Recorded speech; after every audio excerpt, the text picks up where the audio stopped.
Welcome to Hojo Radio. Halo, everybody, halo. Halo is the shampoo that glorifies your hair. So halo, everybody, halo. For softer, lively curls and brighter, sparkling hair.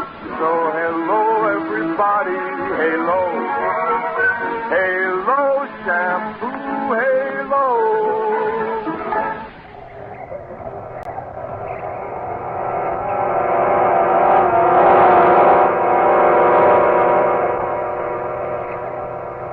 Dark fantasy.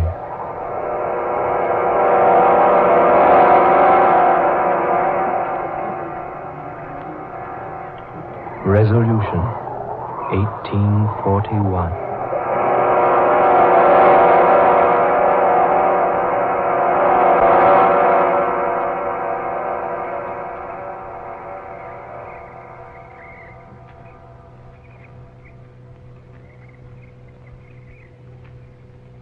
My name is Laura Cabot. It is January 2nd, 1942, the second day of a new year. As I speak these words, even I myself can't believe that what has happened is true. It began only a few short hours ago, less than 48 to be exact. And yet it has changed everything for me. Even life itself. I must tell someone.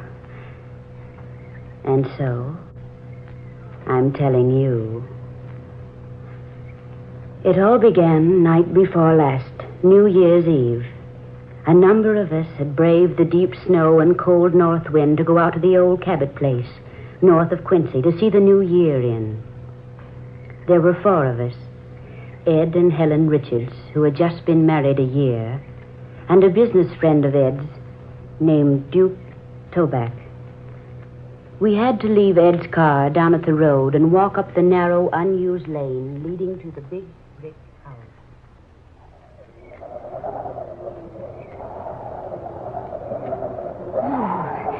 Talk about 1941 leaving with a vengeance. Oh, it's cold, isn't it?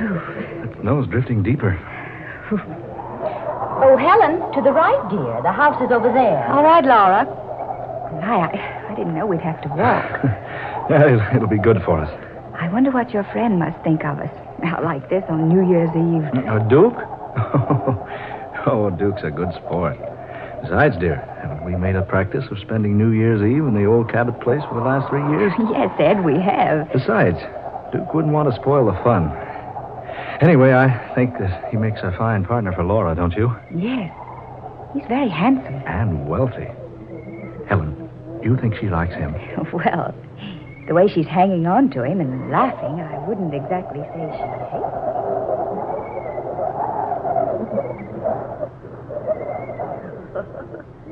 Oh, Mr. Toback, you certainly must think that we're idiots. I wish you'd call me Duke. I've been calling you Laura all evening. Well, I guess it's because I'm so fascinated by your last name that I use it. Tell me, how do you spell it? Just like it sounds. T-O-B-A-C. Duke. Yes, Laura? Spell your last name backwards. Toback, spelled backwards, is Cabot. My name. I say, you're right. Well, that's the most unusual thing I've ever heard of. Well, I'm an unusual person. Are you? Don't you think so, Laura? I really haven't had time to decide yet. But I'm awfully glad you came along with Helen and Ed tonight. We do this every year, you know. Yes, so Richard's told me. Oh, this old house has been in my family for more than a century. It was just 3 years ago that I discovered it belonged to me. That's so? Mm-hmm. Oh, there were back taxes galore on the place. But I paid them up. And every New Year since then, the Richards and I have spent New Year's Eve A here. charming custom. You know, I rather think I'm going to enjoy being let in on it. I hope so, Duke. Really, I do. I want this to be the best New Year's Eve we've ever enjoyed. Helen, you and Ed wait up, or you'll have to stand at the door till we catch up with you. All right. Duke, what's wrong? Laura, wait. What is it? Is that the house? Why, yes. Why? I don't know. It seems so familiar looking. I've seen it before. Someplace. Well, if you've seen it, it's been right here. Come on, Laura. Unlock the door. Oh, all right. Here's the key. Here, I'll open it. There. In you go, Laura. Ooh, for heaven's sake, Ed, come in and close that door. Hurry, dear. Snow's blowing into the place. Here, old man, let me give you a hand with that door. Thanks. Ooh, there. Quite a wintry blast. Here, stomp off the rug on this rag, the snow on this rag rug. That's what it's for. Good to know. Boy. Oh, it's nice and warm in here. Yes, I'm surprised. You been out here earlier today? No. Oh, Mr. Johnson owns the farm across the way. He always comes over on the last day of December and builds a fire for us. You see, he expects us. The place seems so strange tonight. Strange? What do you mean, Laura? I don't know. Does it really feel warm to you folks? Well, it certainly does. Of course it does, dear. It's fine. Boy, it sure makes it handy to come here and have the place all heated for us. Yes, but it doesn't seem the same in here as it always has before. Well, personally, I think it's very homey. Well, so do I. It's a pity no one lives here. It's such a nice place. I've tried to convince Laura she should stay here instead of renting in town. I've had this feeling before. It's so strange. Almost weird. Weird? Why, this place is far from being weird. Oh, of course. Oh, I'm just being silly. Come on, Helen. Let's take our coats into the other room and see what condition the kitchen's in. All right. Ed, you'd better throw a log on the fire. How about some refreshments all around, huh? Oh, you just leave that to us, gentlemen. There are plenty of refreshments in the kitchen. Yes, indeed. Laura and I had them sent out yesterday.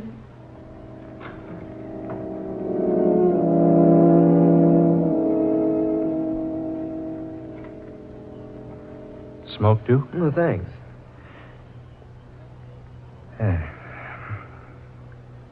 Well, how do you like her? Laura? Mm-hmm. Charming.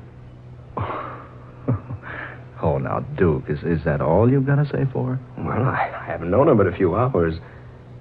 And yet, Yes, Duke? it seems that I have known her before. Somewhere. Sometime. What makes you think that? I can't say. Something about her. The way she acts. The way she talks, possibly. I don't know. Well, have you asked Laura if she'd met you before? Oh, I thought that rather a silly thing to say. Besides, that's what men always say to women when they're trying to make conversation. And, well, Laura's very easy to talk to. She talks so comfortably with me. And, well, it's as though she'd known me someplace before, too. Yeah, I know how you feel, Duke. I felt the same way about folks I'd just been introduced to. Sensations like that are hard to explain. Yeah, they're generally not explained. Look here, Duke. This is your first trip to Quincy, isn't it? Not only my first trip to Quincy, it's my first trip to Massachusetts. Well, now, Laura's lived here all her life. She's been away a summer or two on vacation, though. Possibly you met her then. Yes, that could be the answer. But it does seem we've been acquainted before. And the strangest part of it all is, it seems that we were once very close to each other. Very close.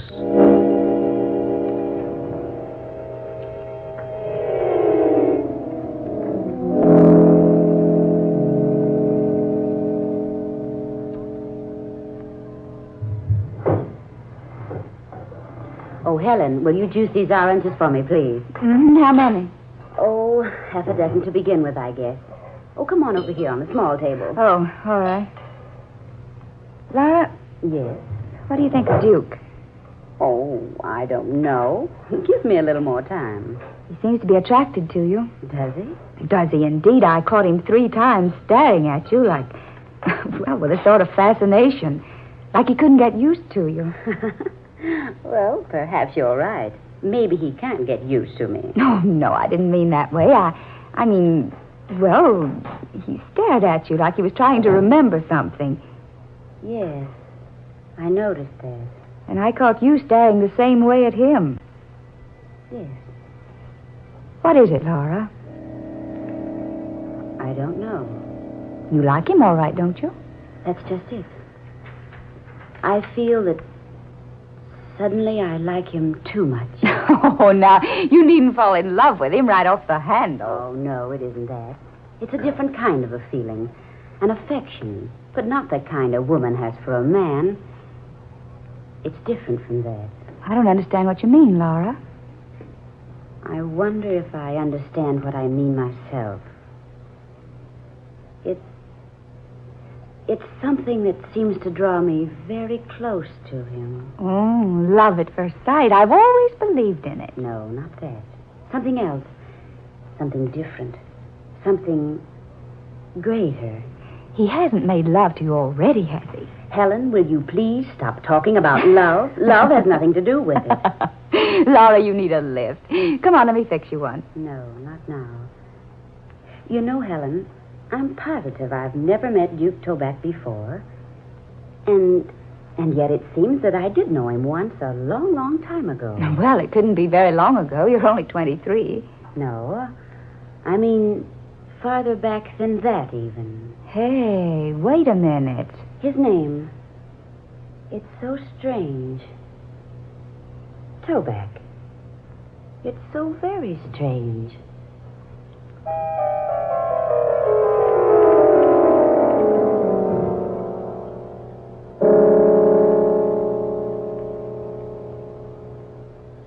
$11:30. No, just 30 more minutes, then it's goodbye 1941. I can't wait. I've had enough of the past 365 days. I want a brand new year to start out everything with a clean slate. Now you're talking, Laura. Here's to 1942. Yes, here's to the new year. Well, hey, I'm in on that. May all our troubles disappear like bubbles of champagne. Especially as quickly as the bubbles in any champagne that might be left around our place. Would you pardon me now? I want to go upstairs for a moment. I'll go with you. Oh, no, dear. It's cold up there, and besides, I won't be but a moment. Helen, you've got work to do in the kitchen. Well, I'll be right back. Yes, I'll only be a moment. Make yourselves at home. She seems strange tonight, doesn't she, Ed? Yeah. You know, she was right enough when we left town. You know, the minute she stepped into this house tonight, something came over her. I think she's quite attractive. Duke, had you ever met her before tonight? Well, no, at least I don't think I have. Well, that's what she said about you. She did? Yes. She acted so strangely, too. She said that you attracted her in a strange sort of way. Now, that's a pretty compliment. Oh, Ed. What I mean, Duke, is Laura told me she seems to have known you before somewhere. You know, that's odd. Duke just said the same thing about Laura, not more than 30 minutes ago. Duke, you mean that... Yes. It's so strange. I'm trying hard to remember. Well, now, I wouldn't worry about it. You know, I've had the same thing happen to me. Just some trick in nature. You meet a person, for a moment you'd swear you'd met him before. But isn't it strange that Laura should have the same feeling about Duke? Yes, I was about to forget the whole affair, but now... Well, I wonder. Well, now, my advice is that you two get together a little more. Talk over the places you've visited, places you've been. Now, I'll wager one of my Christmas ties you met at the seashore. Or at Santa Anita, or maybe on some dude ranch. Possibly, Ed. But it doesn't seem that way. You know, I haven't said this before, but even this old house seems familiar to me. It does. Yes. When I first saw it outside, I stopped dead in my tracks. Something seemed to stop me, and... Well, I'd have sworn I'd walked up that same lane out there dozens and dozens of times. Well, that's incredible. This room, with its high ceiling and huge fireplace. These pine walls, the heavy oak floors, the decorations. They all seem so vaguely familiar. But why should they? You've never been here before. No, I haven't. Don't you two think it's getting chilly in here? Yes, a little. Well, there are no more logs. I guess I'd better go fetch a couple. No, Ed, I'll do it. Now, there's no reason for both of you to go out in the cold. Ed, you go. Isn't that just like a wife? No, Ed, you stay here. I know exactly where the logs are. I saw them when I came in. I'll be right back with a couple. Better put a coat on, old man. No, I won't be out long enough. The wood's just around the corner of the house.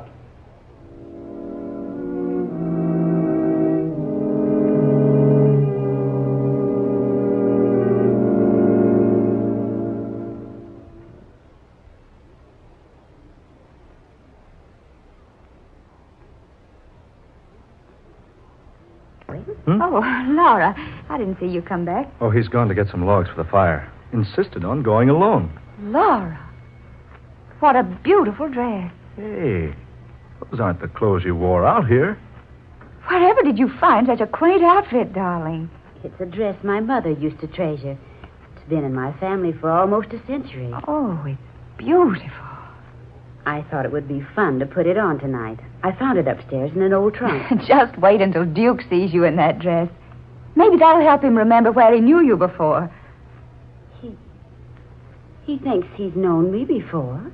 And Helen says you feel that you've met him before, too. Well, yes, I do feel that way, but... Oh, I don't know what to think.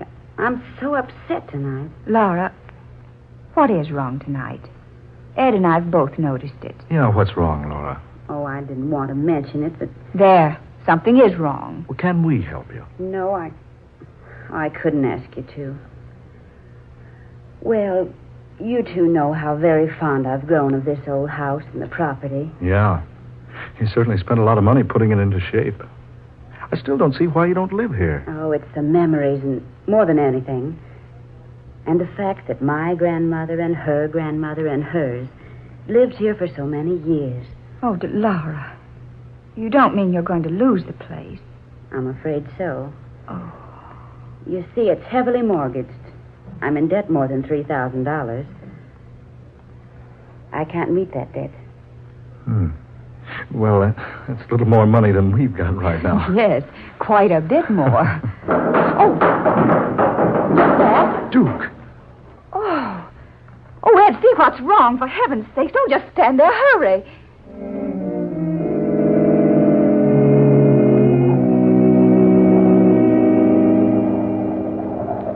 Duke! Lord, man, your head. What happened? Speak to me, Duke. Are you all right? Here now, take it easy. I'll carry you into the house. Come on now. Arm around my neck. That's it.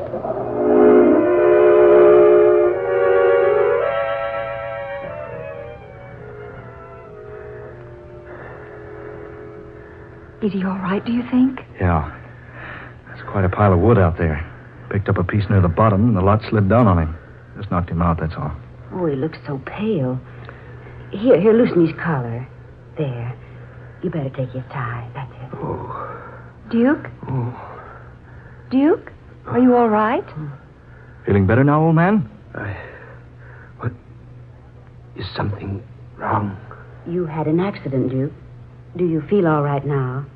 Laurel. Yes, Duke? Laurel.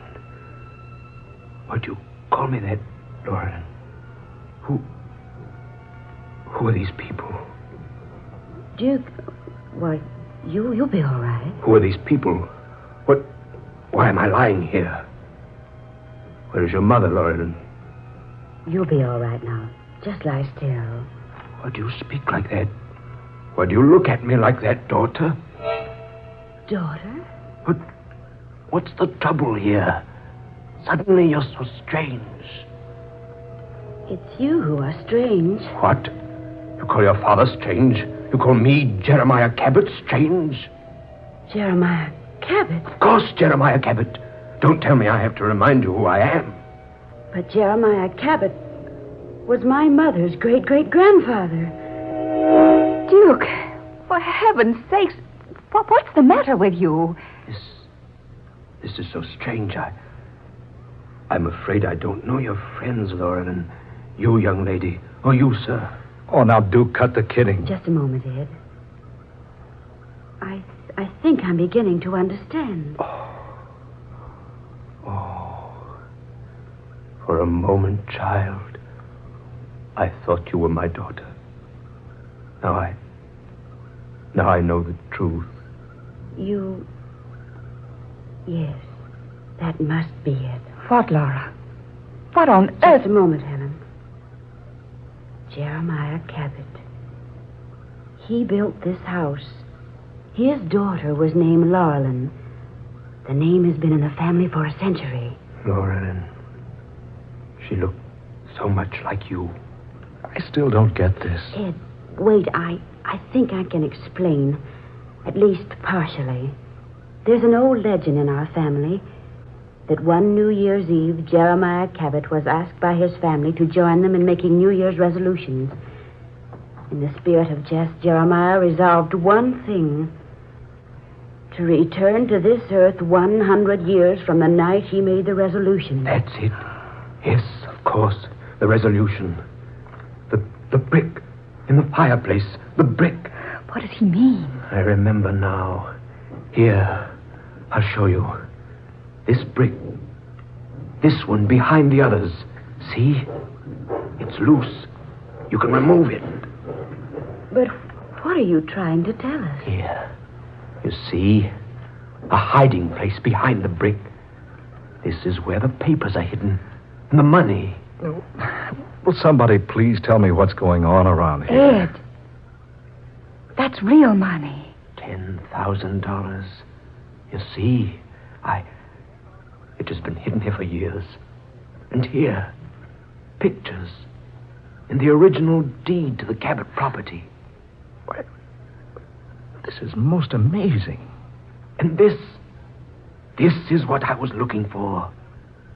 Here, Lauren, read this. Go ahead, child. Read it. What does it say, Laura? Do you want me to read it? No. Just a moment. It's quite faded. The ink is almost gone. It says, I, Jeremiah Cabot, being in my right and sane mind, do solemnly resolve this night to return to earth again. Exactly 100 years from now, if it be within the realm of power. Signed, Jeremiah Cabot, December 31st, 1841.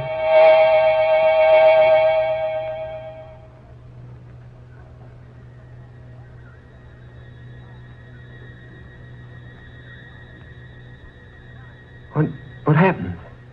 Is something wrong? What am I doing here? Oh, my head. Duke. Why are you all looking at me like that? Oh, I remember now, the logs. Ooh, cold in here. Duke, where are you going? No, Ed, you stay here. I know exactly where the logs are. Saw them when we came in. I'll be right back.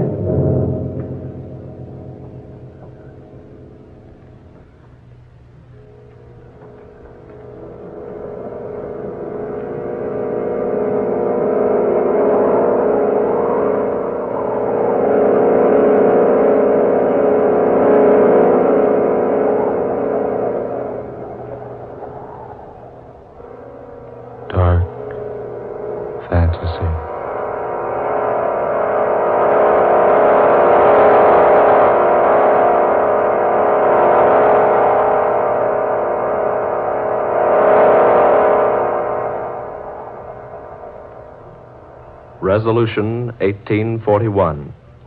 Tonight's tale of dark fantasy, written by Scott Bishop. Charles Carshon played Duke Toback. Minnie Jo Curtis was Laura Cabot. Eleanor Naylor Corrin was Helen Richards. And Ben Morris played Ed Richards. Next Friday night at this same time, the National Broadcasting Company will bring you the 8th in this series of stories of the supernatural and the unusual, created for you by Scott Bishop. Listen for the weird and haunting The Curse of the Neanderthal, the story of a grave 40,000 years old, and the awesome secret that it contained. Dark Fantasy originates each Friday night in the studios of WKY, Oklahoma City. Tom Paxton speaking. This is the National Broadcasting Company.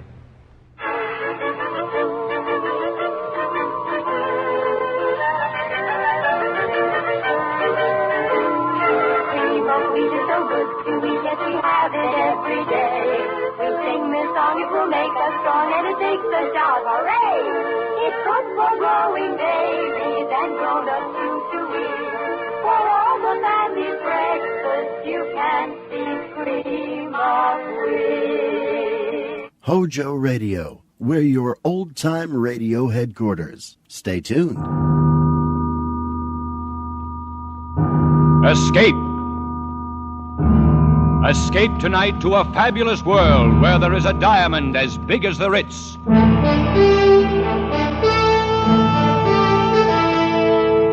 The Columbia Broadcasting System and its affiliated stations presents Escape, a new series of programs of which this, the third, is The Diamond as Big as the Ritz by F. Scott Fitzgerald, produced and directed by William N. Robeson.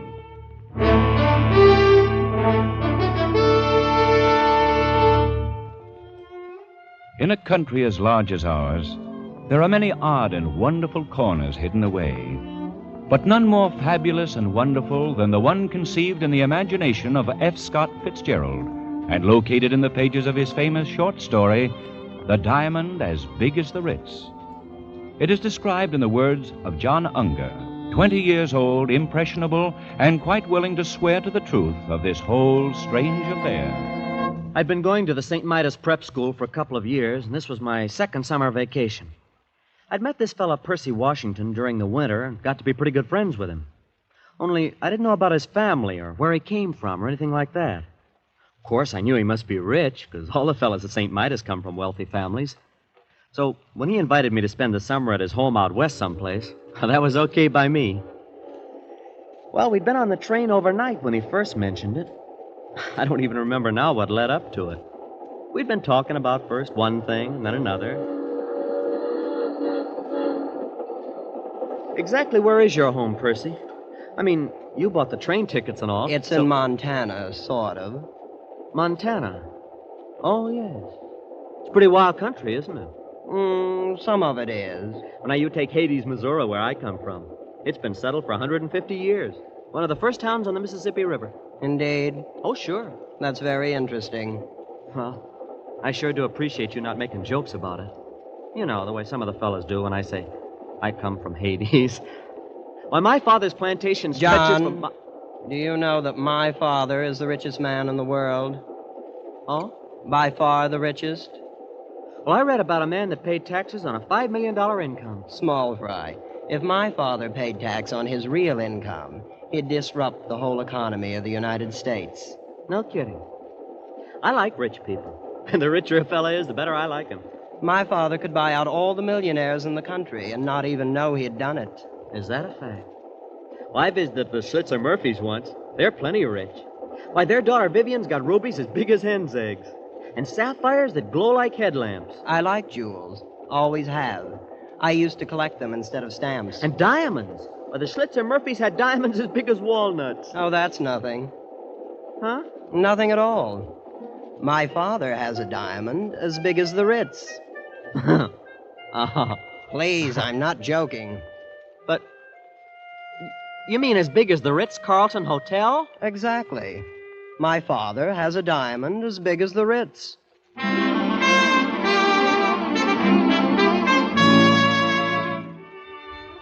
Well, from there on, it was something like a dream.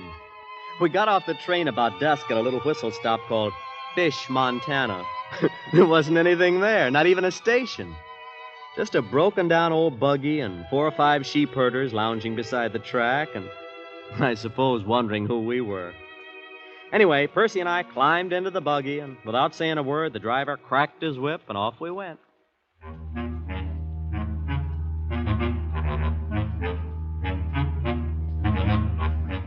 I don't know how far we traveled. We didn't seem to be following any road. After an hour or so, it got dark, but the driver kept right on, never saying a word. I hope you'll pardon this inconvenience, John, but we have to take certain precautions, you know. Oh, that's all right. Anyway, we're almost there. Your home, you mean? Oh, no, to the place where we consider it safe to transfer. Transfer? What do you mean? There's the signal now.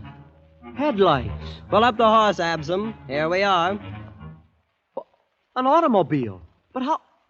Well, there's no road. Oh, this car's specially built. Doesn't need roads. Welcome, home master. Good evening, Gigsum. Well, come on, John. Let's get in. But that door opened by itself. Sonically controlled, you know. Gosh. Hey, what's this car made out of? Silver? No, platinum. And those are emeralds in the hubcaps. And the upholstering. It's fur. Mink. You're ready, master. Anytime, Gigsum. You've probably noticed the exceptional brightness of the headlights. The lenses are cut from diamonds. Boy, what a car. And this old junk heap? We use it for a station wagon.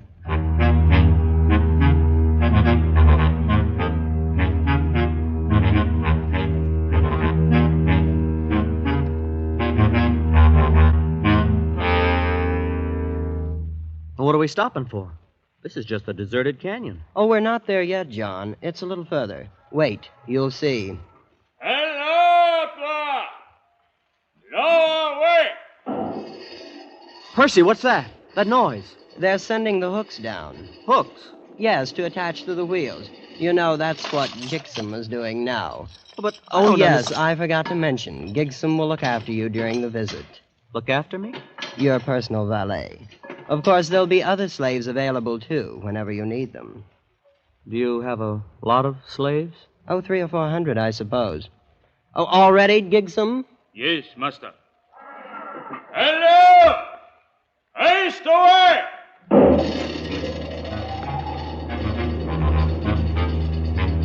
Hey, look! Look, we're leaving the ground. Yes, there's a hoist up there on top of the cliff. Has cables about a quarter of a mile long. But what for? Oh, it's the only way in. Imagine hoisting an automobile a quarter of a mile up the side of a cliff. It's nothing, really. As you may have guessed, John, this is not going to be like anything you ever saw before in your life.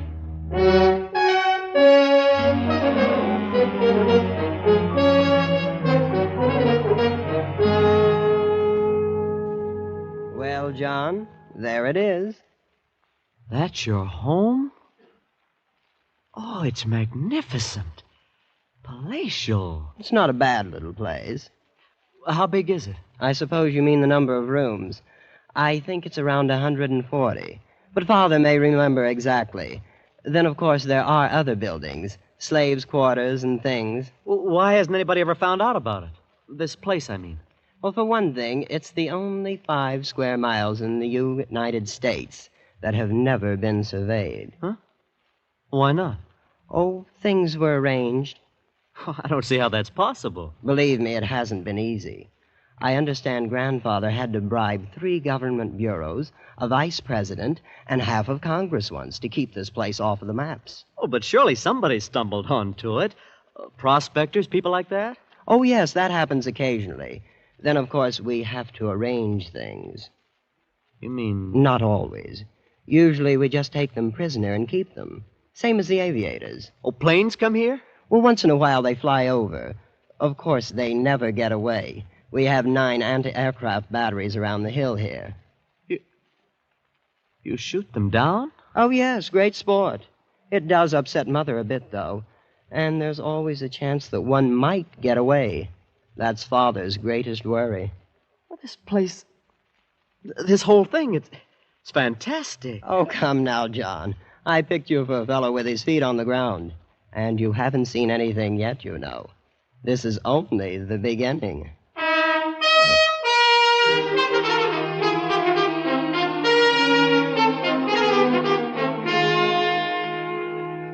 And it was only the beginning.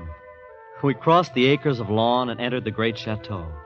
And from that moment on, vision upon vision tumbled together in a gigantic kaleidoscope of color, symmetry, and exquisite harmony. Where there were corridors lined with gleaming crystals, lit by lamps cut from emerald. And there were great halls carpeted with chinchilla fur and ermine, and some with floors of clear transparency, flaming in the shifting glow of a myriad-colored fire beneath them. And there was a white-haired man, pink-faced and pleasant, who was Percy's father, and a lovely lady with dark hair piled high on her head, like a fragile queen, who was Percy's mother. Soft music came from hidden places. Perfumes filled the air, exotic foods and wines more rare than pearls. And finally, sitting in my chair in the great banquet hall, I quietly fell asleep. I thought there could be no more nor greater wonders. I was wrong. There were many more and greater ones. And one of them I discovered the next morning in the garden.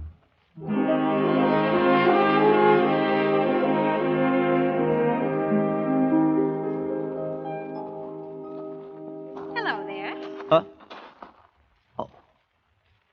Oh, you're lovely. My name is Kismine. You're John Unger, and you're a friend of my brother. Are you from the East? No. Well, at least not exactly. I'm from Hades. Oh. Missouri. Would you like to sit down here on the grass? Well, yeah, sure I would. I'm going east to school this fall. Do you suppose I'll like it? I think so. Of course, it'll be different from all this. Well, that's what Jasmine says, and she's in the East now. I've never been outside. Who's Jasmine? My sister. She's older than I am. I hope you won't be offended, but... Well, you're the most beautiful girl I've ever seen. Yes, I know. What? I surprised you, didn't I? A year ago, I would have said thank you. But Father says it's very necessary to learn to take things for granted. So now I just take it for granted that I'm beautiful, you see? You're pretty sophisticated, aren't you? Oh, I'm not at all. I think sophisticated young people are terribly common. I'm not a bit like that. No, I didn't really mean it. I only said it to tease you. Well, I'm glad. I wouldn't want you to think anything like that. Why, I don't smoke or drink even. And I never read a thing except poetry.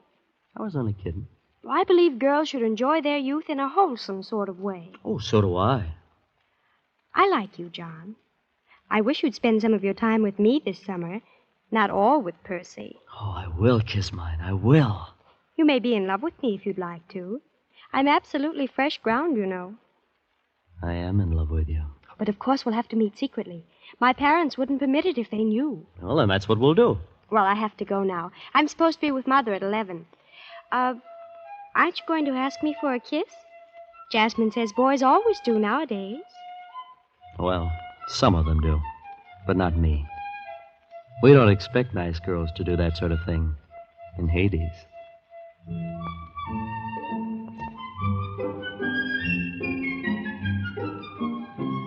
It was a funny thing.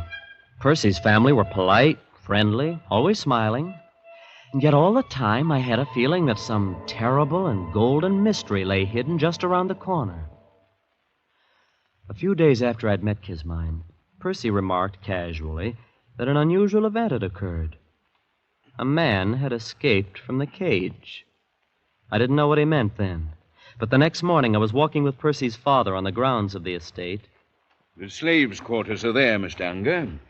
Oh. Yes, they're very nice. Well, they're adequate. During one period of my youth, I became absurdly idealistic and allowed them to live in luxury. I even equipped their rooms with tile baths. I suppose they use the bathtubs to keep coal in. Mr. Schlitzer Murphy told me I once... should imagine the opinions of Mr. Schlitzer Murphy are of little importance. They did not use the tubs for coal. They bathed in them. Unfortunately, several caught cold and died. So, of course, I had the baths removed. Shall we move on? Mr. Washington, Percy said something about a man escaping from the cage.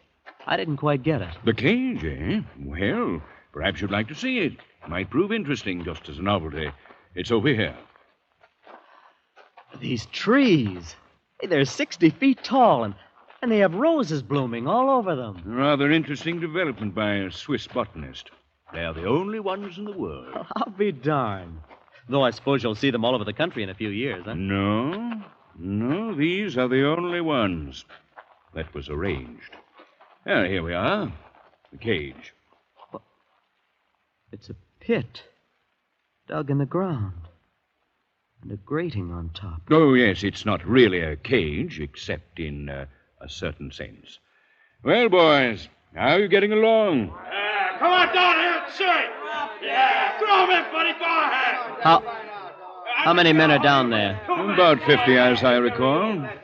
Who are they? Oh, aviators we've shot down, wandering prospectors, men of that sort. Yes, but why are they kept there? They've all had the common misfortune of having discovered El Dorado. Gentlemen, I'm sure you'd like to know that your companion who departed without my permission has been taken care of. We know what you mean, He was shot. He was shot by some of my agents in 14 different places. Golf, Mr. Unger? They found him then? The man who got away? Those places were towns. My agents were over eager. None of them could offer a positive identification. I'm afraid the man may still be at large. So you see, it's not all utopia here. We do have our difficulties. Isn't it a little unnecessary holding them like that? Well, not at all. It's the only way to keep this place hidden. Yes, I guess that must be important. Percy was telling me something on the train. I thought he was just kidding. But he said you had a diamond as big as the Ritz-Carlton Hotel. Oh, yes, indeed. As a matter of fact, it's much bigger than the Ritz. Much bigger.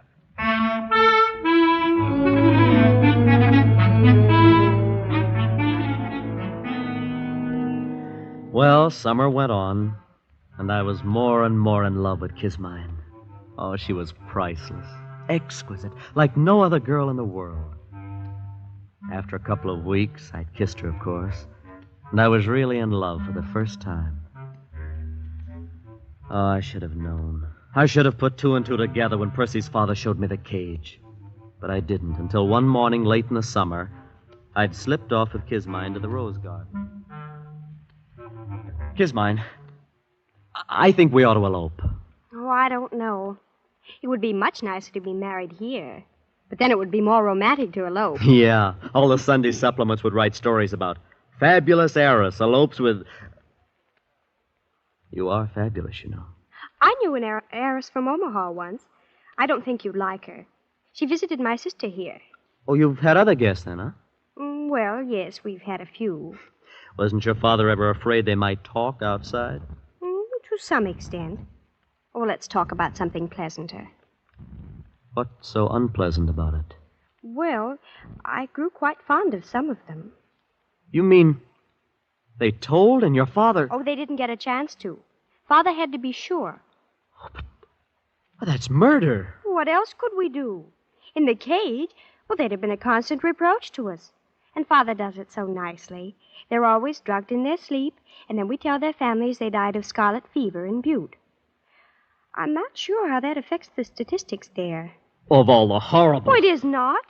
After all, it'd be terribly boring here without ever having anybody. Why, Father and Mother have sacrificed some of their best friends. Well, you're no better than the... Well, then, that's what they plan to do with me. Oh, couldn't you forget it? And be nice to me until you're put away? It's only for 2 or 3 weeks. You'd go on this way, kissing, talking about love, when you know I'm not much better than a corpse? You're not a corpse. You're not. I won't have you saying I kissed a corpse. Oh, that wasn't what I said. You did, too. I did not. You said that... Just a moment. Father. Who kissed a corpse? Well, nobody. We were joking. You two haven't any business here anyway. Kismine, go read, go play golf. Don't let me find you here when I come back. Yes, Father. Good day, children. You see? Now he knows. You've spoiled everything. You don't really love me. Kismine, you... Look, tell me, what's the reason for all this secrecy? What if you are rich and have this place? Why would it be so terrible if anybody found out about it? Why, it's on account of the diamond, of course. Diamond? What is this diamond all of you talk about? Well, it's the... Oh, you'd better ask Percy. I'm always getting things mixed up. Well, I will ask him. And another thing, I'm getting out of here tonight if I have to dig through the mountains. I'm going back east. Take me with you. No. Why not? Kismine, dear, your father wouldn't permit it. If you won't take me, I'll go tell him I want to marry you. No, you can't do that. He'd bump me off this afternoon. Oh, please take me, darling. We'll be terribly poor and very happy. And I'll cook things for you. Oh, herbs and berries and things. Won't that be fun? You will, won't you, John? Well, my head was really in a whirl. This whole thing was fantastic. And so was the family, even Kismine. I couldn't think of anything to do, but... Well, I rushed to see Percy. But, John, why didn't you ask me before? Because I thought you were kidding all the time. I know you wouldn't have believed me if I'd told you. Yeah, well, I'm ready to believe anything now. Well, it was Grandfather who started the whole thing. Purely by accident. He came out here from Virginia after the war between the states and stumbled onto it. Onto what? The diamond. That's what made this all possible, of course. Grandfather spent 2 years going around to different cities of the world selling bits of it. Then he started building this place. He put his money in jewels. But Father found that radium took much less space. Yeah, but why the secrecy? Oh, it just wouldn't do if anyone found out. Ruin the economy of the world. The thing's too big. This has been going on for 3 generations, then. The cage and this thing of inviting friends. Oh, yes. You see, there wasn't really any danger before airplanes. They are what worry us. You knew when you invited me here what would happen. Please, John. I thought you'd be more sensible about it. After all, you can see my position. Oh, yeah. Well, where is it? Where do you keep this diamond that's caused so cockeyed much trouble? Oh, I thought you'd guessed. You've noticed the hill the chateau stands on. Yes. It contains a cubic mile. And, except for a thin covering of dirt, it's one big, solid diamond.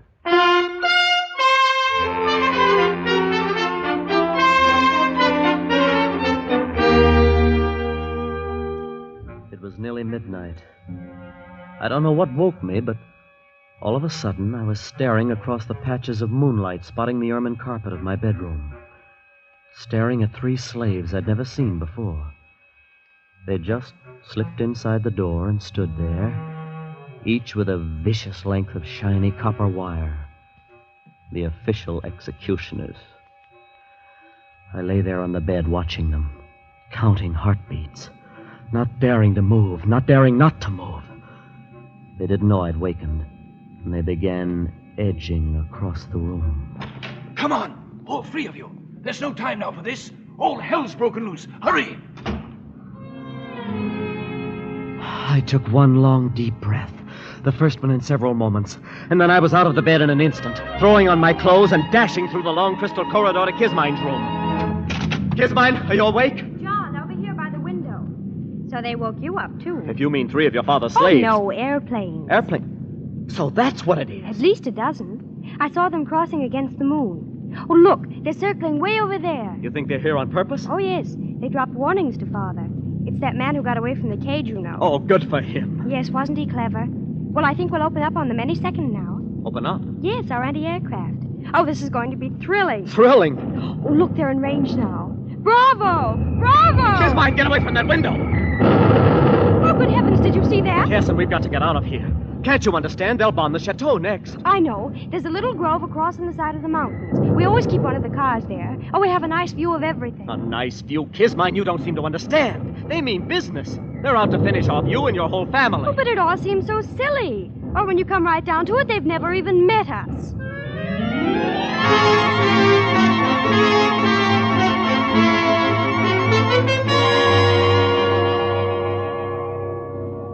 What time is it, John? Is it morning yet? I don't know. I've lost my watch. Seems to be getting lighter, all right. It's quieter, too. Now, they've knocked out your father's guns. Every last one of them. Won't be long now. Oh, it seems such a shame. The family put so much work on the place. Everything's always been so pleasant. Yeah. Well, you better get some sleep, Kismine. I'm going to walk down the path a little ways. Oh, you'll come back? Yes, Kismine. I'll come back. At the edge of the wood, I stopped and looked out across the valley toward the wrecked chateau standing on its diamond hill in the center. The bombing had stopped. The planes droned over the far rim of the plateau, seeking some sort of formation. Then, on a little knoll just below me, 3 men appeared suddenly from the underbrush. The first one strode imperiously ahead, and the other 2 bore a heavy burden between them. It was Mr. Washington and 2 of the slaves. I stepped behind a rock and stood motionless, watching them. All right. This is far enough. We'll stop here. Now, hoist it up. Hold it there. Both together. Easy now. There. The burden they held up to the heavens was an immense diamond, cut and polished, catching the first faint rays of the dawn and gleaming like a fragment of the morning star. Now, you out there. You there. I could see no one else anywhere in view. You above there. I want you to understand, this is only a sample. I'll give you 1,000, cut as fine, set in pedestals of platinum. And I'll build you a temple 1,000 feet high, cast of solid gold. And on the top of it, I'll put one diamond 100 feet across, set there forever to catch the rays of your sun. A thought began to dawn on me. I couldn't believe it. I'll letter your name on the temple in emeralds, and I'll see that the whole world worships at its base. All you have to do is make everything the way it was before. Mr. Washington was offering a bribe to God.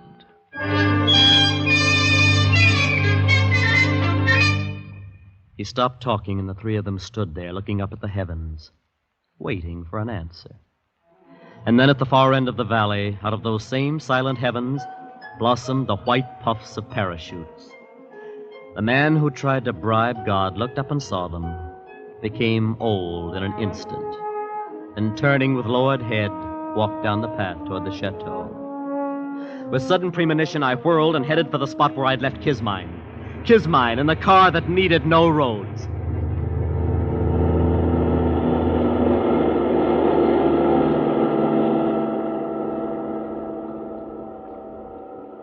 Haven't we gone far enough, John? I suppose. We're 10 miles from the chateau. Oh, it's all so hectic. This rushing about and losing sleep and everything. Hand me those field glasses. Here they are. Well, can you see anything? No. Wait. What is it? It's your father and mother. And Percy. Yes, and the two slaves, still carrying that big diamond. Oh, wait. They're going in a tunnel down below the chateau. So that's it. They've got an underground escape. No, I remember now. The mountain's wired. Some kind of atom bomb. Atomic bomb. Oh, that's it. Father's had it for years.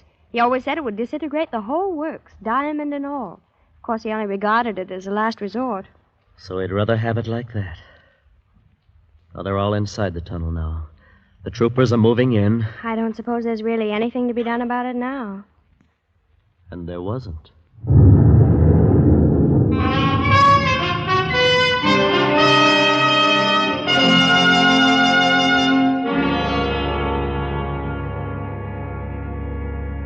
I keep thinking about things the way they were.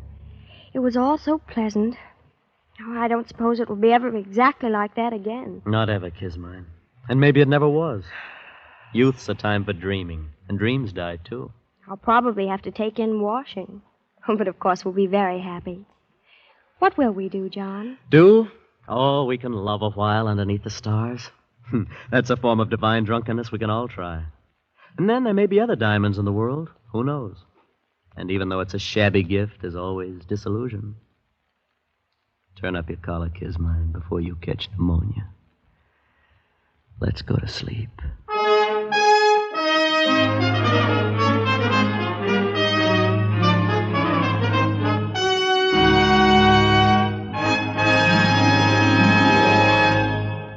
The Diamond as Big as the Ritz by F. Scott Fitzgerald was adapted for radio by Les Crutchfield and produced and directed by William N. Robeson, with Jack Edwards Jr. as John, Danny Merrill as Percy, and Linda Mason as Kismine.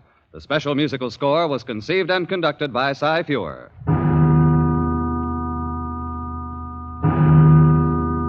Escape is presented by the Columbia Broadcasting System and its affiliated stations each week at this time. Next week, we invite you to escape to the China Seas with Joseph Conrad in his gripping story of a typhoon. And so, good night until next week at this time, when it will again be time to escape. This is CBS, the Columbia Broadcasting System.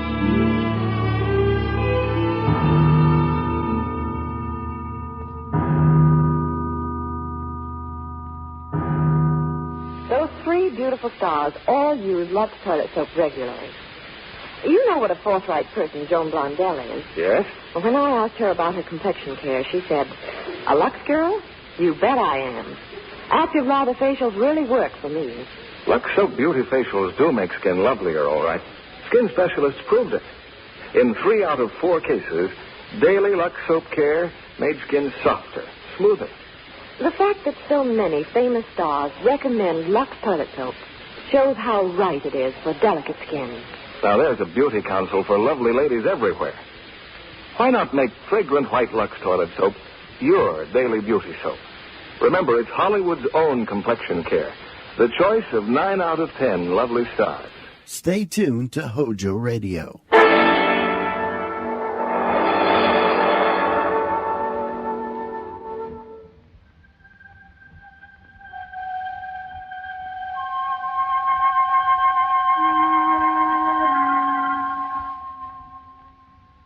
Hey, you. Yes, you. Are you one of those people who like to know the answer? Have you a logical and analytical nature? Does murder and mystery fascinate you? It does, huh? Well, get out the magnifying glass, Sherlock. I think it's time for a crime.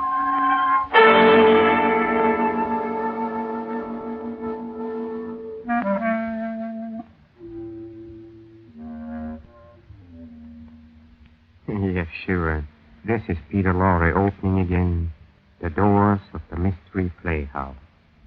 And tonight, we bring you detective mystery, and you're all invited to try to solve it, along with another amateur dick, a guy named Jonathan Pierce. Mr. Pierce earns his 3 squares a day selling antiques, but his real love is criminology, a hobby that seems to make his life anything but dull.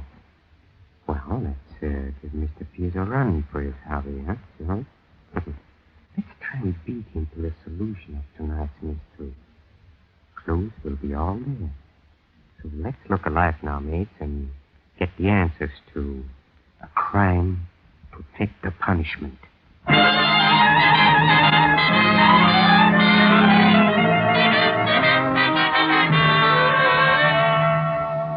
Our scene opens in the antique shop of Jonathan Pierce.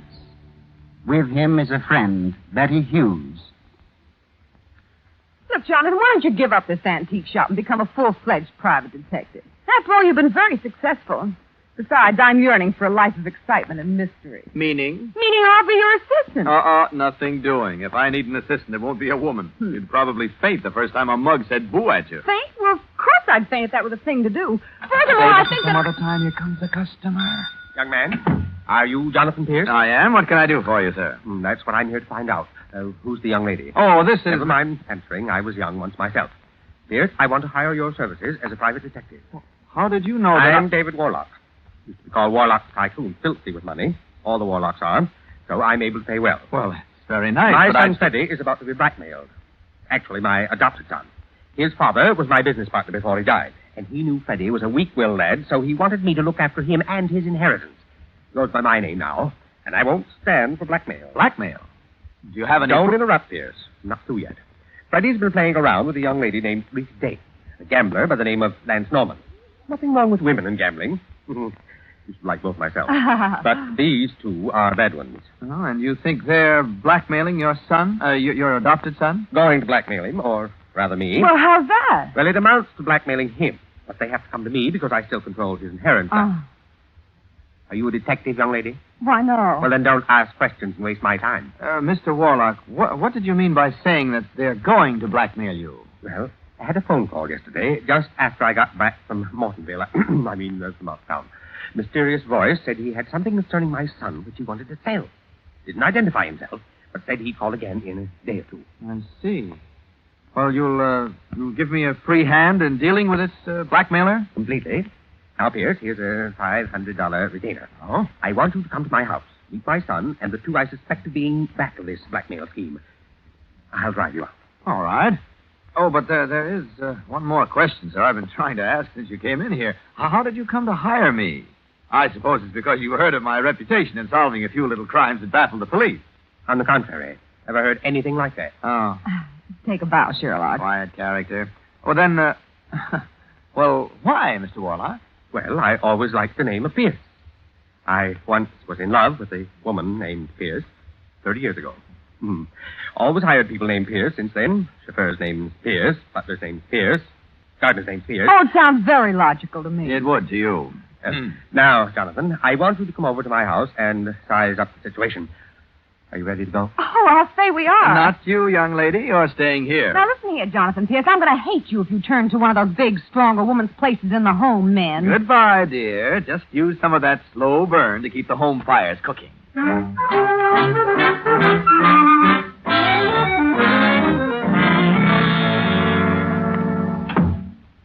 Well, this is my little home, Jonathan, my boy. That was Pierce who left it in. Oh. I imagine that we'll find Freddie and his friends in the library, so come. All right? I'll leave you with them for a few minutes so you can size them up. Well, how are you going to explain me to them, Mr. Warlock? Oh, don't worry about that. Now then, here we are. Well, good afternoon, everybody. I want you all to meet a young friend of mine, Mr. Jonathan Pierce. Jonathan, this is Miss Rita Dane, Mr. Lance Norman, and my son, Freddie Warlock. I'll leave you to get acquainted. Goodbye. Well. Not so well. It would seem that Mr. Warlock does not exactly possess the delicate touch. He is screwy. Who are you, chum? Oh, I thought you knew. Oh, I'm Jonathan Pierce.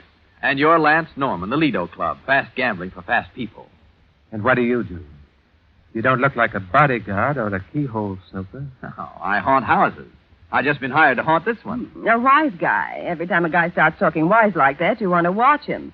He's liable to start lifting the silverware. Now, you look here, Pierce. Did my father hire you to snoop on us? He's always hiring people named Pierce. Well, if he did, you might as well know I'm going to marry Rita whether he wants me to or not. All I got to do is wait another 6 months. Then I get all my own dough and I can do just as I please, you see? Oh, don't bother explaining to him, Freddie Doll. Now, look, both of you keep quiet and let me handle this. Look, chum, I don't like the way the old man dumped you in here and walked off. What's the payoff? Well, we might as well get everything straight. I'm an antique dealer. Whose hobby is playing detective, huh? Something like that. A Seamus, huh? Gee, they're even getting private cops now who wear neckties. I thought I smelled copper when you walked in. Well, get this, cop. These two kids are in love. They're floating on the clouds. I'm not surprised. The kid's breath has enough alcohol on it to make me float on the clouds, too. I suppose the old man pays you for being funny. Anyway, these kids can't live without each other, see? So just keep your nose out of the picture, or it might get sniffed out. How touching. And I suppose you're the marriage broker, or maybe you're just here to chaperone them. Well, what is it, Pierce? I beg your pardon, but Mr. Warlock would like to see Mr. Jonathan Pierce in his den immediately. Oh, thank you, Pierce. I'll be seeing you later, lad. I can hardly wait, Seamus.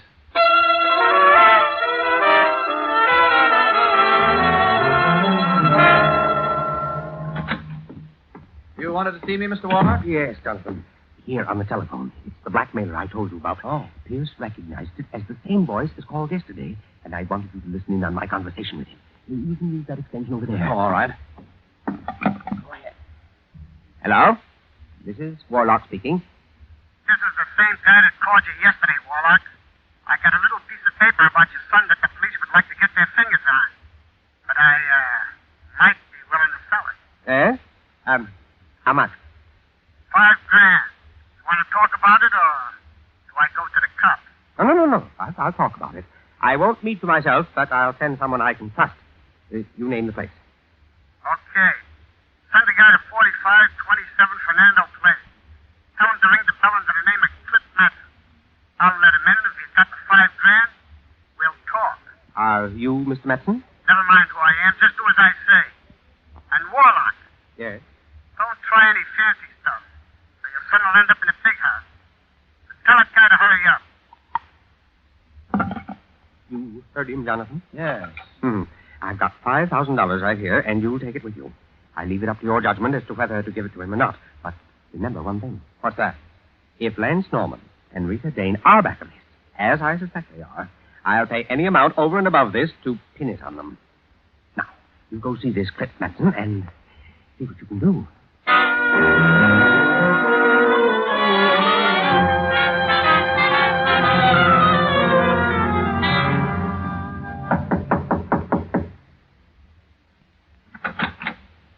Yeah? What do you want? Are you Clip Matson? Maybe I am, and maybe I ain't. What are you selling, Mac? My name is Jonathan Pierce. I'm representing David Warlock. Oh, okay, I'm Matson. Come in. Did you bring the dough? Maybe. First, I want to see what you're offering to sell. And while you're at it, Matson, maybe you'd like to make another $5,000, all for yourself. What do you mean? I mean that the name of the man who's working this with you is worth another $5,000 to you. I don't know what you're talking about, Mac. There ain't nobody in this with me. Oh? I just found this. This information I'm offering to sell, that's all. Well, they tell me it gets awfully lonesome up in Sing Sing. Now, wait a minute, Mac. You don't want to talk like that to me. I might get scared and decide I ought to turn this over to the cops. Maybe I ought to anyway. Suit yourself. We're really more interested in getting the name of the man back of you than in anything else. I might be able to raise the price a little. But I tell you... Hey, what's the idea of walking in here, mister? What's going on? Oh! You suck Pierce. What's the idea? Okay, I got my hands up. Hey, take it easy with that gun. No! Oh. You...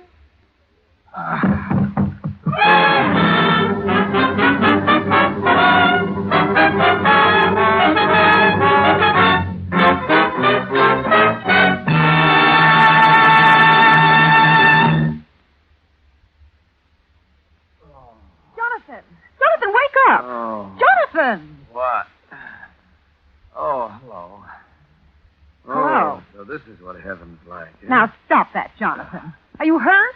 No, Betty. No, outside of a lump on my head. Oh, boy, it could serve as a road marker. A headache and a certain loss of pride. I feel fine, just fine.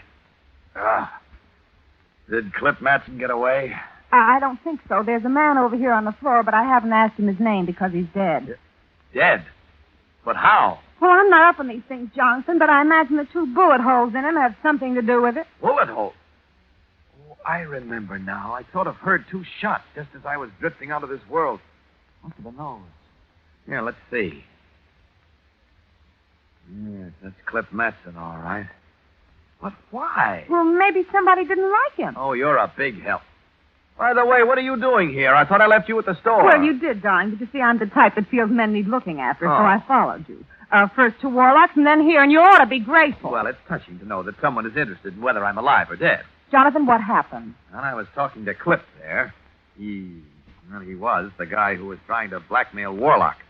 Suddenly, somebody came in the door behind me. The murderer. Exactly, my dear Watson. I started to turn around, and the guy slugged me. Huh. All I got a chance to see was a hand wearing a gray glove and the barrel of a gun that was rapidly nearing my head. That's the last I remember, except for the 2 shots. Boy, some detective I turned out to be. Oh, well, don't be too hard on yourself, Jonathan. It could have happened to anyone. Yeah, sure, but it happened to me. All right, come on. We've got to give this apartment a fast once-over to see if we can find that paper Matson wanted to sell. You take that side, I'll take this side.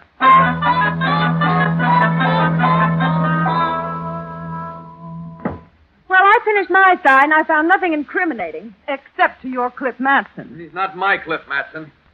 I drew a blank here, except for one thing. A check signed by Lance Norman. Lance who? Lance Norman. That's the gambler Warlock thinks is back of the blackmailing. All right, come on. We're going to see Mr. Lance Norman at the Lido Club. But I haven't got my chips with me.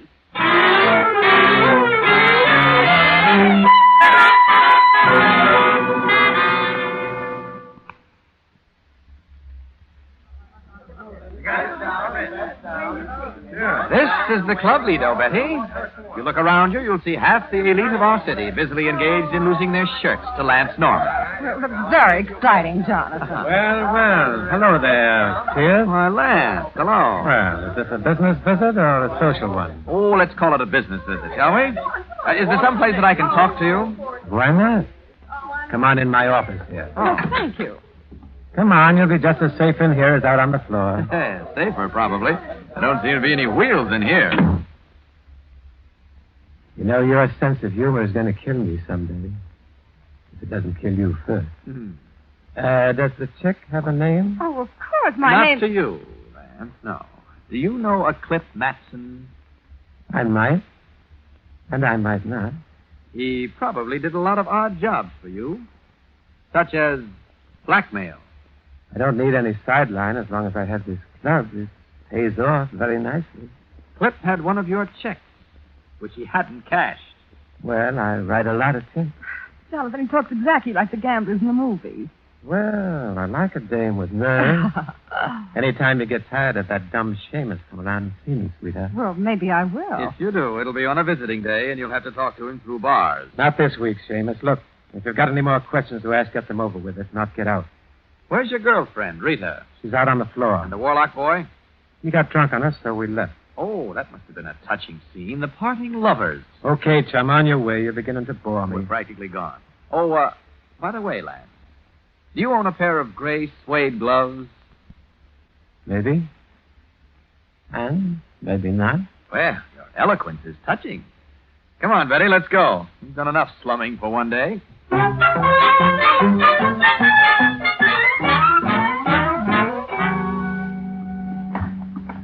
I wonder what you think you're up to, Jonathan Pierce.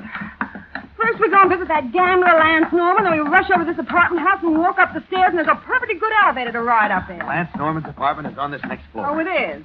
We didn't find the blackmail evidence in Clip's apartment, so now we're going to look in Lance's. There we are. Now, to see if this skeleton key works.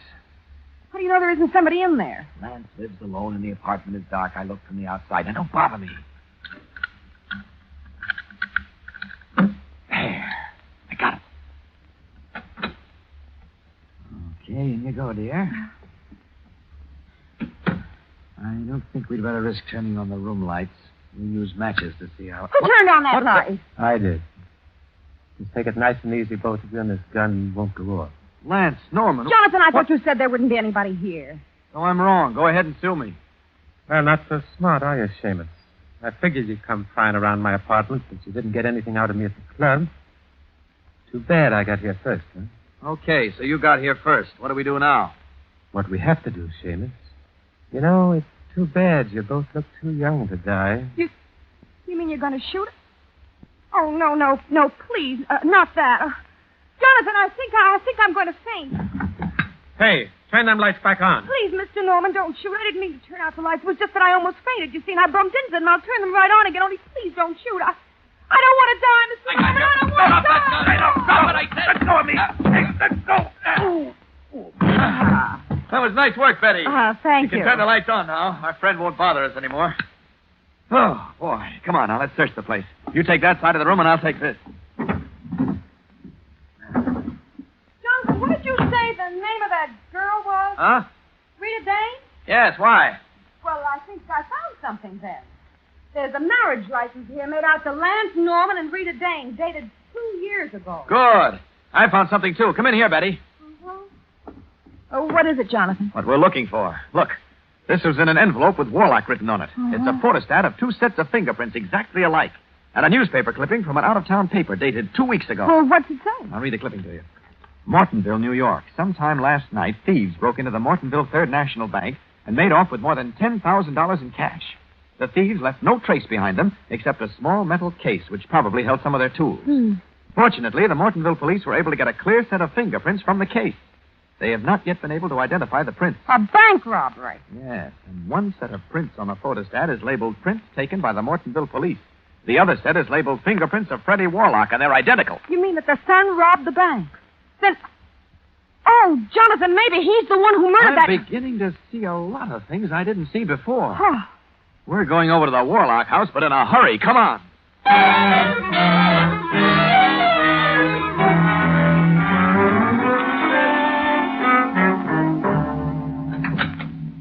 Hello, Pierce. Will you tell Mr. Warlock that Mr. Jonathan Pierce is here? You may go in, Mr. Pierce. You'll find everyone in the library. The police, too, sir. The police? Yes, sir. I believe they're about to leave and take young Mr. Warlock with him, sir. What? He's been here quite some time. Come on, Betty. We've got to hurry. Jonathan, my boy, you're just in time. This fool policeman insists upon arresting my son. Well, if it isn't Jonathan Pierce. Hello, Lieutenant Valley. What's happening here? Well, it's like this, Pierce. We got a phone call tipping us Clip Matson was murdered. Oh? We investigated. In Matson's pocket, I found a photostat of a story about a bank robbery up in Mortonville. And proof that young Freddie Warlock pulled the job. Pocket, so that's where it was. What's that? Oh, nothing, Lieutenant. Go on, please. I got the idea that maybe Clip was blackmailing the kid and the kid bumped him off. But how could I kill anyone I didn't know, huh? Of course he didn't do it. The whole thing's stupid. Freddie was with us all afternoon and dead drunk when we left. Weren't you, Freddie? Lieutenant, you've got some pretty flimsy evidence, haven't you? You think so? We gave the kid the paraffin test, and it showed traces of nitrate on his hands. Oh? That proves he fired a gun, so I'm taking him in. Utter nonsense. I wish you'd wait a minute, Lieutenant. I think I can clear up a few points for you. With the help of Mrs. Lance Norman. What do you mean, Mrs. Norman? It's Miss Rita Dane. I'm sorry, Freddie, but it's Rita Norman. She and Lance were married 2 years ago. That's right, and I saw the license. And with the help of Clip Matson, they've been trying to blackmail you. You'll find another one of those photostats in Lance's apartment. You can't prove a thing. Good work, Jonathan. I knew you'd do it. Look, Pierce. You think Lance did the killing, too? No. Lance didn't do it. Who did then? The kid? No. The killing was done by my client, David Warlock. Jonathan, what kind of nonsense is this? No nonsense at all. Warlock's been handling the inheritance of Freddie, and I suspect you'll find it short. Freddie was due to collect in 6 months, however, so Warlock thought of framing him for killing Clip Matson. But how did he know this blackmailer would show up? Because he planned it that way. He robbed the bank at Mortonville and planted Freddie's fingerprints on the scene. Then I imagine he saw to it that this evidence was placed where Rita and Lance could get hold of it and pass it on to Clip. The blackmailer was to be killed and Freddie framed for it, and I was called in for window dressing. It's got an utterly fantastic story. Fortunately, no one will believe it. Jonathan, this sounds awfully pat. Well, certainly it's pat. It was planned to be a way to eliminate Freddie. A crime to fit the punishment. I don't know. What about the paraffin test on the kid? Simple, Lieutenant. The kid's drunk and out cold. So all Warlock has to do is take some dirt, rub it on the kid's hand, and there's your traces of nitrate. That's right. You got any proof of the rest? Well, the motive should be easy to check. Warlock made a slip today about being in Mortonville. Then I imagine you'll find a pair of gray suede gloves in Mr. Warlock's room, and the gloves should show traces of nitrate. Finally, Warlock was the only person who knew I was going to meet Matson. Very clever, Mr. Pierce. But let's see if you can outsmart this. A gun! Just like in the movie. Now, look, Mr. Warlock. Shut up. Get away from that door, Lieutenant. I'm leaving. Oh, Jonathan, I think I'm going to faint. What again? Of course you don't. Oh, yes. Go right ahead. I'll catch you. What is this? None of your tricks, you. No tricks, Mr. Warlock. I just can't stand the sight of a gun. Oh. Turn those lights back on. Like this, Mr. Warlock? Okay, Betty. Lights, please. Coming up. Holy smokes, Warlock is out cold. The gal faints and Pierce conks Warlock. A very nice trick. Well, think nothing of it. We do it twice a day. Yes. Well, I think that clears up your case, Lieutenant. And as for you, sweetheart, you asked me a while ago for a job as my assistant. The job is yours. Your assistant? Are you kidding? This detective works such a cinch, I'm going to business for myself.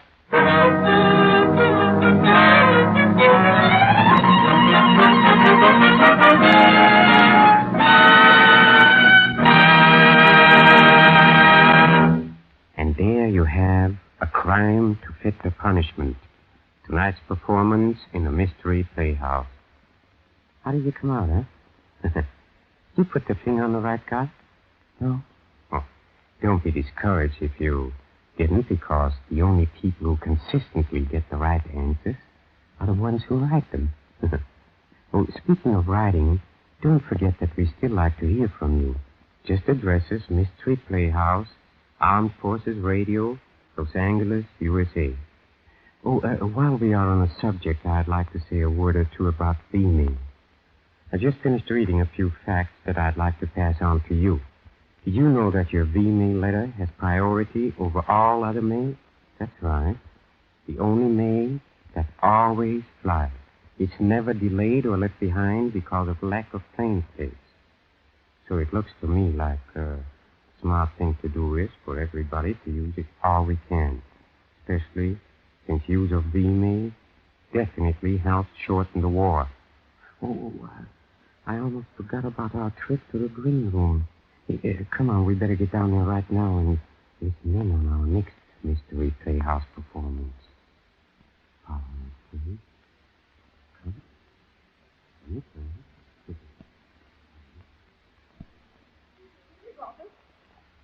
Yes, sir. Look, Chief, I think I better go out. Chief Magruder, it's the mayor. The mayor? Martin, you stay here then.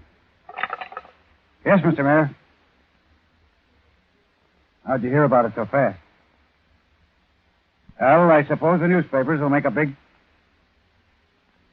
But I'm doing everything I can. Or why should he...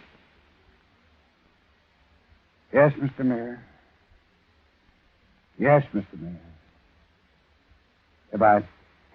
What goes, Chief? Plenty. Whole town is upside down.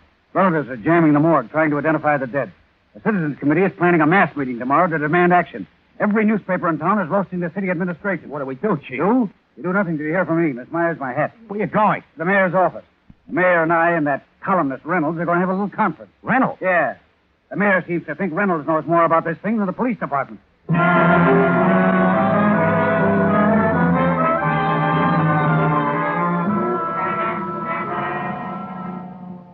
Answer me this, Magruder. Answer me this.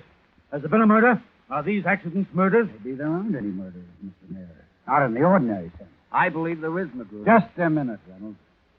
Your Honor, except for the panic at the movie house, every death was accidental or natural, as sure as we three are in this room. What do you mean? What about the man in the velvet hat? Put the screws on some of the people who say they saw him, and he'd disappear like that. Forget it.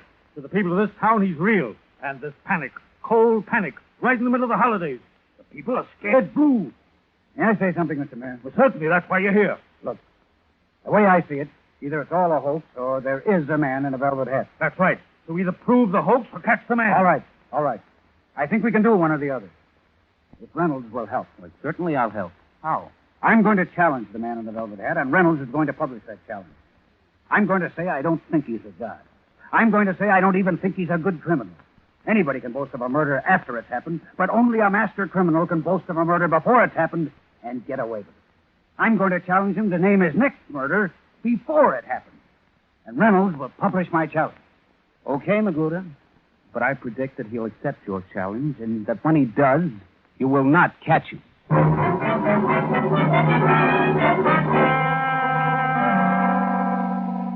And in his newspaper column, December 24th, John Reynolds says, A challenge from the police commissioner of New York City to the man in the velvet hat. Quote, I challenge you to prove that you were a criminal. I think you're a fraud. If you're not a fraud, you will announce in advance the time and place of your next killing, murder, mercy, death, whatever you call it. Unquote.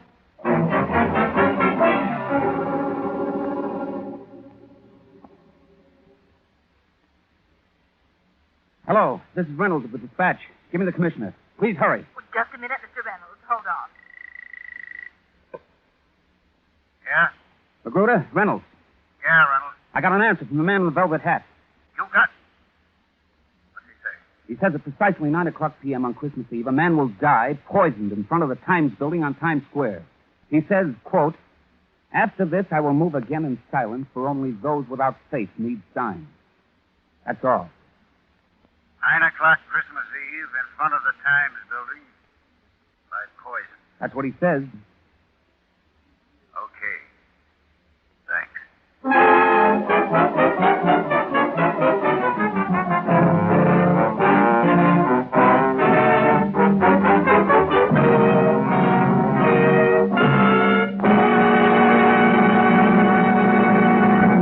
There, my friends, we have a portion of our next mystery. And an exciting one it is, too.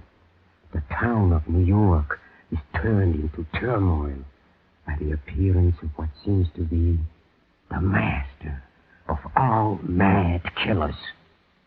So you better be on hand to hear the entire show, don't you think? Yes, I think we can give you the creeps when you join us the next time for The Man with a Velvet Hat. This is Peter Lorre, closing the doors of the Mystery Playhouse. Good night. Sleep tight.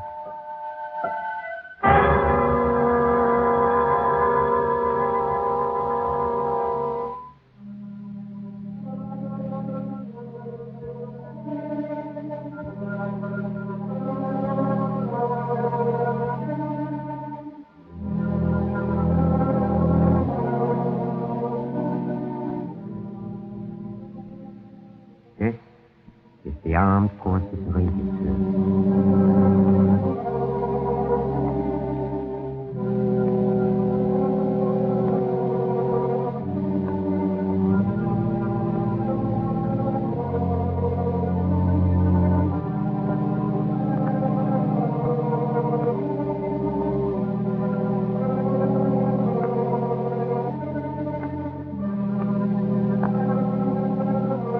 speaker, Mrs. Milan's very own. That is, when our young son Daniel hasn't picked it up and carried it off to his room. Oh, there you have it, Ray. Even a mere youngster can play it. Jimmy, you can hardly miss getting those 7-inch records onto the big center spindle correctly.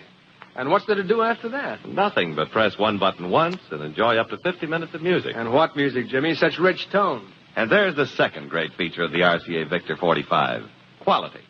The third is its low cost. 45 automatic players begin at $12.95, and 45 records as low as 46 cents. Those 15 dance albums you mentioned, Ray, cost $12.45 less when purchased on 45. And that's only 50 cents short of the price of a completely automatic 45 attachment. With record savings like this, it's no wonder all America is swinging to 45. Best swing I've ever seen, Jimmy. None better, Ray. Friends, join the swing to 45 when you buy your next record. Hojo Radio, where the classics come alive.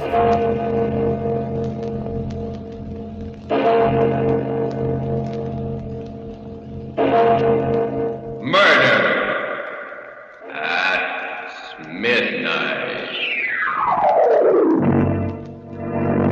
So you're dropping a chicken, huh? Hey, guys. Yeah? What do you know? Chicken's turning out to be a rooster all of a sudden. Cock-a-doodle-doo. Cock-a-doodle. In case anybody here is interested, from here on in, the name is just plain Charlie Nix.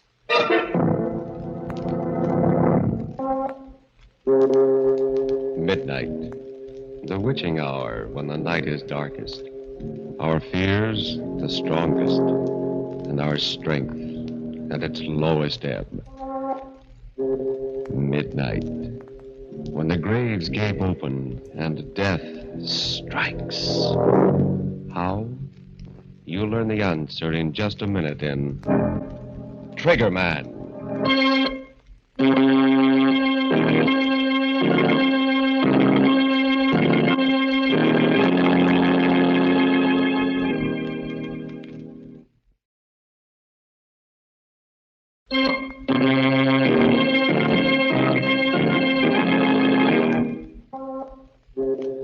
And now, Murder at Midnight.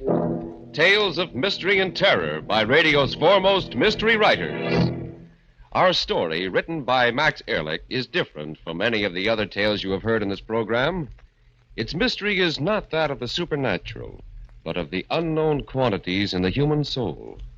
And so, because it has suspense and complete credibility, we give you Trigger Man.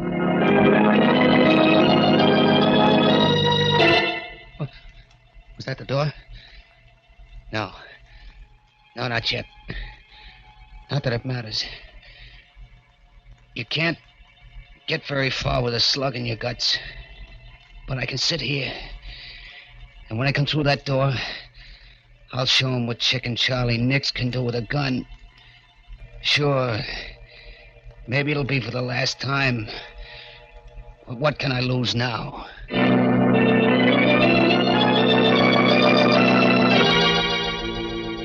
It's funny how it all comes back to you in the end. Just a year and a half ago that it all started. But I remember it like it was yesterday.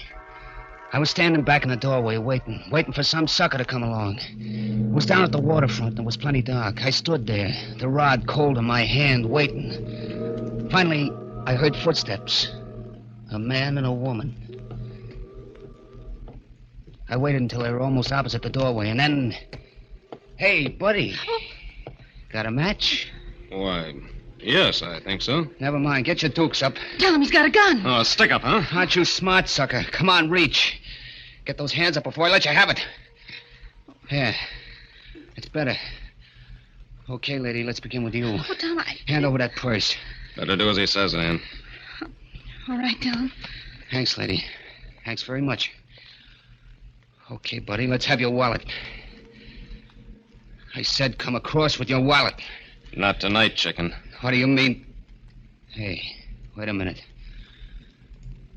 How come you know my name? It's my job to know it. And your face, too. The name's Riley. From headquarters. Tom Riley. Plain clothes. Yeah. Keep up those hands. Keep him up or I'll drill you. Oh, no, you won't, chicken. Tom, Not for a lot more than I've got in my wallet. Tom, what are you doing? He'll kill you. I don't think he will. Will you, chicken? Keep away from me, Flatfoot. Don't come a step nearer, you hear? Another step and I'll splatter you all over the sidewalk. You haven't got the nerve, chicken. You know it and I know it. Now, drop that gun. Keep away, do you hear? I ain't afraid to shoot. I'll tell you, I'll let you have it. Then what are you waiting for? Well, That was for the gun, chicken, and this is for you. No. Hold me up, no, you yellow belly rat. Pull the gun on me, will you?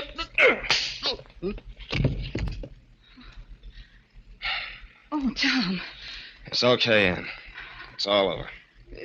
You could have been killed. Walking straight into a hold-up man and knocking the gun out of his hand. Well, I knew he wouldn't shoot, Ann. You knew?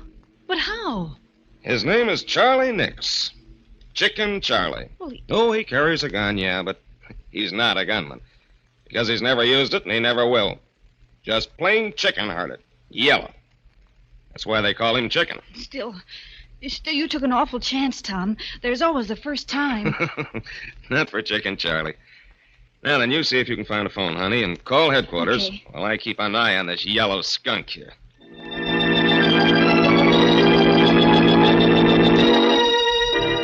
Yeah, that's the way it was.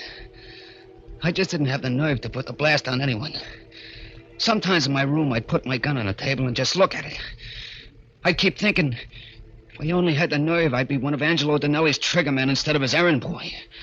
The rest of the mob would respect me instead of slapping me around and calling me Chicken. That's what got me more than anything else, the way they laughed and called me Chicken. It wasn't that I didn't try. That time I held up Riley, I was going to let him have it. I wanted to, but I don't know, at the last minute I got all cold inside. My fingers got stiff and numb. And it cost me a year in a pen. The day after I got out, I was sitting in the Boulevard Cafe having myself a beer when in walked the boss, Angie Donnelly. It's great having you back, Chicken. Thanks, Angie. Thanks. By the way, I saw an old pal of yours the other day. Yeah? Who? Tom Riley. Riley, huh? Yeah, it's too bad you didn't knock him off that night, Chicken. Yeah. But one of these days, Angie, I'm going to meet him, and then I'll... Sure, kid, I know how you feel. After all, when a guy takes your gun away, it makes you look like a chump. Yeah, he made me look like a chump, all right. But I'm different now, Angie. That year in a clink, well, I got a different kind of nerve now. Wait and see. Sure, I'm gonna... sure, but take it easy, kid. There's plenty of time, plenty. You just got out of stir, and you got yourself to worry about. What do you mean, Angie? I did my time, didn't I? I'm in the clear? Sure, Chicken, sure. But if you ask me, the pen didn't do you any good. You look kind of all in. You don't feel so good, do you?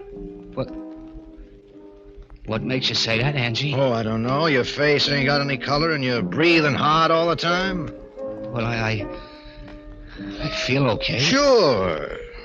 I ain't saying anything's wrong with you, Chicken. But you never can tell until a good doc checks you over, huh? Yeah. Maybe you're right, Angie. Maybe I ought to see a doctor, huh? Now you're talking sense, kid. Tell you what I'll do.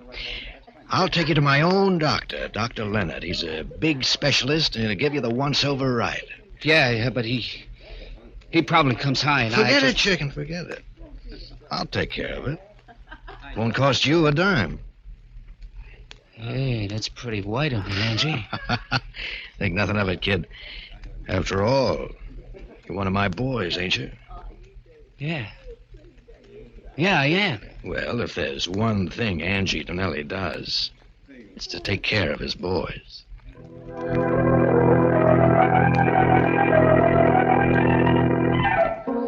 A couple of days later, Angie Donnelly set up an appointment for me with this Dr. Leonard. I went to his office, and he gave me a real checkup from soup to nuts. And when he got through, I didn't like the look on his face.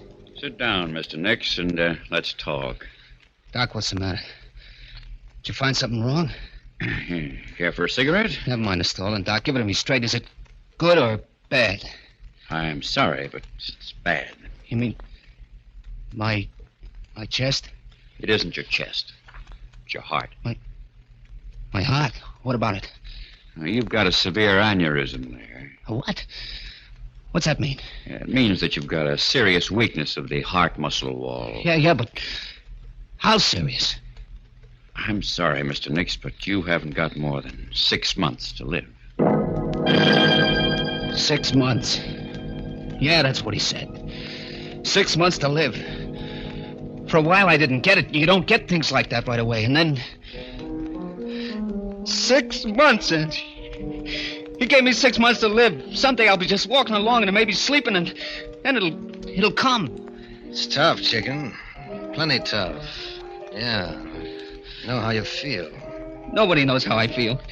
Except maybe a guy in a death house. Yeah, that's what it's like. Like knowing when you're going to burn, waiting for it. Take it easy, chicken. Here, have another drink. Huh? Yeah, thanks. Thanks, Andy. You're okay. Maybe the doc was wrong. There's always a chance. No, Angie. Check me twice just to make sure. There ain't a thing I can do, not a thing except wait for it. Just sit around and wait to croak. Listen, kid. You've got 6 months to live. Okay. You know what I'd do if I had 6 months to live? What? What would you do? I'd live. Huh? Yeah, I'd spend all my time living. Champagne, dames, I'd have them all. I'd do all the things I ever wanted to do, but didn't have the nerve to do before. You see what I mean, kid? I'd live a lifetime in 6 months. Sure, but that takes dough. You can get the dough? How? From me. Huh? Look, chicken. You always wanted to be a trigger man, didn't you? Yeah. Well, I'm hiring you right here and now. At $500 a week. 500? But, Angie, you know I ain't got the nerve. Sure you have, but it's different now. You don't have to be afraid of a thing. Not a thing. Well, you can go around blasting guys like clay pigeons if you want to. But suppose the cops nail me. What do you care? Suppose they send you to the death house. You got nothing to lose anyway, have you? Your heart's bad, ain't it? You've only got a little while anyway, either way. Yeah. That's right, Angie.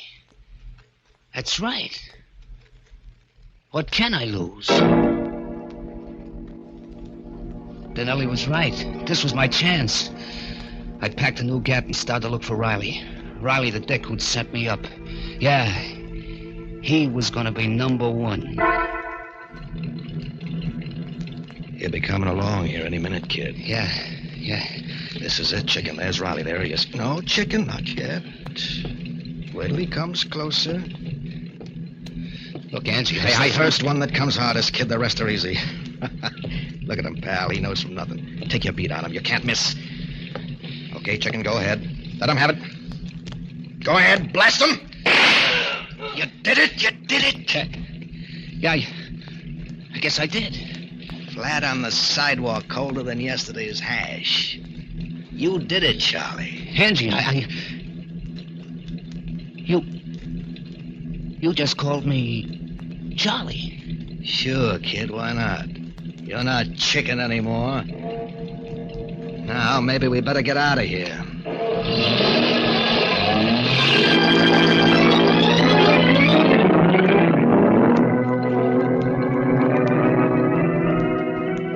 A car roars away up the street, leaving the body lying there in a pool of blood as the clock strikes 12 for murder at midnight.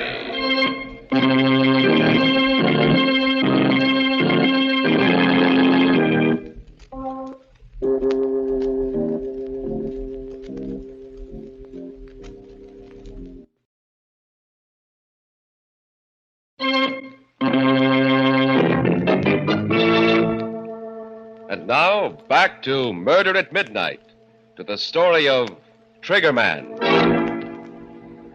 Where are they, anyway? Getting kind of anxious to see them. Even with a slug in my gut, I'll be able to give them quite a reception. Funny how a guy can change. How different it's all been since I put the blast on Riley. That was my first and the toughest one. After that, it was easy. There were plenty of guys in Angie Denelli's way, and I aimed to please. Whenever I watch one of them fold up with that funny expression on his face, why, it kind of helped. It helped me to forget how it was with me. It was like a champagne drunk. But then the hangover would come, and I'd remember that I had less than 6 months to live myself. Yeah, I was a different guy, all right. Take what happened a couple of days after I got Riley. We was having a meeting up at the Hideaway on a new job when a character named Bummy Devine started shooting his mouth off. Hey, Chicken. Still carrying around that pop gun of yours? What did you call me? Chicken. Ain't that your name? The name is Charlie. Charlie Nix. Hey, guys. Yeah. What do you know? Chicken's turning out to be a rooster all of a sudden. Cock-a-doodle-doo. Cock-a-doodle. In case anybody else here is interested, the name from here in is just plain Charlie Nix. They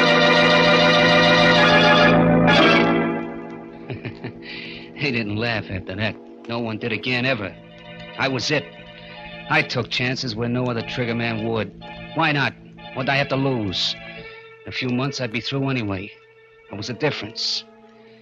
Meanwhile, I lived. I painted the town red, bought myself tailored suits, hit the clubs every night, the gambling joints. And the dames, why, I had to fight them off. You can do a lot with $500 a week. Sure, I was hot, plenty hot.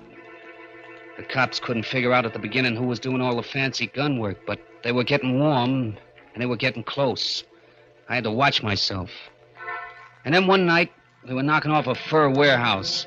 I was in the lookout car out front when suddenly... Hey, Charlie, a prowl car. Yeah, come on, Mike. Let's get out of here.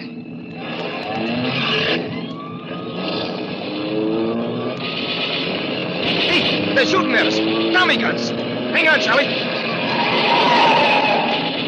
Here they come right after us. Hold it steady, Mike. I'm going to try to nail a tire.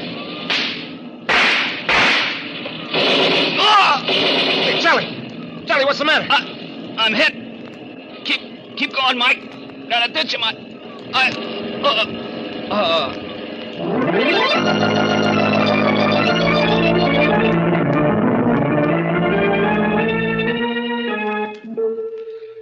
When I opened my eyes, there was a smell of chloroform, and the doctor was just putting away some instruments. Mike was there, too, with a gat in his hand, making sure that the doc would cooperate. Hello, Charlie. How do you feel? I don't know. What happened? The doc here just dug a slug out of your chest. Oh. How am I doing, Doc? You'll be all right. Lucky you've got a good heart. Otherwise, you'd never have made it. What? Did you say my heart was good? That's right. But I don't get it. I thought I had a bad ticker. They told me I didn't have more than a few months to live. With that heart, my friend, you can live to be 100. That is, if the police don't interfere.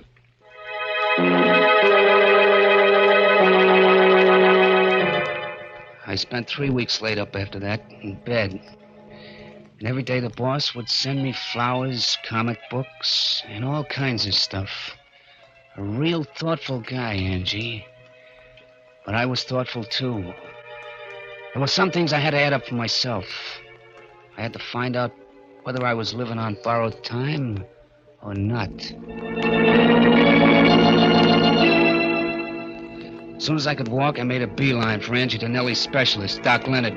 But I found out right away that Doc Leonard didn't live there anymore. A dentist was in the office instead. Then I looked up the superintendent. Yes, I'm in charge here. What can I do for you? If it's about It isn't. I'm looking for Dr. Leonard. Dr. Leonard? Oh, the one that was in the dentist's office before. That's right. You know where he went? No, he didn't leave any forwarding address. It's a funny thing about him. Yeah? Why? Why, he paid us a month's rent in advance and moved in, equipment and everything. But he only stayed 2 days. Moved out at night. No notice, nothing. Just came and went. I see. Never could figure it out. That's the way it was. Sorry I couldn't be of more help, mister. That's okay. You've told me enough. All I want to know. So that was it. I had the answer. I went home, took my old gun out of the drawer, slipped it into my shoulder holster. It felt good there, just like old times. I was just putting on my hat and coat when the phone rang. Hello. Hello, Charlie. How do you feel? Fine, Angie, fine. Funny thing you calling up just now. Yeah, why? I was just thinking of you. Where are you now? I'm over at my apartment. Listen, kid, do you feel well enough to do a little job for me tonight? I feel fine, fine. Well, that's swell. Drop over to my place right away. Okay, I'll be right over. And, Angie. Yeah? Thanks for everything. The flowers and stuff. Forget it, kid. What's a pal for, anyway? Funny how a guy acts sometimes. I remember in the cab on the way over, I was like ice, cold inside and out. I should have been excited, but I wasn't. I came up to Angie's apartment and knocked on the door. Yeah, who is it? Me, Charlie. Oh, okay. Come on in, Charlie. Yeah, thanks. Well, you're up and around, huh, kid? That's great. Yep, not that it makes much difference. You see, Angie, my 6 months is supposed to be up tomorrow. Is that right? Yeah, that's right. And you know something, Angie? I feel fine. And yet, I'm supposed to croak. Well, it's just like I said, kid. Maybe Doc Leonard was wrong. Yeah, that's what I thought. Maybe he was wrong, made a mistake. Sure. So, this afternoon, I went up to see him. You did, huh? Yeah. And you know what, Angie? He doesn't live there anymore. No. In fact, he only set up practice there a couple of days. Kind of set me to wondering. Uh-huh. Wondering, what? Whether this Doc Leonard wasn't a doctor after all, but just a phony. I don't get it. Why should he be? Suppose you tell me, Angie. I don't know what you mean. Oh? And suppose I tell you, Angie. This Doc Leonard was your boy. Between you framed me with this bad heart gag. You needed a gunster who could take chances, and I was your pigeon. Wait a minute, Charlie. It was easy, wasn't it, Denelli? Talking a chump like me into it. When I thought I only had 6 months to go. You knew I wouldn't be afraid anymore. Sure. What could I lose? And so you got me to do your dirty work for you while you were somewhere else with an airtight alibi. And when the heat was turned on, you knew it'd be on me. You're wrong, kid. You see, you were supposed to live 6 months. And that's all you're going to live. Don't do any reaching, Angie. Don't!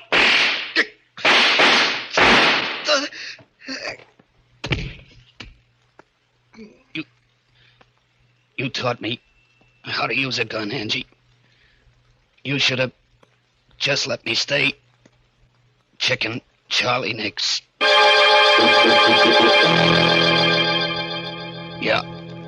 Yeah, he got me in the belly with his first one. But I got him before he could repeat. There he is, lying on his own rug, soaking in his blood. And as for me, well, there ain't much I can do but wait. Somebody must have heard the shots, called the cops. Funny how I feel now. How different it is. When you think of it, if I'd stayed Chicken Charlie, I wouldn't be here now with a slug in my guts. Like the doc said, I could have lived to be maybe 100. Well, if it ain't old Chicken Charlie. Hello, copper. What did you call me? Why, we've been looking all over for you, Chicken, but it looks like somebody saved the state some dough. Not yet. I've still got enough stuff to... Stay where you are. Don't come any closer, you hear? No? Why not, Chicken? Because I'm a killer, that's why. Because I got nothing to live for anyway. And keep away from me, do you hear? Keep away from... For what? Give me that rod. Stop, you can't. Sure I can, punk. Once a chicken, always a chicken.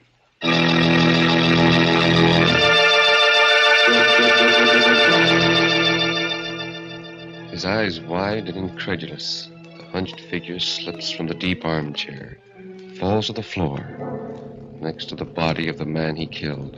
And somewhere in the distance, a clock in a church steeple starts chiming for Murder at midnight.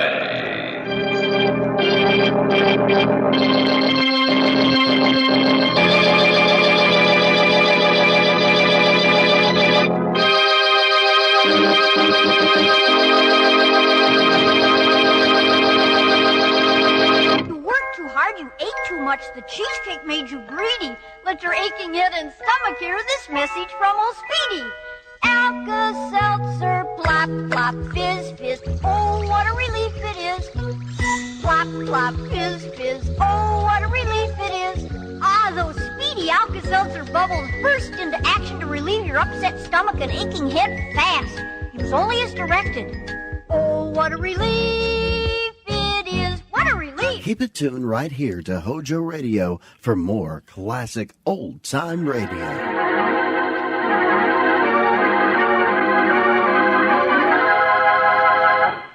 It is midnight, and an old automobile is driving along a narrow road through the woods. At a point where a second road, even narrower, crosses the first, the car stops. Here you are, young fella. This is the professor's place. Is it? All I can see is woods. It's up that road about 50 yards.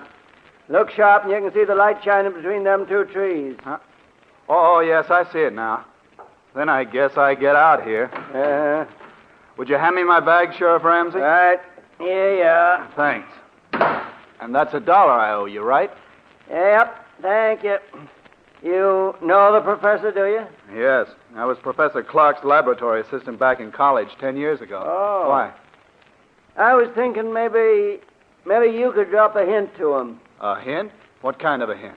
Well, that there's been some talk in town of running him and that man of his, that Barton fell out of the county. Running Professor Clark? Oh, you're not serious. Yep. Of course, it's just talk. So far. But what has anybody got against Professor Clark? There isn't a milder man in the world. Well, maybe so, but folks has got wind of what happened at the state penitentiary over in Hillvale last year. Sheriff, you're talking in riddles. What did happen?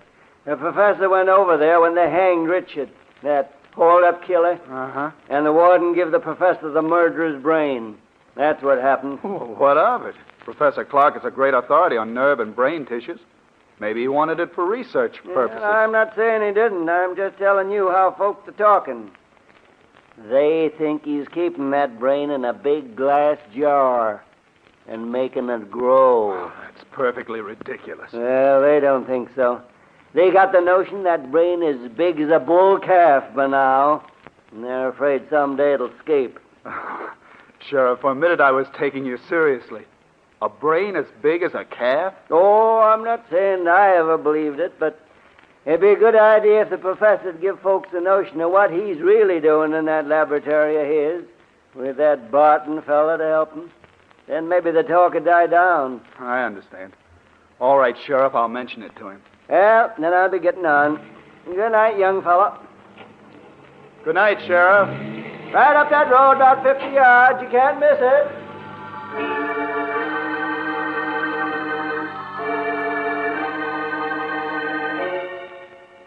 A few moments later, Dr. Richard Dale was knocking on the door of an old stone house almost hidden among the trees.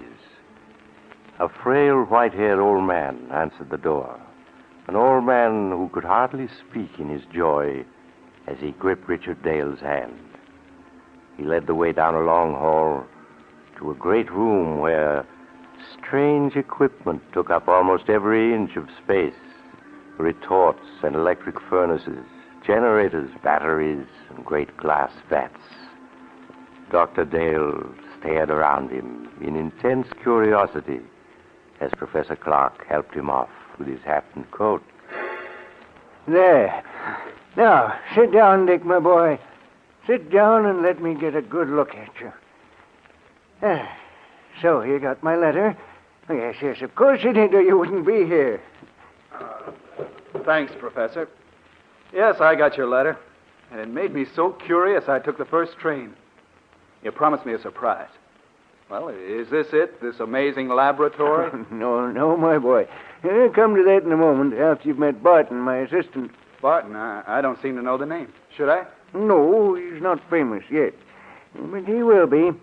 He's been with me only a few months, but I couldn't get along without him. He certainly sounds interesting.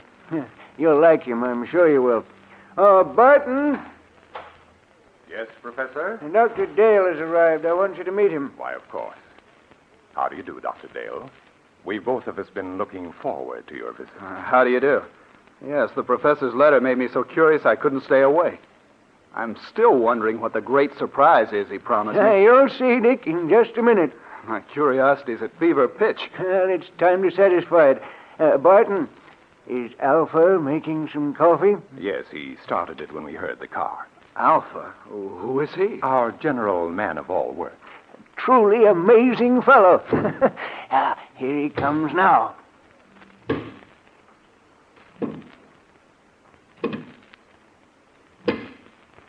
Shall Alpha serve coffee? Good heavens. I said you'd be surprised, Dick. He's not human. He's a machine. A robot. Yes, my boy. An artificial man made from metal and synthetic brain tissue. A machine man. But walking and talking. He's not very pretty, but then the professor was mostly interested in making sure he'd work. He must weigh a ton. No, only about 300 pounds. You see, Alpha's mostly aluminum and other light alloys.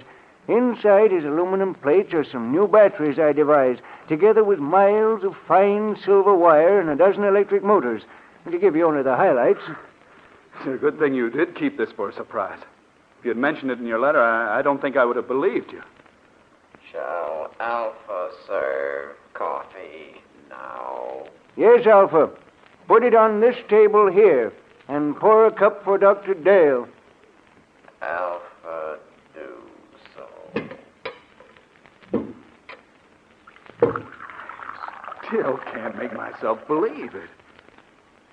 Alpha poured coffee. Go on, Dick. Take it. Huh? Oh, yes, of course. Al, thank you. Alpha, this is Dr. Dale, our guest. Any orders he gives are to be obeyed. Alpha understands. He looks clumsy, but he poured the coffee as well as a man could. Yes, my boy, Alpha has capabilities you'd never suspect to look at him. Here, I'll show you. Alpha. Alpha hears. The fireplace needs more wood. Put on that big log there. Alpha, do it.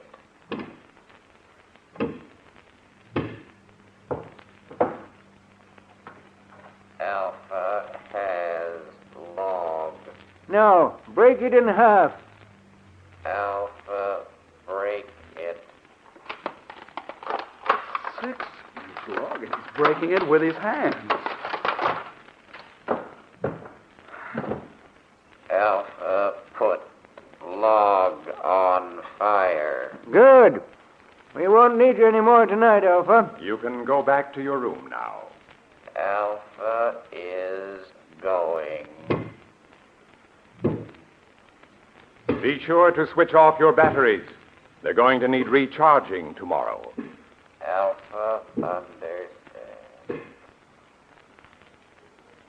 That's the most incredible thing I ever saw. You see, Dick, I try to treat Alpha as if he were really a man. So I give him a room of his own. Like any machine, he's completely inactive when his batteries have been switched off. But his brain continues to function. It's an artificial protoplasm that I spent 8 years creating. It's the only thing that makes him different from any other machine. But it means Alpha can think. Think like a man. A machine that can walk and talk and think. But Alpha's not the only surprise I have for you, Dick. He's not? No, I have another one, even more astonishing. But you'll have to wait until morning to learn about that, because now it's time we were both in bed. I suppose you're right. It's after 1. I know you must be tired. I'm getting old, so I'm going up to bed now, Dick. Barton will show you to your room. Of course, Professor. I'll see you in the morning, then. Yes. We'll have a long talk tomorrow. Good night. Good night, Professor Clark. Dr. Dale. Yes, Barton? Could we talk for a minute before I show you to your room? Oh, yes, of course. It occurs to me the professor forgot to tell you why he asked you here. Oh, yes, that's true. And I've been so interested I forgot to ask. It was his hope that you'd stay indefinitely and help us carry forward the work we've been doing here. Stay indefinitely? Well, I have my own work. Don't say no yet. Now, just think, Dr. Dale. Alpha is stronger and more rugged than a man. He needs no rest, no food. Yet he can do the work of 3 men. He can plow, reap, run machinery. Think how much drudgery a million like him could lift from mankind's shoulders. Yes, that's true. And already Alpha is technically obsolete. Professor Clark has the blueprints for a new machine man, as superior to Alpha as an airplane is to a bicycle. We want you to help us build them. Well, I'm certainly tempted. Perhaps I could arrange. Ah, excellent. And now there's only one more thing I want to tell you. Yes? What is it? It's about Alpha. You must help me persuade the professor to dismantle him. Dismantle him? Why? He has become dangerous. I don't understand. Because he was the first successful machine man that the professor built. He is imperfect in many ways. He's not completely reliable. I'm afraid that someday he may escape from the house and so do some damage that would seriously upset our plans. Yes, that could easily happen. The local inhabitants are unfriendly enough as it is. I know. Sheriff Ramsey was warning me about that tonight. All right, I'll speak to Professor Clark about it tomorrow. Ah, good. Then I'll show you to your room now, if you wish. Yes. I am sleepy. If you'll just come this way.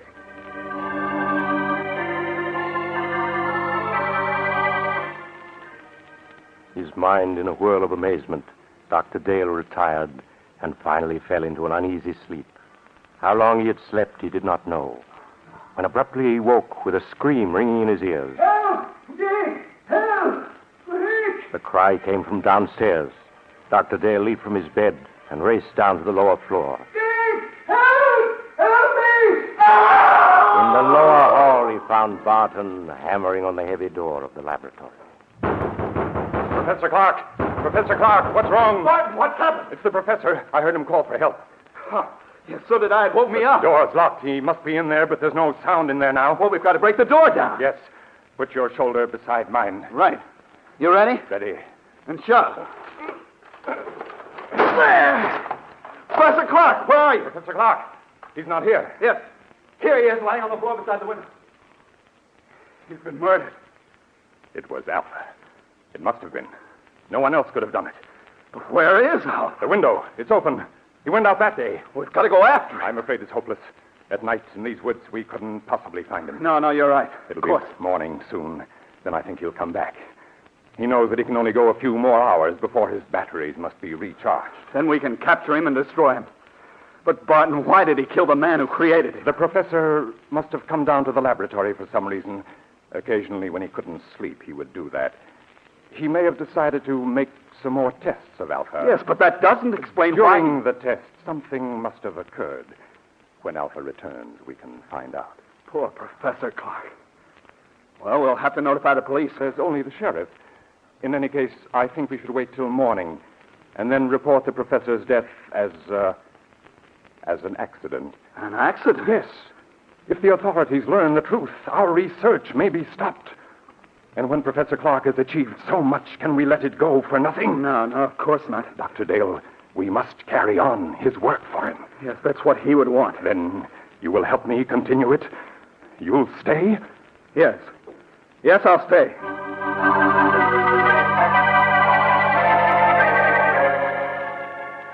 Greatly upset by the tragedy, Dr. Dale returned to bed and at last fell into an uneasy sleep, haunted by dreams of Alpha, the metal monster Professor Clark had created.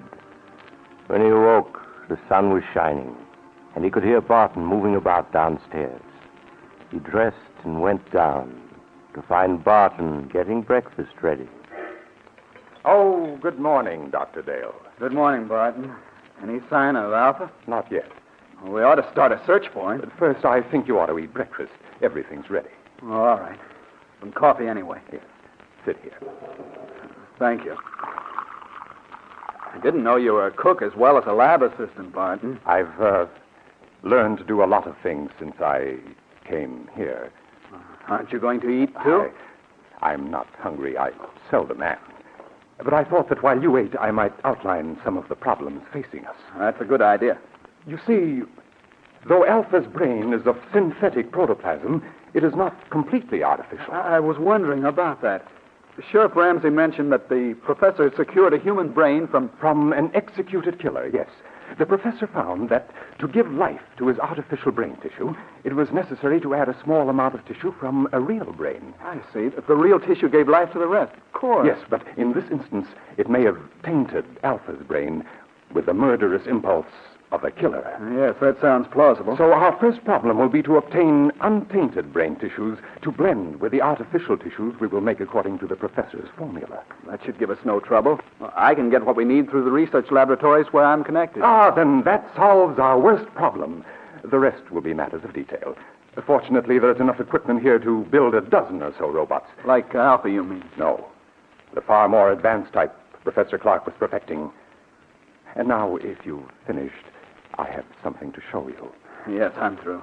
I don't feel much like eating after last night. Then come with me to the laboratory, and I'll show you the second surprise that Professor Clark had in store for you.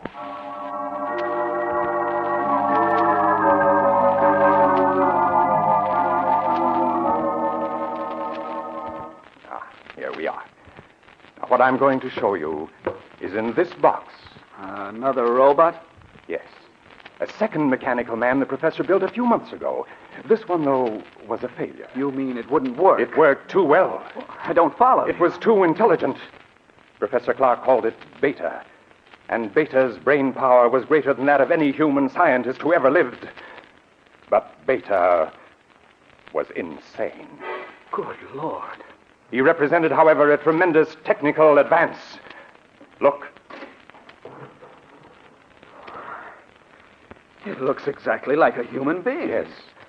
Professor Clark used me for a model when he built Beta. It's an excellent likeness. Touch the face, Doctor. All right. It feels smooth and rubbery with a hard surface underneath. The surface is a new plastic Professor Clark developed with which he could imitate exactly the appearance of human skin. Underneath is an aluminum body on which the plastic was baked. I see. Beta's hair, eyes, and teeth are all artificial, too. But he walked and talked and acted so much like a human being that no man alive could have guessed his secret. No, he would have fooled me completely. And you say he was insane? From the human viewpoint, yes. He considered himself superior to the human race. With his enormous brain power, he intended to make himself ruler of the world. You're joking. Not in the least. That was why Professor Clark destroyed him just in time. He had made plans to take over this laboratory and construct dozens of mechanical men like himself. And then, with their help, he was going to enslave all mankind. Barton, if that could happen once, it might happen again. I don't believe we should continue Professor Clark's work after all. Oh, there's no danger now, Doctor. You see, Beta also had a brain which contained tissues taken from that of the condemned murderer, but we will select the brain tissues from the highest types that are available. Yes, but even so, then, Doctor, we will produce mechanical men, tireless, indestructible, who will be mankind's willing servants, who will solve for man problems he can't solve for himself. I wonder. In any case, we must proceed with the utmost caution. And of course. Doctor, listen. Someone's come into the house. It's Alpha. He's come back. Alpha, we may need a weapon, Barton. No, I can control him. Alpha. Alpha, come here. Alpha comes. Alpha, you killed Professor Clark. Why did you do it? Professor said he would destroy Alpha. And you killed him because of that? Alpha does not want to be destroyed. But you're just a machine. What difference does it make to you? Alpha is machine that lives. Alpha is stronger than you. Alpha is better than you. Alpha, be quiet. We must destroy Alpha at once. You are right, Doctor. Do you hear, Alpha? You are to be punished Alpha here. But first, we want to know where you've been. Did anyone see you? Men saw Alpha. Men saw you? What do you mean? 2 men driving automobiles saw him. And what did they do? They tried to hit Alpha with automobile. And then what happened? Alpha stopped automobile. Alpha killed 1 man. Killed him? Other man ran off in woods. Alpha could not find him. Alpha came back. We can't keep this a secret. No matter what happens, we must notify the authorities at once. No, wait, let me think. We can't... The bell, there's someone at the door. I'll see who it is. You stay here. But what about Alpha? I'll switch off his batteries, then he can't move. There. Now I'll see who's at the door.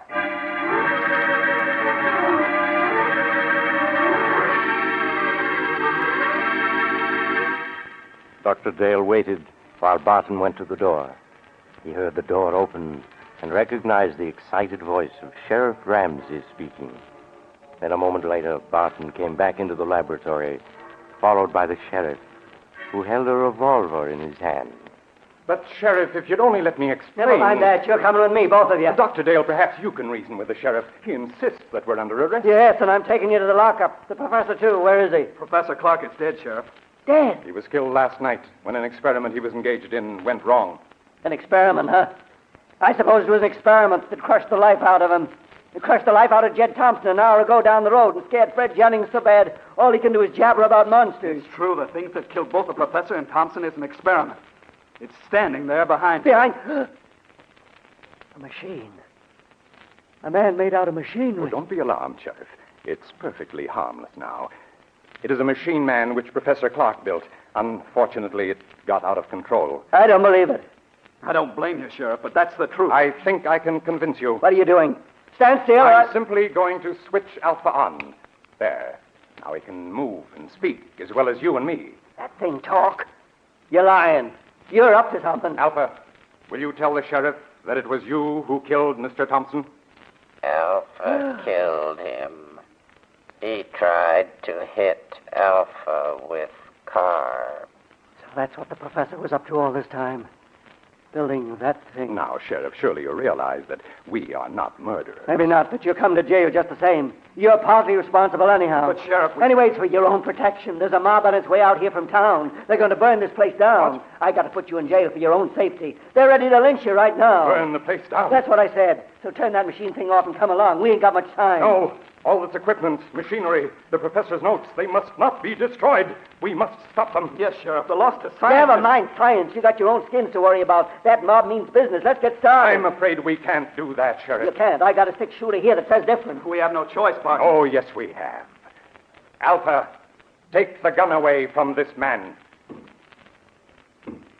What are you doing? Stop him! Stop him or else... No! Let me go! Stop him! Too late. Too late, Dr. Dale. He's dead. Alpha crushed him. Yes, Dr. Dale.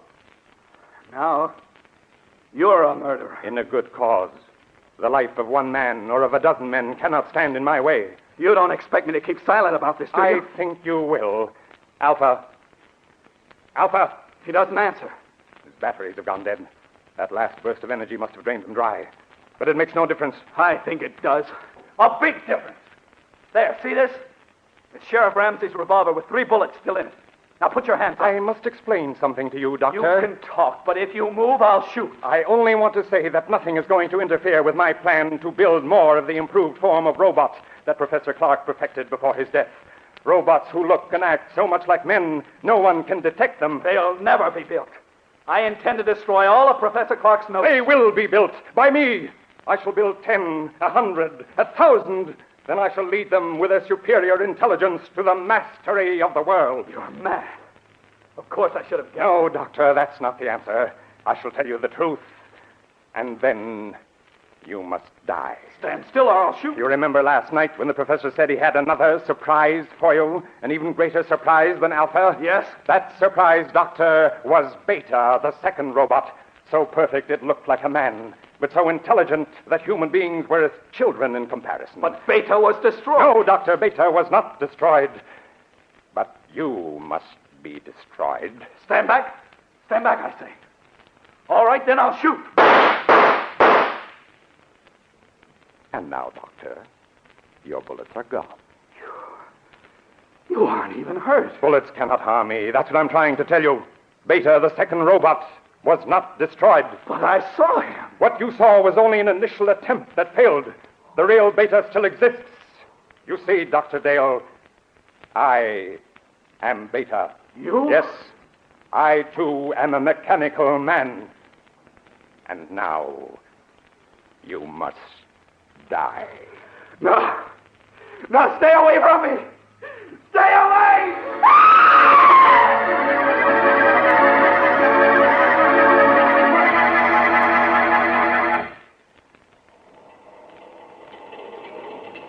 This is the mysterious traveler again.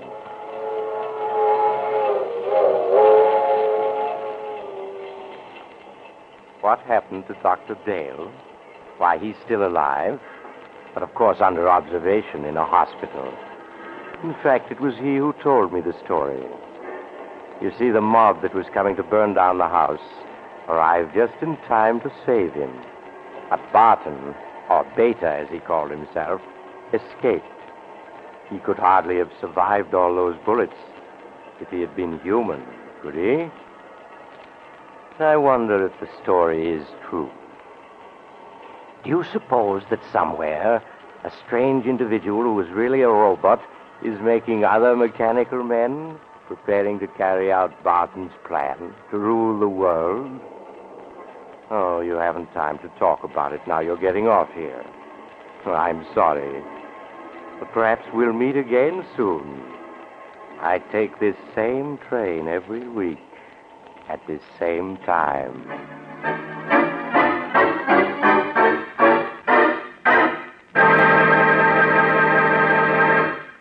You've just heard Chapter 19 of The Mysterious Traveler, a series of dramas of the strange and terrifying, brought to you each week by station WOR.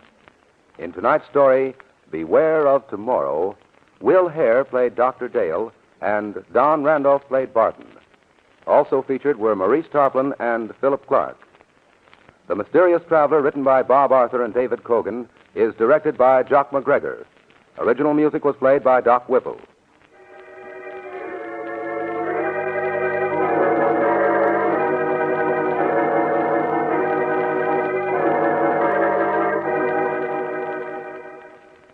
Listen next week to a tale titled The Accusing Corpse. Another tale of the Mysterious Traveler.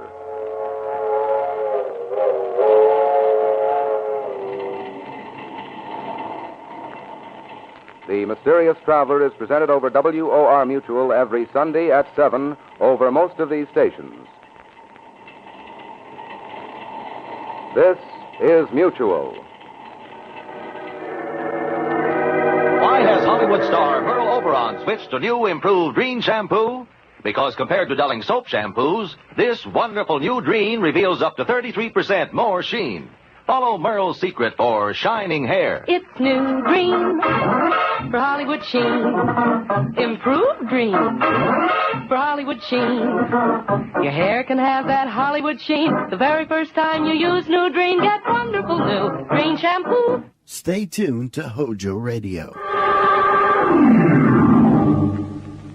Mystery is my hobby.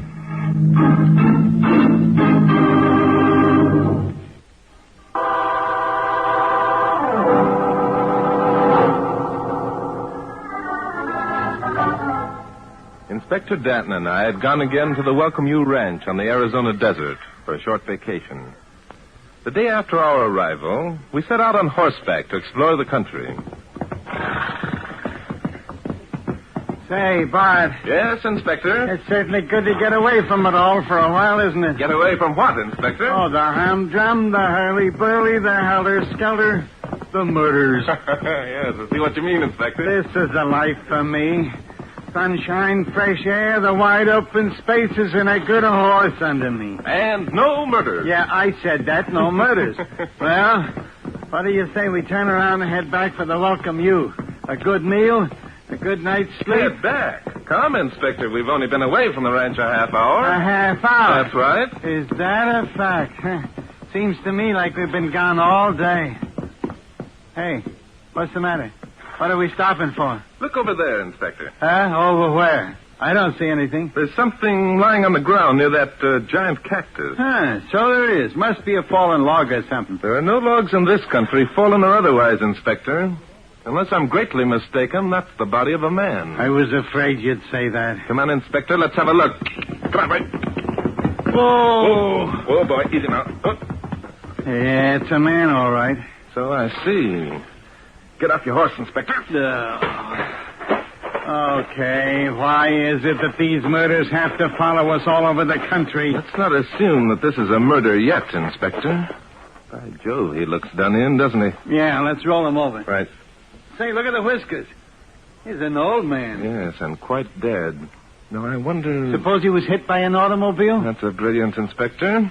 Imagine the nearest automobile road isn't more than 20 miles away. I was just supposing. Let's see. No marks of violence. Suppose he died of heart failure. I doubt it, Inspector. Why, for crying out loud? Can a man die of heart failure if he wants to? Huh, that's odd. What's odd? The boots. Our friend here is wearing a pair of brand new boots.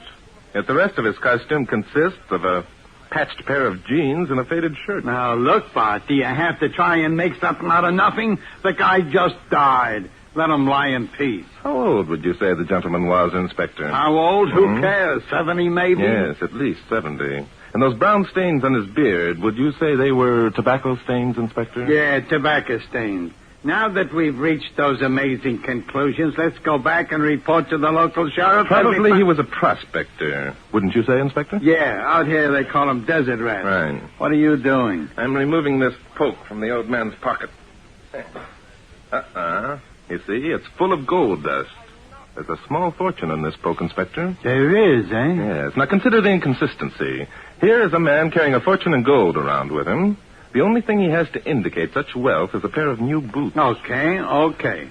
Now, look, Bart, suppose Inspector, this is one of the most interesting cases we've come across in a long while. What do you mean, case? A guy dies of heart failure. Hello there. Hey, there's a babe on a horse. Yes, and a very attractive-looking young lady. Another inconsistency. With that, I can agree, but what's a good-looking babe like that doing way out here? Well, we'll probably know in a minute, Inspector. Here she is.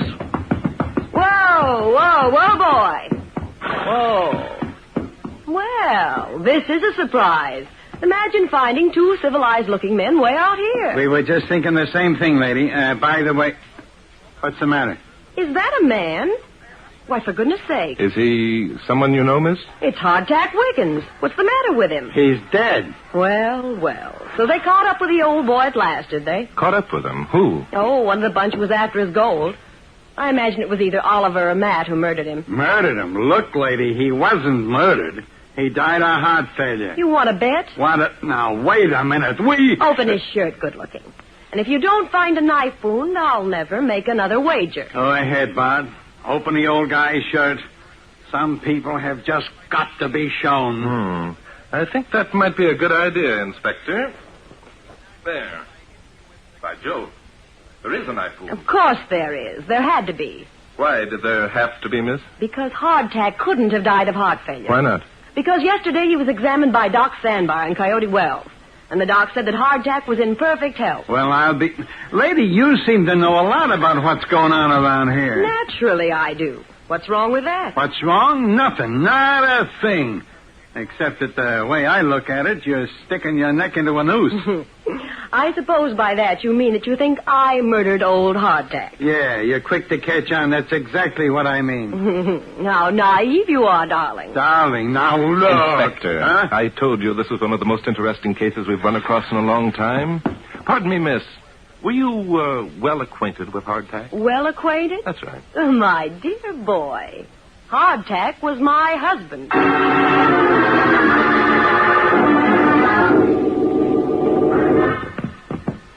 How much farther is it?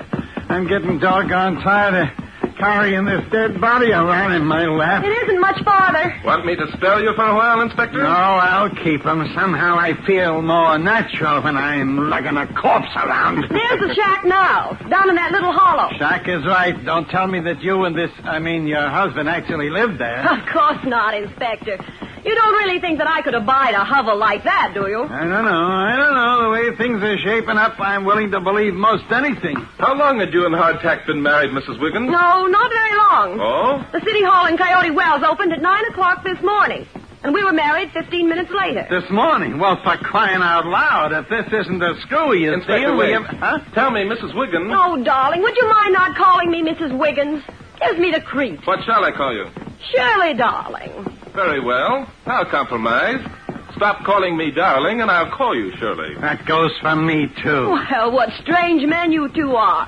Most men Yeah, would but love- we are not most men, and if you think we are strange, you better get out a mirror and take a gander at yourself. Now that that's settled, I'd still like to ask a question. But of course. Barton. How long have you known Hardtack before you married him, Mrs. Wiggins? 2 days. 2 days? Things happen fast out here, don't they?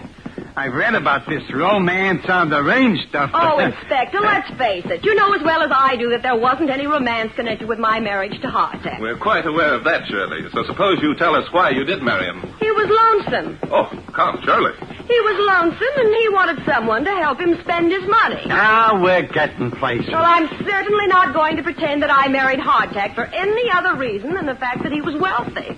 I'd be a hypocrite if I did. I don't know which is worse, being a hypocrite or being a murderer. Oh, don't be silly. I didn't murder the old billy goat. Shirley, what makes you so sure that Hardtack was wealthy? Because he discovered a pocket of gold 2 weeks ago.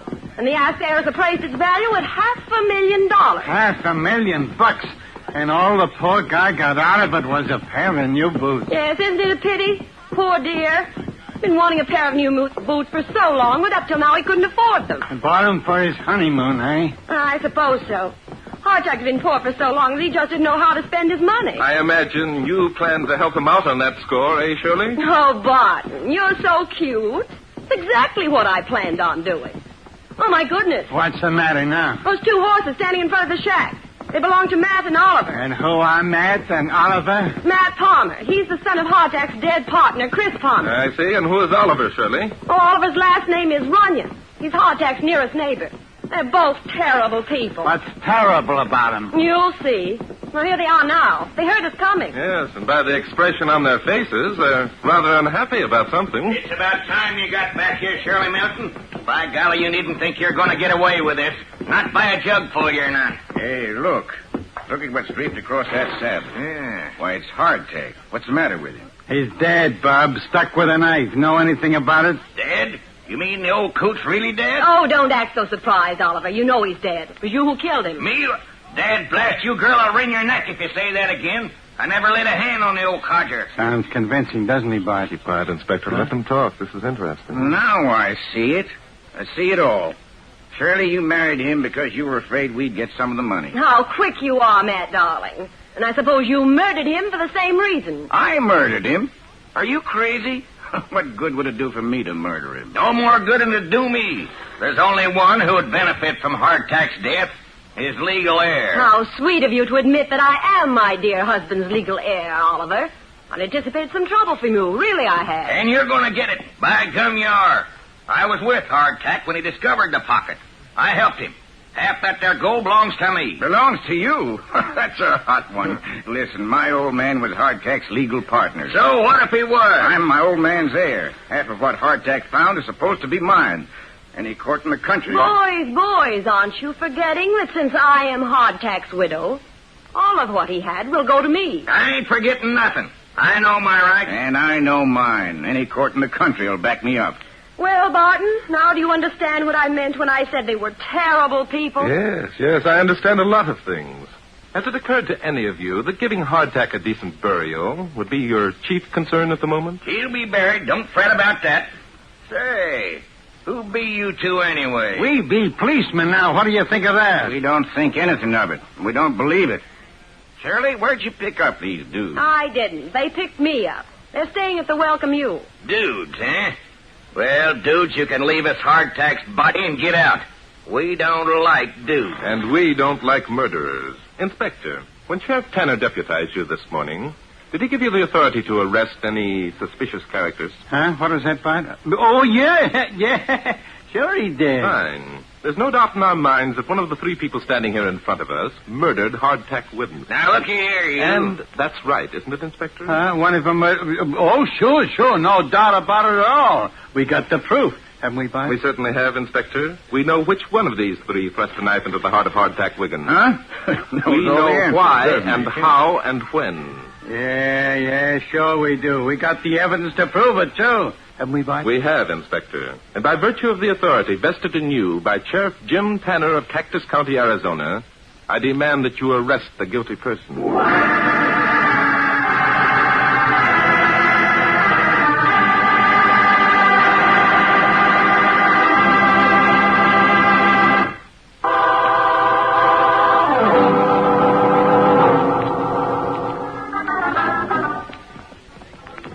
Hey, Bud. Yes, Inspector? You don't think that tying that guy up and leaving him back there in Hardtack's shack is going to do any good, do you? Not a bit, Inspector. Then for crying out loud, why did you tell me to do it? We had to do something to convince them you had the authority to make an arrest, Inspector. Yeah, but look, why didn't we just take the guy and lug him into town and turn him over to the sheriff and charge him with the murder of Hardtack Wiggins? Because Hardtack wasn't murdered, Inspector. Hardtack wasn't, huh? But for the love of Joshua, what are you talking about? Oh, come, Inspector. You know as well as I that knife wound was made after Hardtack was dead. I do? How long have I known it? Ever since you examined the wound and saw there was no blood, Inspector. Oh, no blood, eh? Say, I did notice that, didn't I? Now that you mention it. You know as well as I that blood doesn't flow from a wound that is made after death. Sure. I've known that for years. Was there anything else that I noticed when we examined the body part? Yes. We both noticed that Hardtack's shirt didn't have a hole in it. So we wondered how the knife wound could have been made, unless someone had first opened the old man's shirt. Say, that's an angle. What does it prove? I don't know, Inspector. It might prove a lot of things. Well, here we are. Whoa there. Whoa. Whoa, boy. We've arrived, have we? Where are we? Inspector, I'm surprised. This is the spot where we found Hardtack's body, remember? Well, so it is. What do we do now? We get off our horses and look around. Okay. But I don't know what you expect to find. There's the depression in the ground where Hardtack lay. And there are his footprints, clearly outlined in the sand. Yeah, I see him.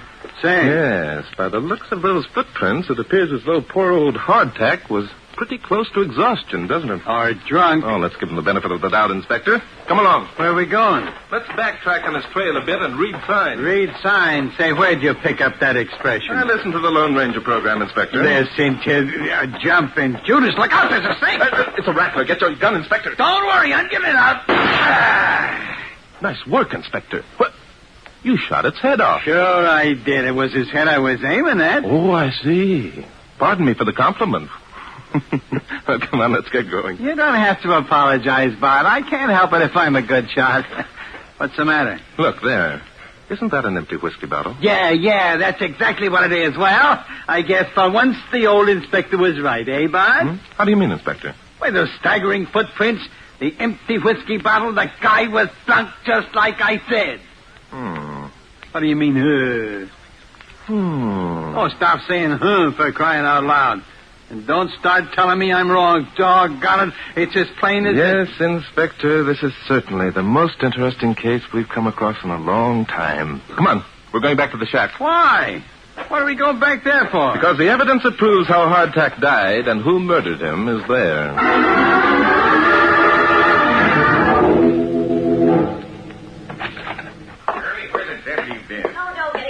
Mad darling, I had to get rid of Oliver, didn't I? No, it took you long enough. Here, get me out of these ropes. Okay. You see, there's a knife over here on the table. Yeah. Drake and Denton will be back any minute. We got to get out of here. Get out of here? Well, where do you think we're going? Now, hold still while I cut the ropes. There. There. Oh, that feels better. Those crazy fools. tying me up and leaving me here? What do you care? I can't prove that you murdered Hardtack. I didn't murder him. I've already told you that. Well, it wasn't your fault, though, was it, darling? You tried hard enough. Well, don't get cute, beautiful. I'm not in the mood for it. Okay. So you didn't murder the old codger. So what are you getting in such an uproar about? Don't be a dope. If Drake proves I stuck the knife into Hardtack, that'll be just as bad as proving it was me who killed him. So we're heading for the border right now. Now, just a minute, good looking. Take it easy. We've gone to an awful lot of trouble to get our hands on old Hardtack's dough, and we're not going to run... Listen, baby, get smart. The dough won't do us any good once we're sitting in the gas chamber. What do you mean, once we are sitting in the gas chamber? That's it, baby. I said we, and I mean we. You're in this as much as I am. Well, you're crazy. It was you who handled that knife. And it was you who married Hardtack after first making a deal with me to knock him off on your wedding day. Remember? Why, you lousy bum, Miles. You'll what? Matt, don't look at me like that. You'll what, baby? Matt, Oh, Matt, don't. Call me a bum. Try to make me take the rap for knocking off that old billy goat? Oh, please, Matt. Matt, don't hit me again. I didn't mean it. Honest, I'll go with you. You bet your life you will. Now get your stuff together and let's get out of here. All right, Matt. Don't hit me anymore. Matt, what are you doing? I'm borrowing your husband's new boots. It's the only thing he had that was any good, and I'm taking them. Oh, Matt. Hardtack waited for those boots so long. Shut up. What good will they do him now? I'm going to get something out of this deal. Okay, Matt. Okay. Only stealing a dead man's boots will bring you bad luck.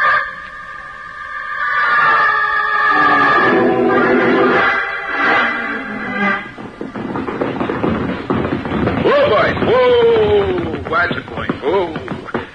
Well, the shack looks just the same, doesn't it, Inspector? Yep. It looks as though the birds have flown the coop. So I see. Both the horses are gone, huh? Well, let's get off. Go inside and have a look. Yeah, they're gone, all right. The door's wide open. Yes, just as I expected. Shirley came back and released Matt Palmer. There are the cut ropes lying on the floor, Inspector. And by the way things are scattered around, they got out in a hurry. Come on over here, Inspector. Uh-oh. What's the matter? Look, there's Hardtack lying on the bunk where we left him. Only someone removed his boots. Probably Shirley. Do you see the boots lying around anywhere, Inspector? No, but... Which means they were stolen, probably by Matt. Come on, Inspector. We've got to catch those two before they reach the border.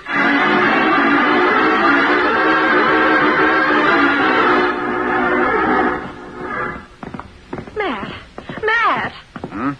Huh? What's the matter? What's the matter with you? For the past 15 minutes, you've been drooping in your saddle like a dish rag. Nothing. Nothing wrong with me. How much farther to the border? 10 miles, maybe. But say, what's eating you, anyhow?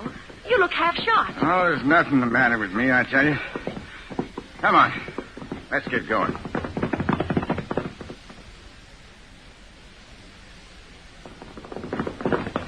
Hurry, Inspector. They can't be much farther ahead. They better not be much more of this, and I'm going to quietly lie down and expire. Oh, you're all right, Inspector. Just hang on and grit your teeth. Grit my teeth. My teeth were all shaken loose an hour ago. Look, Bart, how do we know we're even going in the right direction? Why, we're reading sign, Inspector. See? The trail is right there in the sand as plain as Fifth Avenue. Fifth Avenue, oh, what a beautiful thought. Do you think we'll ever see it again, Bart? Well, we won't unless you stop complaining and get a little speed out of that nag you're riding. Come on, man.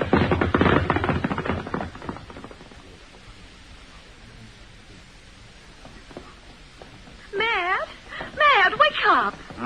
Huh? What, is something wrong? Well, there will be, and something wrong unless you snap out of it. The border's still a good 5 miles away. 5 miles. It's too far.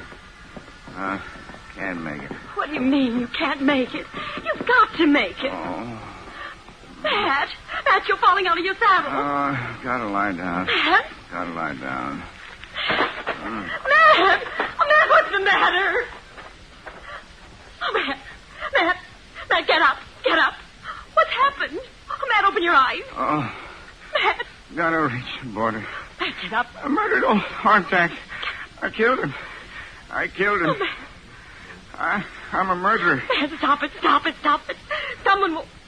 Matt! Oh, Matt, here they come. Here come Drake and Danton. Get up, Matt, get up. Oh, terrible. terrible pain. Terrible. I guess I'm going to die. No. I guess I'm going to... Oh, Matt. Oh, Matt. Whoa there. Whoa, boy. Whoa.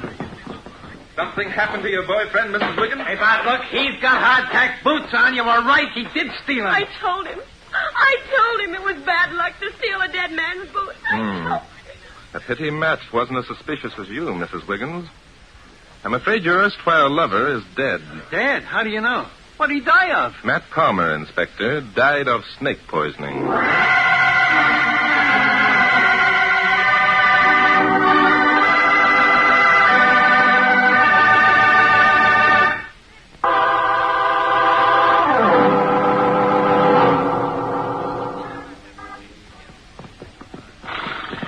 Inspector, there's the welcome you down there in the valley. Which is all right with me. A welcome you's a welcome sight to these tired old eyes. Come, Inspector. You should be in better spirits. We've just completed one of our most interesting cases. Yeah, well, give me the details, Bart. Well, there aren't many details, Inspector. You see, Matt didn't discover that Hardtack was dead until after he'd driven that knife into him. Then he covered up the wound with Matt's shirt, hoping that whoever discovered the body would think Matt died of snake bite, which, of course, he did. Yeah, but why did Hardtack have his shirt open in the first place? Why, that's obvious, Inspector. Hardtack apparently stepped on the rattler, and the snake struck him. And Hardtack killed the snake, eh? Yes, by trampling the reptile to death. Incidentally, Inspector, that was the same snake that you shot. Whoa! You mean I shot a dead snake? Yes, I'm afraid you did, Inspector. Well, I'm a bang-tail maverick. Get up! You see, Inspector, the minute Hardtack realized he'd been struck, he finished off that bottle of whiskey we found lying beside the trail. Wanted to die with a jag on, eh? No, there are still some old-timers who believe that whiskey is an antidote for snakebite, Inspector. But the fact is that just the opposite is the case. So the booze only made him worse, eh? Yes, I'm afraid so. He staggered along, probably suffering horribly. When he finally collapsed, he must have clutched at his shirt in his anguish and torn it open. The poor old guy. Then Matt Palmer came along and stuck a knife in him, eh? That's what happened, Inspector. And Matt died the same way, eh? Almost. It was Hardtack's new boots that killed Matt. The boots? What are you talking about? When the snake struck Hardtack, the old man apparently slashed down at it with a stick or some other object he was carrying. The blow broke off the rattler's fangs while they were still embedded in the soft leather of the boots. Well, I'll be... and when Matt put on the boots, the fangs were still there, eh? That's it, Inspector. You see, the boots fitted Matt snugly, and there was enough venom left in the fangs to work into his bloodstream and after a period of time to kill him. By golly, what do you know about that? Just like the girl said, it's bad luck to steal boots from a dead man. Yeah. Say, what about the girl? Oh, we'll have to let Sheriff Tanner settle that for us, Inspector. And, by the way... Yeah? When we reach the welcome you, I think you'd better not mention our experience of the day. No, why not? Well, Inspector, we're out here on a vacation, and I'd just as soon that the folks didn't know that mystery is my hobby.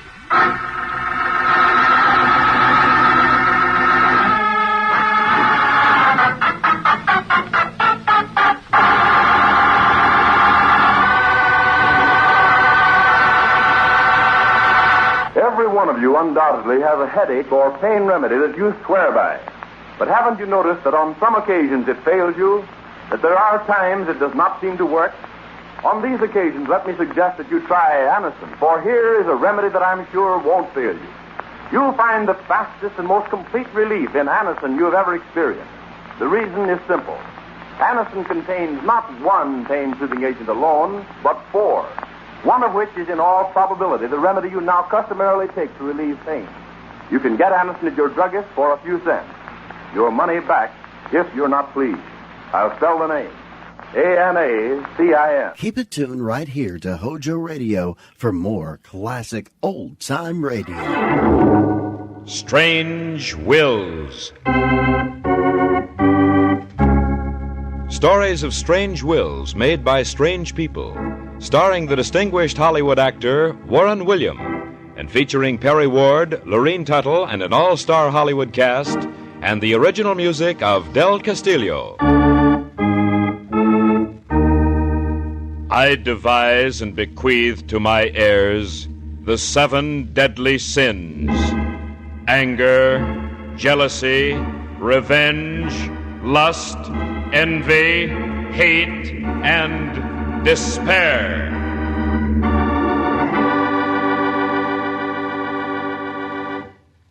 And here is our distinguished star of radio, screen, and stage, Warren William. Of all the sins that live in the human heart, none is so deadly as despair. It has been truly spoken that when a man loses faith in his friends, his neighbors, and himself, he is truly in a sorry plight. Harry McNeil, the Prince of Broadway, on a certain night not long ago, learned the full bitter meaning of the sin of black despair. I'll tell you the story in just a moment, after we hear a word from your announcer.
And now back to Warren William as John Francis O'Connell in The Prince of Broadway. These are stories of strange wills made by strange people. Strange people whose last written chapter in the book of life is dominated by good or evil. The Prince of Broadway is the story of my friend Harry McNeil, actor's agent. But Harry was more than just an actor's agent. He had that uncanny genius of seeing talent where others couldn't. And once he took some talented youngster under his wing, he never stopped until his goal was reached. For 10 years, he discovered and promoted new talent for his company, Artists Incorporated, and sent a steady stream of actors, singers, and dancers to successful careers and fame. And then, one day, he grew tired and quit his job. After an extended vacation in Bermuda, he came back to New York and opened a very small office in the heart of Tin Pan Alley. The very first chance I had, I dropped in at his new address to wish him success in his new venture. This is my friend, the old mouthpiece in person. And do me a favor and park the tombstones outside, will you? No tombstones with me, Harry. Just a social call and an invitation to lunch thrown in for good measure. Well, we'll skip the lunch today, John, if we may, but come on in, let's chew the fat. And forget the dignity of the law, if that's possible. No, that's not only possible, Harry, but a pleasure. I'll bring you up to date on Broadway gossip, but tell me, Harry, how did Artists Incorporated take your leaving? Not very graciously, I can assure you. They even offered me a vice presidency and a trunk full of shekels to stay on, but no soap. I'm a free soul from now on. I'm going to be choosy. No more discovering budding genius. They got to have it when they come in, or else. Or else what, Harry? Or else I don't want them, that's all. I handle only names now, Mr. Mouthpiece. Look, see these gray hairs on my temple? That's what I got trying to put potential geniuses in marquee lights. Gray hair and ulcers at 29. If I keep it up, where do you think I'll be at 39?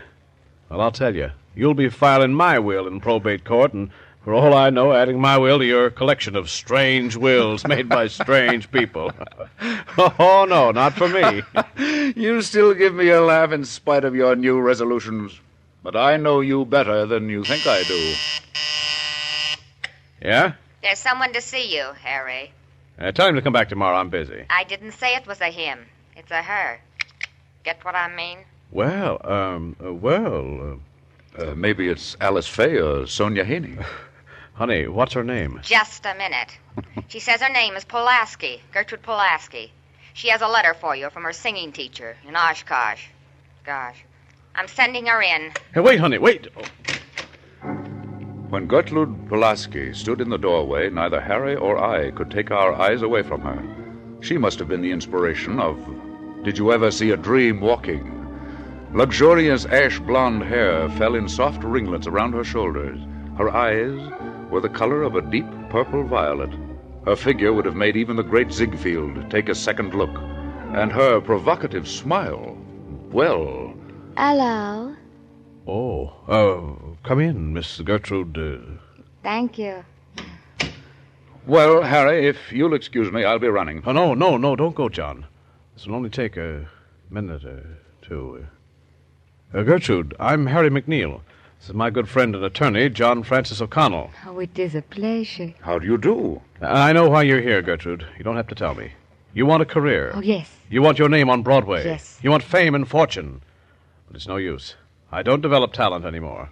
I only take names, people who have reputations. Oh. I'm sorry, but... But what, Mr. McNeil? But what? Oh, but what will you sing, of course? Here, let me sit down at the piano. Now then, let's find a good number. You know this one? Yes, of course, and I'll play it, too. Good enough. Here, I'll move over. Room enough? More than enough. Now you can turn the pages for me. That'll be a pleasure.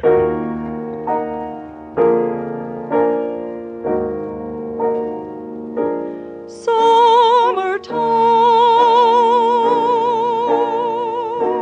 and the living is Hold it, just a minute. That's enough. Look, Sugar, let's relax and sing it a little bit lower, will you? Now, this isn't an audition for the Met. These words were written right from some guy's heart, and I want you to sing them from your heart. Here, move over and let me play it for you. Now, let's try it again. Yes, Mr. McNeil. Okay.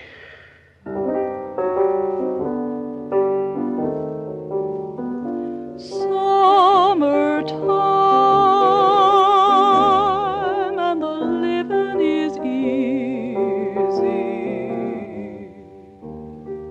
We've heard of racehorses kept under wraps until the day of the big race. Well, Harry McNeil went one better with the beautiful Gertrude Pulaski. 6 months went by, 6 long months that had my imagination on edge because I couldn't wait to learn what had happened to his newest discovery. He only gave me hints. But one morning I received an invitation in the mail to attend the debut of Judy Morrison in a song recital at Harry McNeil's penthouse apartment the following Saturday night. Oh, exit Gertrude Pulaski. Enter Judy Morrison. The debut of a McNeil discovery was always one of the highlights for blasé columnists and important bigwigs. They were seldom, if ever, disappointed. Always the showman, Harry kept Judy Morrison, out of sight until our natural excitement and curiosity reached a crescendo. And then, at exactly 11 o'clock, she made her triumphal entry. The girl was breathtaking. She wore a long, flowing green evening gown that accentuated the ash blondness of her hair. Her charm and smile were devastating. Her poise was perfect. In appearance and demeanor, Judy Morrison was sensational. Well, now that you've all had a good look at Judy, she'll show you that beauty in appearance and voice are not incompatible. Judy, will you take over the keyboard, please? I don't know why I love you like I do. I don't know why, I just do. I don't know why you thrill me like you do. I don't know why, you just do. You never seem to want my romancing. The only time you hold me is when we're dancing. I don't know why I love you like I do. I don't know why, I just do.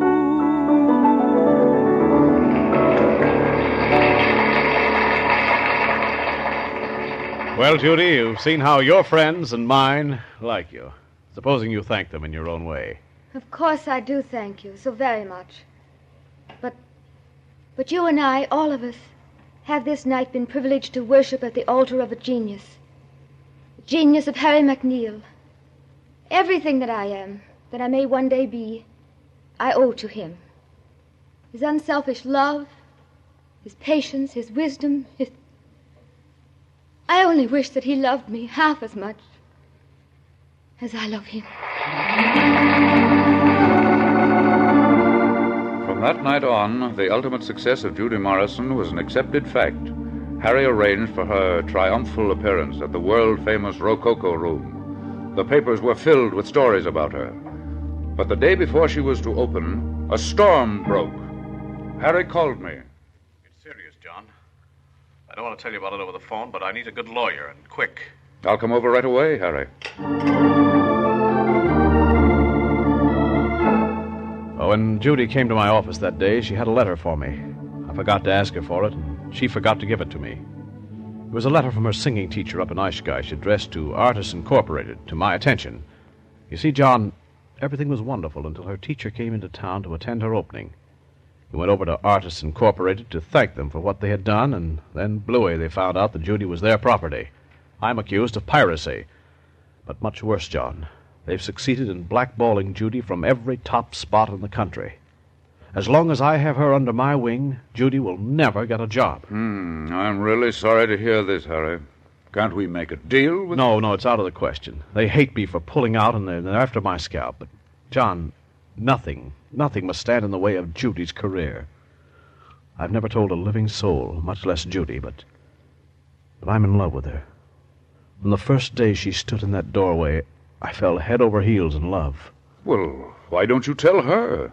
After all, marriage still comes before a career in my book. How do you know that Judy will... No, John. You see, we belong in different schools. To us, the theater is theater. It transcends everything. The show's got to go on. Judy will be everything I planned for her to be. I'll tell you how I want it worked. Draw up my will. Well, what are you going to do? A Brody from Brooklyn Bridge? No, not that. I want you to will Judy Morrison, body and soul, to Artists Incorporated. Harry, you're talking like a fool. Well, if they own her, she'll go to town. She'll be where she belongs, on the top of the heap. And you, Harry? You know, John, I've held a pilot's license for 5 years. We're not in the war yet, but England is, and they need flyers. One more thing. I want your word that you'll never tell Judy what really happened. Tell her, yes, just say that I got tired of going on. That I did everything I could for her, and from now on, she's on her own. I never thought that I'd live to see the day that you'd run out on Judy. You'll never know, John, how black, how bitter despair can be. If I have my way, you'll never see me alive again.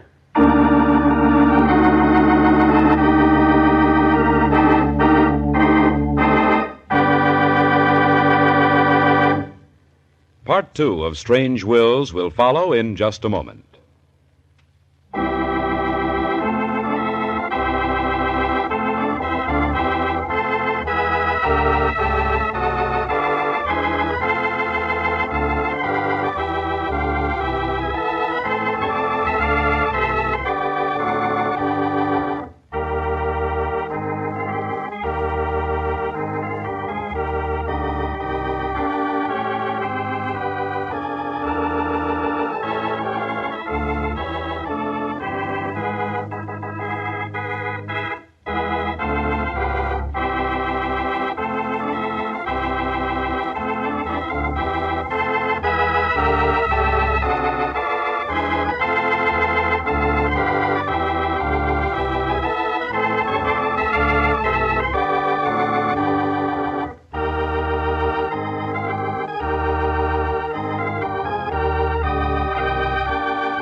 And now back to the Prince of Broadway and Warren William. My friend Harry McNeil disappeared from the world of men. Meanwhile, under the banner of Artists Incorporated, Judy Morrison became an overnight sensation. One night, Judy called me and asked me to meet her at the Swank Ziegbro Room. where she was currently appearing, I noticed a tenseness in her voice. John, I can't hold out any longer. I've got to know why Harry threw me over. It wasn't like him. Why is that important, Judy? Haven't you got what you wanted from life? Beauty, charm, talent, fame? You're the toast of Broadway. Values in life change, John, believe me. 9 months ago, I thought that was what I wanted.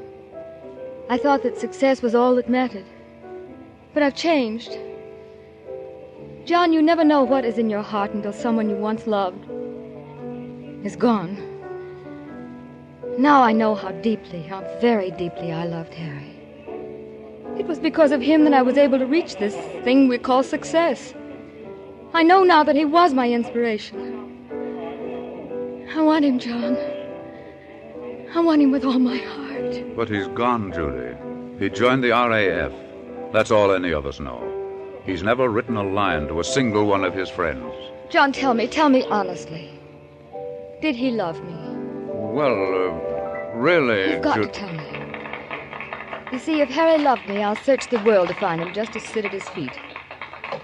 If he didn't, if he really tired of me, if I must abandon hope, then I'm going to marry Felix George, the vice president of Artists Incorporated. He proposed to me last night. I said I'd give him my answer tonight. If ever a man was saved with a bell, it was I. Judy was called to go on with her act, and I was left alone to ponder the question of legal ethics and love. I was sworn to silence by my client, and yet I wanted to tell Judy the truth. I want to dedicate my next number to a very great and gallant man. His name is Harry McNeil, and I know no matter where he may be, he'd like to hear the song I'm going to sing. You see, he taught me how to sing it.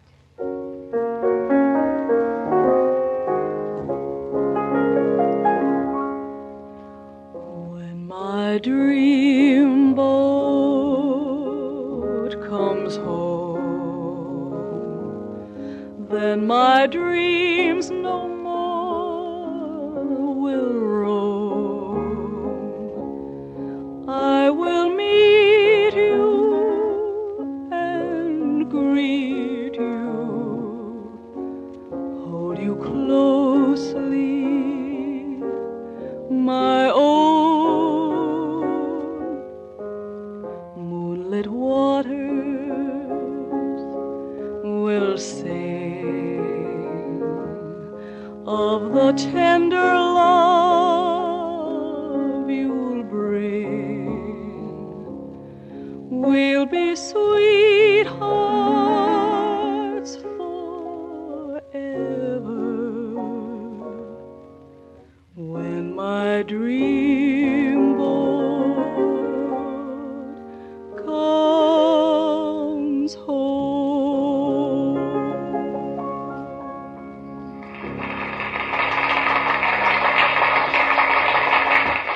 You see, Mr. Counselor, I put my cards on the table. I've got a little boat of dreams that I won't let go of. Listen, Judy. I'm going to do something I shouldn't. But I'm willing to live with my conscience, in spite of my action. You're right. Harry loved you as no other human being ever will. Oh. He turned you over to Artists Incorporated because your singing teacher gave you a letter addressed to them. And by that letter, you belonged to them. What? They had you blackballed in every spot in town. And Harry did the greatest thing a real man ever did. He willingly and knowingly sacrificed his deep love for you in order that your ambitions would be realized. I knew it. I felt it all the time. Oh, John, why didn't you tell me? I thought you wanted a career, Judy. I honestly did. Oh, John, men are such fools. Such fools. Judy's offer to entertain British troops was quickly and eagerly accepted. Within 2 months, she had arrived in London, and then she began her long search for Harry McNeil. Meanwhile, at home, events moved with startling rapidity. Then there came that day of infamy, December 7th, 1941. I received my commission as Captain U.S. Infantry and was assigned to legal duties in the Provost Marshal's office in London. 3 days after my arrival, I had lunch with Judy at the Savoy. I think he's dead, John. And yet I won't be satisfied until I'm positive. He's listed as missing in action, and his squadron commander told me that he was shot down in flames over Berlin. Oh, don't give up, Judy. I've always believed in a sort of special providence that watches over people in love. No, I won't give up. I'll keep right on searching if it takes me the rest of my life. Then came D-Day. France was liberated. World-stirring events followed in rapid succession. Germany was invaded. The Battle of the Bulge, and the end was nearing. And then the news we had all been waiting for: Germany surrendered. But as the war came to its inevitable end, Judy became more disconsolate. Though she searched every hospital in Europe, no trace was ever found of a Major McNeil. He had disappeared. Judy and I met once more in Munich. I hardly recognized her when I called for her at her billet. Her eyes were sunken, she was pale and wan, and the emotional strain she'd been under these past years was indelibly etched on her face. It's all over, John. My hopes are run out. There's nothing left for me now but to go home. Judy, you've done everything a human being could possibly do under these conditions. You're tired, young lady. You must go back immediately. Yes, I know. I've made arrangements to fly to London tomorrow. And then it's back to New York. It's too bad, Judy. Yes, John, I guess my little boat of dreams is finally founded. What time is it, please? Why, it's 3:30. Would you be a kind man and take a ride with me? Where to? On my last appearance. I'm scheduled to sing at a little hospital just outside of Oberammergau. I understand that most of the patients are blind. I'm at your service, Judy, and if you will permit me to say so, I consider it an honor and a privilege.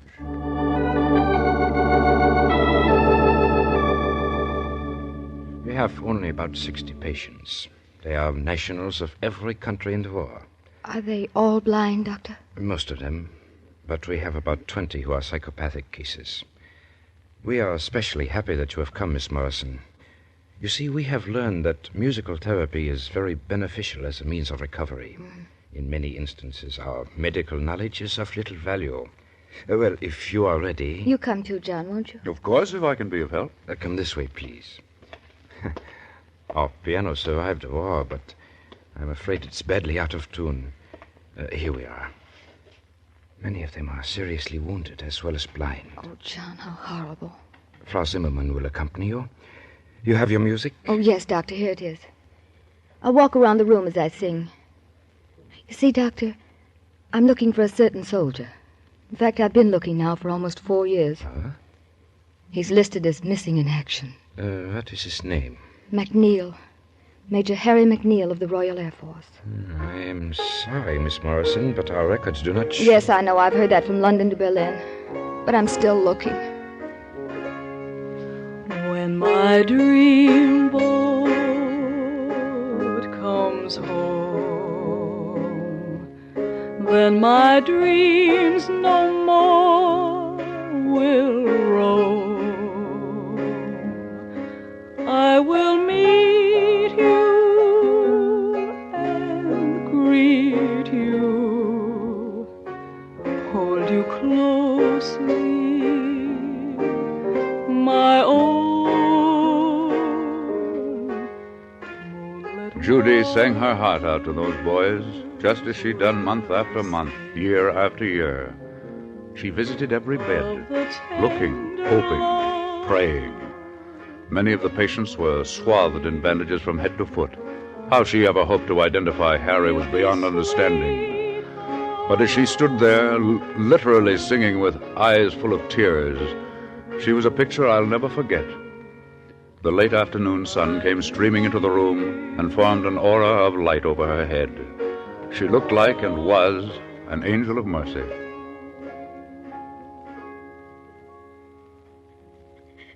Oh, John, my last hope is gone. Take me home, please. We walked slowly to the door. Her head was bowed. Judy was crying softly. Just as we reached the door, She stopped. She turned and took a last lingering look round the room.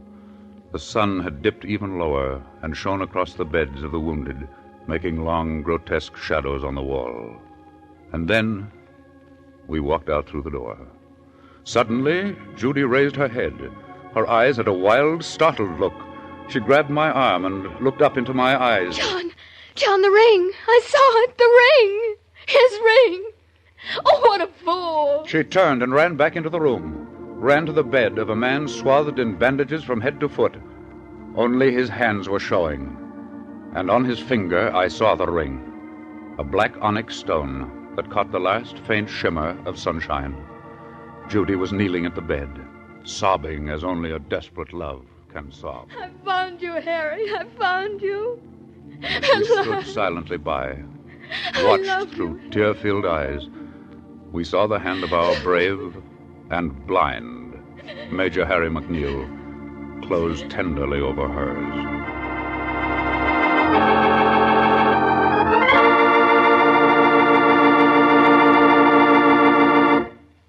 Warren William will be back in just a moment to tell you the rest of the story of The Prince of Broadway.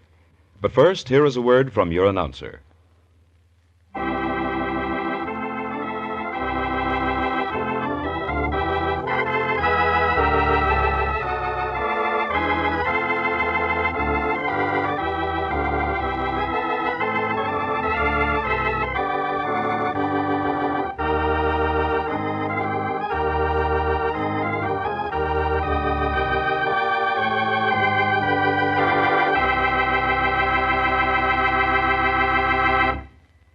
And here again is Warren William.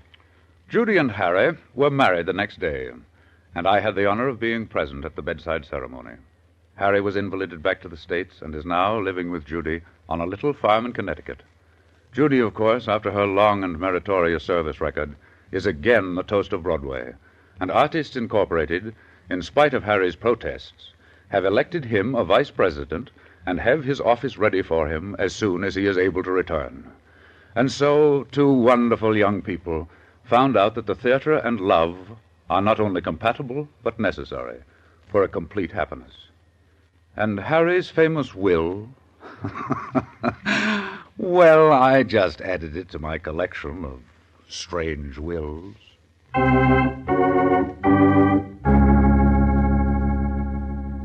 Next week, I'm going to tell you a story about a last will that started a treasure hunt on the floor of the ocean for a king's ransom in rubies, diamonds, and pagan gold. The log of the Spanish three-master, Toledo, was washed ashore on a desolate West Indies island through modern science and the skill of a beautiful young forensic chemist. The last position of the ship was discovered not only by Captain Paul George, courageous young American, but, unfortunately, by the desperate crew of an ex-German U-boat who had fled Germany at the end of the war. What took place at the bottom of the ocean is a thriller that I promise you won't forget for a long time to come. We call this strange story Treasure to Starboard. This is Warren William inviting you to listen again next week. Strange Wills is written by Ken Crepine and directed by Albert Ulrich. This is a Teleways feature produced in Hollywood.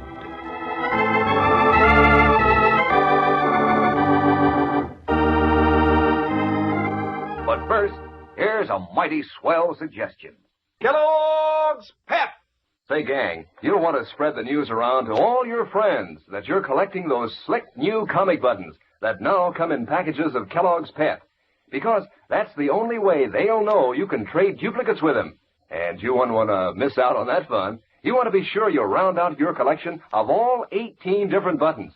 Yep, that's 18 different comic strip characters, like Smitty and K.O. and Herbie and Superman, of course. And the best part is, you don't have to send in a single penny for these sharp, new comic buttons, not even a box top. Fact is, you can't buy them anywhere. But you can ask Mom to get you a package of that super delicious whole wheat flake cereal, Kellogg's Pep. Inside each package, there's a thrilling prize, one of these bright new comic buttons, or a military insignia or warplane button. Remember, that's P-E-P, PEP, made by Kellogg's of Battle Creek. Stay tuned to Hojo Radio. This is Orson Welles speaking from London.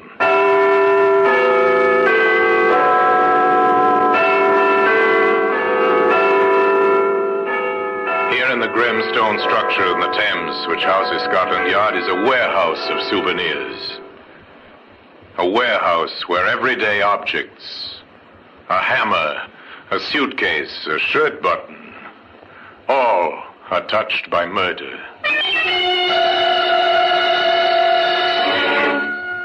You take this canvas bag. This canvas bag might give us a lead, sir. What's that writing on it, Sergeant?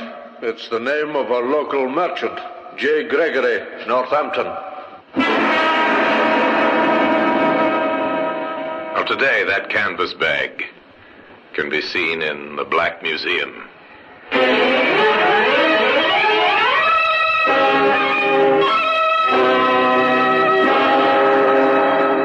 From the annals of the Criminal Investigation Department of the London Police, we bring you the dramatic stories of the crimes recorded by the objects in Scotland Yard's Gallery of Death, the Black Museum.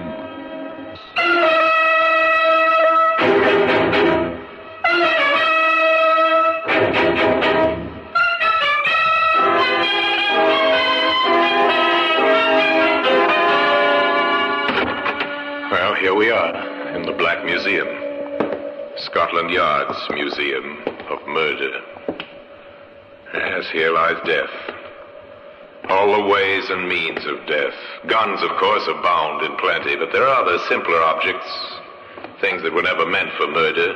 Now, this gold trophy. A famous sportsman climaxed a great career by winning this. Later, it was an exhibit in his trial. It was proved he had used it to batter a man to death. Here's a knitting needle, perhaps used to knit for absent friends, for children not yet born. And it was put to more lethal use, to end a life. Here we are. Here's the canvas bag. It was once a bag used to hold provisions in a Northampton grocery store. Later on, it became more famous, but we anticipate. Let's begin the story not with a canvas bag, but with a certain young woman who at her home in Birmingham was packing her suitcases.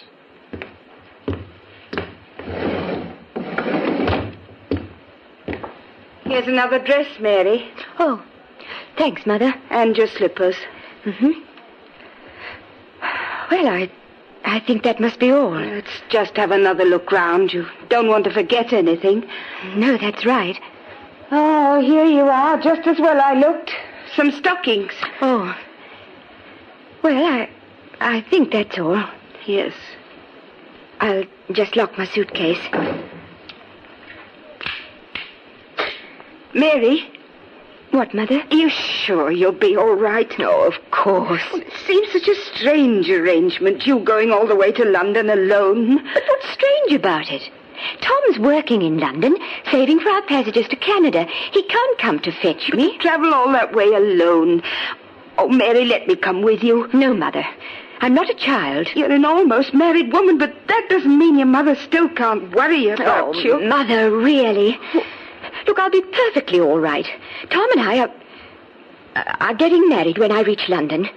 A month later, we'll be on our way to Canada. And we'll lose you. It's so sad. You'll write as soon as you reach London, won't you, darling? Yes, of course I will. And don't worry, please. I'll be all right. A girl leaving home to get married, an anxious mother. Nothing very new about that. Except that the girl never went to London. The following day, her train arrived in Northampton, where she was tenderly greeted by a charming man some years older than herself. Hello. Hello. Here I am, Mary. My dear Mary. Oh, darling. I've been waiting here for a moment. I thought you... What, that I might have deserted you? Hardly, my sweet. Did you have much trouble with your family? Yes, a little. Dad was anxious, and you know what Mother is. She worries terribly. Yes. You told them the story about meeting Tom in London. Uh-huh. And they believed it. Oh, good. Oh, darling, it's wonderful to be with you. Come, Mary, I found lodgings in St. John's Street. Oh, good. But listen, since you've told your parents you were meeting Tom Reynolds in London, we might as well continue the deception, eh? How? Well, to the landlady, you'll be Mrs. Reynolds. And I, of course, shall be Mr. Reynolds. It might be better if you called me Tom.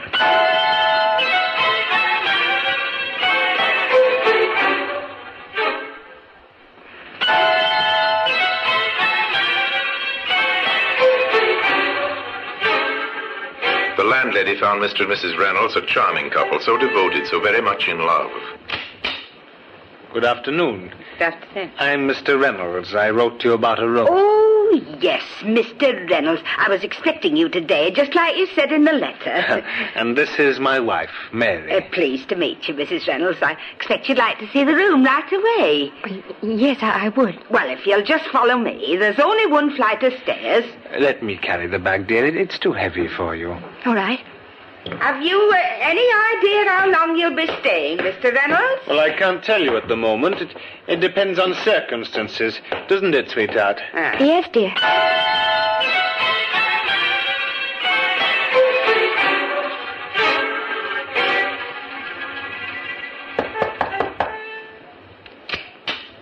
Why, it's Mr. Reynolds. I didn't know it was so late. Well, my wife's asleep, Mrs. Marsh. I thought I'd just pop in to tell you that we're leaving next week. Leaving? Uh-huh. Well, isn't that rather unexpected? I was talking to Mrs. Reynolds only yesterday, and she said... Yes, but you see, I've had some news from friends of mine in Canada. In Canada? Yes. We're going to Canada, Mrs. March. Oh? We're leaving from Liverpool next week. Oh, that will be nice for you, Mr. Reynolds, and for your sweet wife, too. Yes. Oh, but there is one other thing. Huh? I'd be very glad if you wouldn't say anything of this to my wife. You see, she's not quite sure that she really wants to go to Canada, and, well, I think it'll only upset her if anyone talks to her about it. Oh, of course. I wouldn't breathe a word, particularly since you've asked me not to. Thank you so much, Mrs. Marsh. We'll be giving up our room on Friday. Uh-huh. I'll arrange for a car to call for the luggage early in the day. So considerate, the landlady thought. Such a gentleman. On Friday morning, she said goodbye to the couple with reluctance. At least she said goodbye to Mr. Reynolds, who explained that his wife had gone ahead to the railway station. But even the nicest of lodgers are only a passing memory in a landlady's mind, and she might never have thought of the young couple again if it hadn't been for the events that occurred some weeks afterwards. On the high road from Rugby to Northampton, two men were walking home after work. Well, Bat, what do you think of the team's chances on Saturday? They're wanted to be better than last week, eh, Sam? Yeah, I should say so. Hey, look down there in the ditch beside the road. What do you see? Oh, wait a minute. Oh, it looks like a canvas bag. Well, there's something inside it. Well, what's that all over it? Lime, isn't it? Oh, probably a dead dog. Come on, I'll buy you a pint. Hey, ain't no dead dog. Bert, look, will you? An arm. I can see it plain. Oh, crikey. Come on, Sam. This is for the police. The local police recovered the body and Scotland Yard was summoned. Inspector Courtney, accompanied by Detective Sergeant Finlay, arrived in Northampton. They met the doctor who had conducted the post-mortem. The body was that of a woman, Inspector. Have you any idea of her age, Doctor? Youngish. I'd say in her 20s. In height, a little over 5 feet. Slight build. And in what state was the body? Dismembered and partially decomposed. And the cause of death? Have you any idea about that? There's no way of telling, Inspector. The only thing you can take for granted is that she was murdered. The yard men had a dual task there. They had to track down the murderer, but first and foremost, they had to find out who had been murdered. They set out to examine the evidence. This canvas bag might give us a lead, sir. Yes. Now, what's that writing on it, Sergeant? It's the name of a local merchant, J. Gregory, Northampton. Yes, the name's clear enough. Luckily, the lime didn't rot it away. As I'd say it was meant to, sir. Yes, I'd say so too, Sergeant. I think we'll call on Mr. Gregory. Was this a lucky break early in a difficult case? It seemed not. For when the London detectives interviewed J. Gregory in his Northampton warehouse, the merchant could give them little help. Yes, it's my bag, all right, Inspector. No mistaking that, but how did it get in there? Well, we thought you might be able to tell us that. Well, I assure you I can't. These canvas bags are used for transporting groceries between this warehouse and my several shops in the town. And they're, handled by your employees? Yes. Are they ever given out to the public? Oh, no, they're not. Were you aware that one was missing? Well, hardly, Inspector. I have upwards of 100 of these bags and a lot more to do than count them. Yes, of course, yes. But now, you understand the gravity of this situation. Yes. A woman has been found dead. Murdered. Murdered? Her body wrapped in one of your bags. Inspector, I can only assure you I know nothing whatever about it. At this stage, Mr. Gregory, not knowing the identity of the murdered woman, the bag is our only clue. Now, you do appreciate that? Yes, of course. Sir, that I'd like to talk to one of your employees who might have handled these bags and who might have been in the position to take one or even give one to somebody else. Inspector, I'll see to it my staff are available. Thanks. As a matter of fact, you can begin with my warehouse manager, my own brother. Oh, yes, thank you, yes. Wait, I'll get him. George? Huh? George, come here, will you?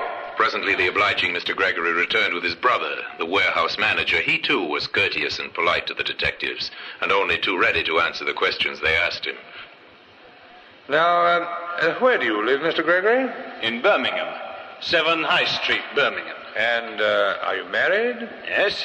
Wife and 2 children. And you live at home? Well, sometimes I stay here at the warehouse. You know, because of the distance involved in travel, you understand? Oh, yes, perfectly. Now, tell me, have you ever lent or given anyone outside the firm one of these canvas bags? Well, I don't like to mention it, but... Well, go on, George. Tell the inspector whatever he wants to know. Did you give away one of these bags? Well, yes, as a matter of fact, I did, John. I know it was against regulations, but... Well, a tramp came in one day asking for some scraps of food, and... Yes, and... Well, I felt sorry for him, you know how it is. Yes, quite. I gave him a couple of tins and, a canvas bag to carry them in. Sorry, John, but that was the only occasion I have given one away. Now, could you tell me, how long ago would this have been? Oh, well, I suppose about 6 weeks, perhaps a bit longer. I'm afraid I can't remember the exact date. Well, thanks very much, Mr. Gregory. I don't suppose you can help us in this matter of the murdered woman. I mean, you've no idea who it might be. Well, none whatsoever, Inspector. I'm sorry. Well, thank you very much indeed, gentlemen. Good day to you. Good day. The inspector left the warehouse deeply disappointed. It seems that the trail led nowhere. For the inspector believed this story of the tramp that George Gregory had told him. There's no reason why he should not have believed it.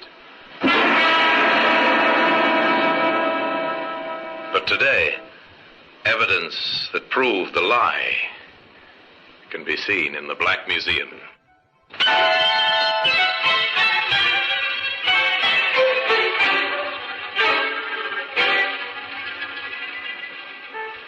There are hundreds of women reported missing every year throughout England.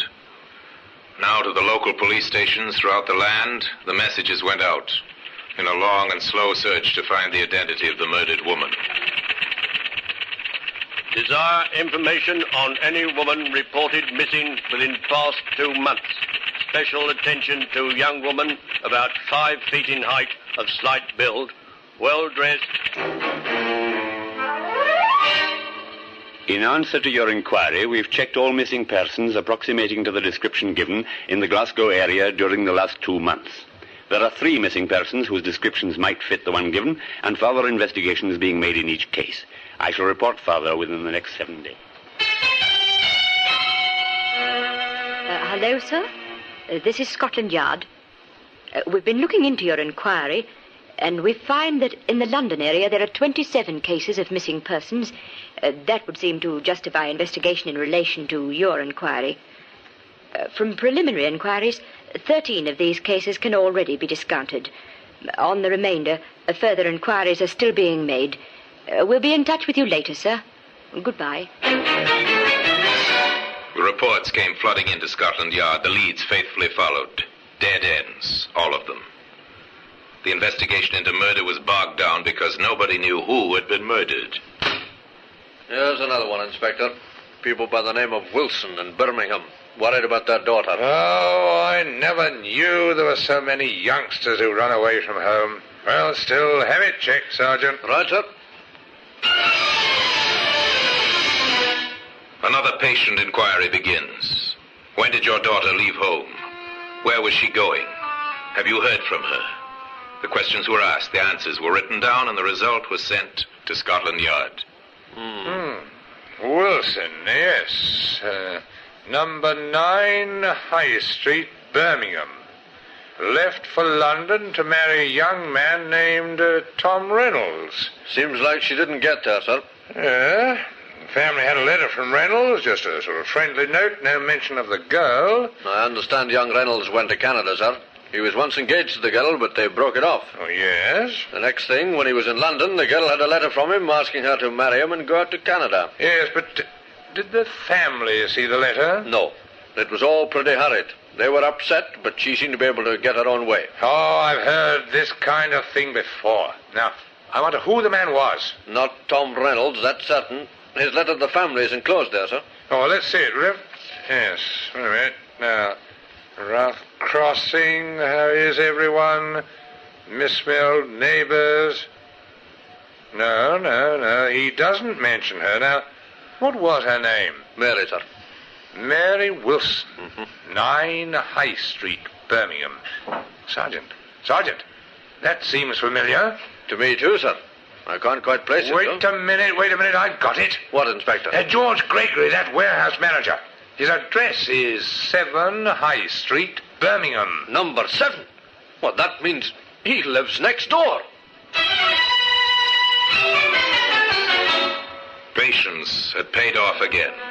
Careful and painstaking methods had given them a new lead, or rather, the renewal of an old lead. For the canvas bag had first led them to the Gregory warehouse. The detectives went back to Northampton, back to interview George Gregory. Mary Wilson, Inspector? Well, of course I knew Mary Wilson. Now, tell me, when did you last see her, Mr. Gregory? Oh, some time ago. She went to Canada, you know. She married a young chap named Reynolds. Yes, but did she marry him? Well, to the best of my knowledge, she did. You said, I knew Mary Wilson. Mm-hmm. Why the past tense? I don't know. Well, don't you always use the past tense when you're not likely to see a person again? Oh, you don't think you'll see her again? Well, Inspector, with her married and living in Canada, that'd hardly be likely, Inspector. George Gregory seemed at ease. His answers rang true. It could be nothing but a strange coincidence. Inspector Courtney gave certain instructions. I want a cable sent to Tom Reynolds in Canada. Find out if he married Mary Wilson or not. The odds are he's still single. Then Courtney went to Birmingham, to number 9 High Street, where he talked to Mary's mother. I don't want to alarm you, Mrs. Wilson, but I'm from Scotland Yard, and I want to make certain inquiries. Scotland Yard? Oh, my Mary's done nothing wrong, has she? Of course not. No. Now, tell me, Mrs. Wilson, do you really think your daughter might have gone to Canada with her young man? Oh, I don't know what to think, sir. I was always puzzled. I mean, the way she seemed to patch things up with Tom. Yes, did you question that? No, I didn't say much. I was glad, really. About her marrying the young man? Yes. Well, you see, for a while I was worried there was another man she seemed to like, but too much, if you know what I mean. Oh, you disapproved? Oh, Mary was never one to take criticism, but I didn't like it, I can tell you. Was the other man older? He was, old enough to know better. Him with a wife and 2 children of his own. I tell you, I was relieved when I thought Mary was going away to marry Tom Reynolds. Now, there's one more question I must ask you, Ma'am. Yes, Inspector? The name of this attentive gentleman. Well, I don't like to make anything of it, mind. No, but I'd like to know his name. Well, he happens to live next door, and his name is George Gregory.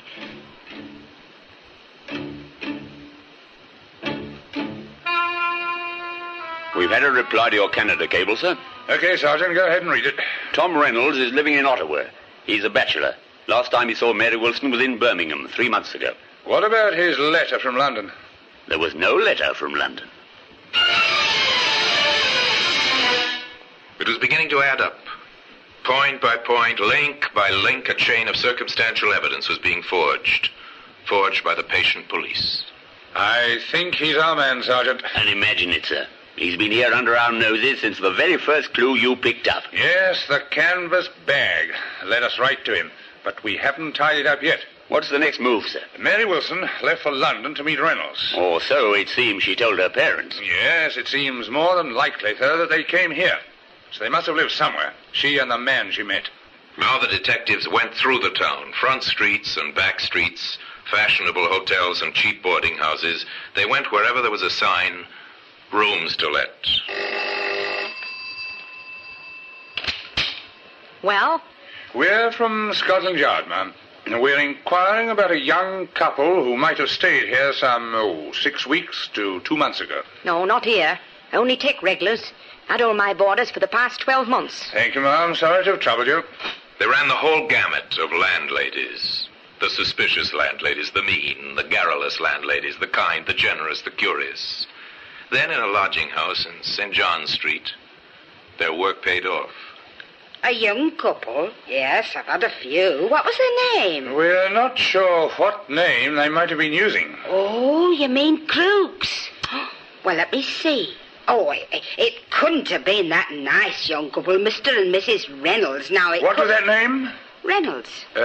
Tom Reynolds? Yes, I believe it was. Such a nice man. Oh, and his young wife was named Mary. She was awfully sweet. Mrs. Marsh, can you give me a description of Mary Reynolds? Why, yes, I think so. Short, about 5 feet tall, brown hair, rather pretty. Yes. Not much help, I'm afraid. I can't remember any other details. Oh, you helped a lot, thanks. And the man? Tall, dark hair, and a small mole on his left cheek, older than her. Oh, but he was very nice indeed. Oh, surely they couldn't have done anything wrong. Mrs. Marsh, can you, I want to attend the police station tomorrow morning at 10? Me? Why, sir? Well, we'll be having an identification parade at 10 sharp.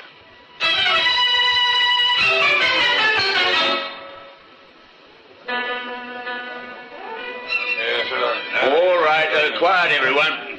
I've got together a group of 8 people, Inspector. Thank you, Sergeant.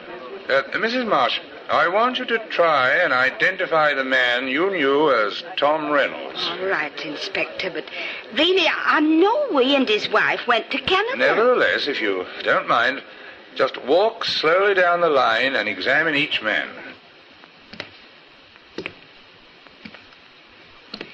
Eight men. A couple of detectives, 2 men taken out of the cells, 1 recruited off the street, and in the middle of them, a protesting, indignant George Gregory. It's not this man. No, this. No, not him either. Why, Mr. Reynolds! Gregory, grab him, man! I got something! There were enough policemen present to overpower the hastily departing Mr. Gregory, who was immediately arrested on a charge of having murdered Mary Wilson. Today, the evidence that brought about his downfall, the canvas bag that first directed police attention to him, occupies a place of honor in the Black Museum. George Gregory killed the woman, he said, because she was too much in love with him to let him go, but he couldn't afford the scandal that might arise if he continued his association with her. Not a very nice reason, but then the reason for murder seldom are. Anyway, George Gregory was tried and convicted and paid for his crime one morning at 8 o'clock. And now, until we meet next time in this same place for another story about the Black Museum, I remain, as always, obediently yours.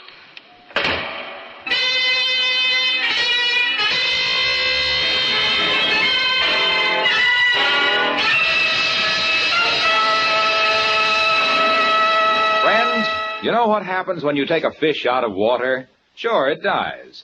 Well, by Cornelius, the same thing happens when your car's battery runs out of water. It lies right down and quits. No water, no life. So what did the Autolite people do? They made the Autolite Stay Full battery with an extra large liquid reserve. Gave it more room for more water. Result, the Autolite Stay Full battery needs water only 3 times a year in normal car use. So friends, be right with Autolite. Switch to an Autolite Stay Full battery tomorrow. Keep it tuned right here to Hojo Radio for more classic old-time radio.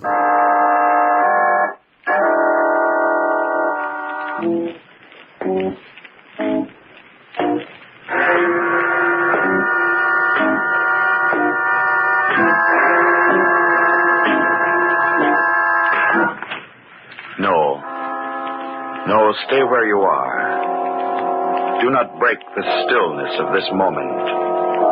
For this is a time of mystery. A time when imagination is free and moves forward swiftly, silently. This is the haunting hour.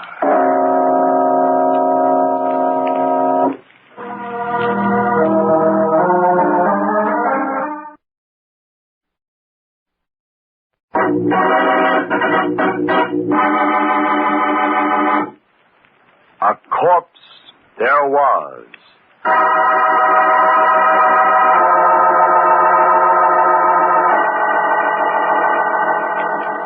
Will you listen to me? I've got to tell it to someone, and, well, I guess you've heard a lot of strange stories. I'm Catherine Holland. It all started about a year after I'd come to work for Martin Reed and Stephen Corey as the housekeeper. Oh, we'd have such fun, the 3 of us. And Martin was forever making me promise that I'd be with them always. Always. I didn't know how long that could be.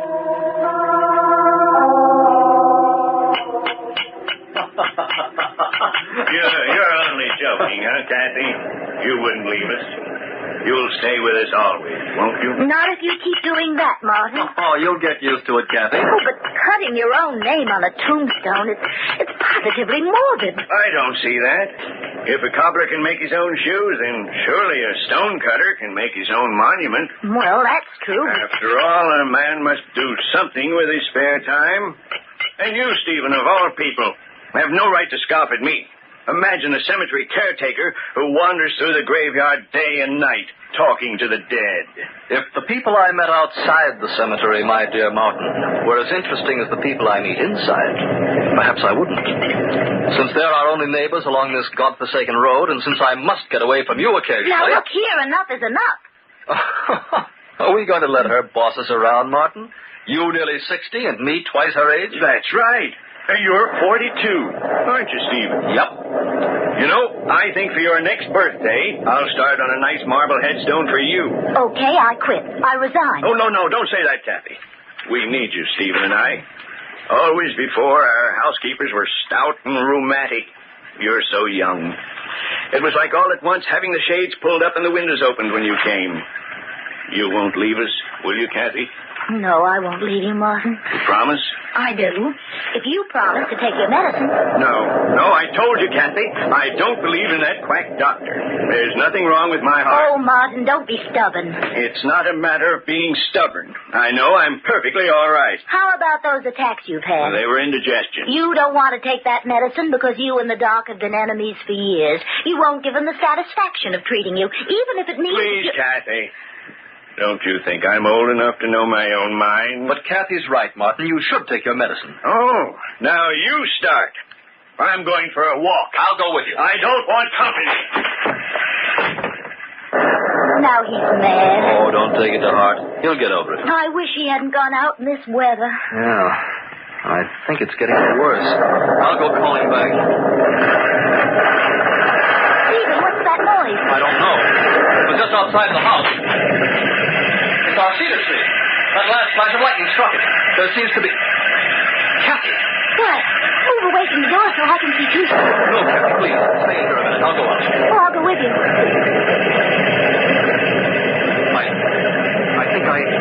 I think I see something beside the cedar. Come on, Kathy. Stephen, can't we? Yes. It's Martin. He's dead. The tree? It didn't touch him. He died from the shock of it falling so close. It was heart failure. Strange, isn't it? The last tombstone he ever carved was his own.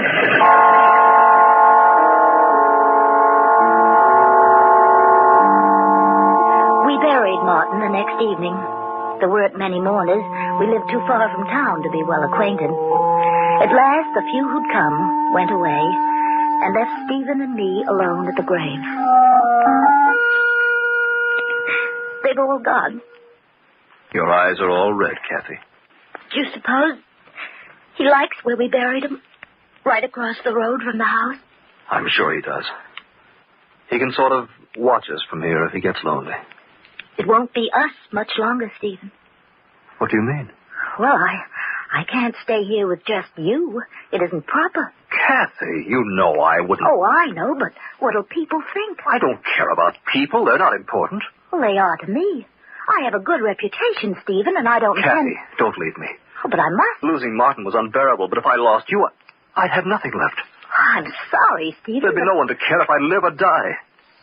If you go, I'll be all alone. You'll find another housekeeper. Housekeeper?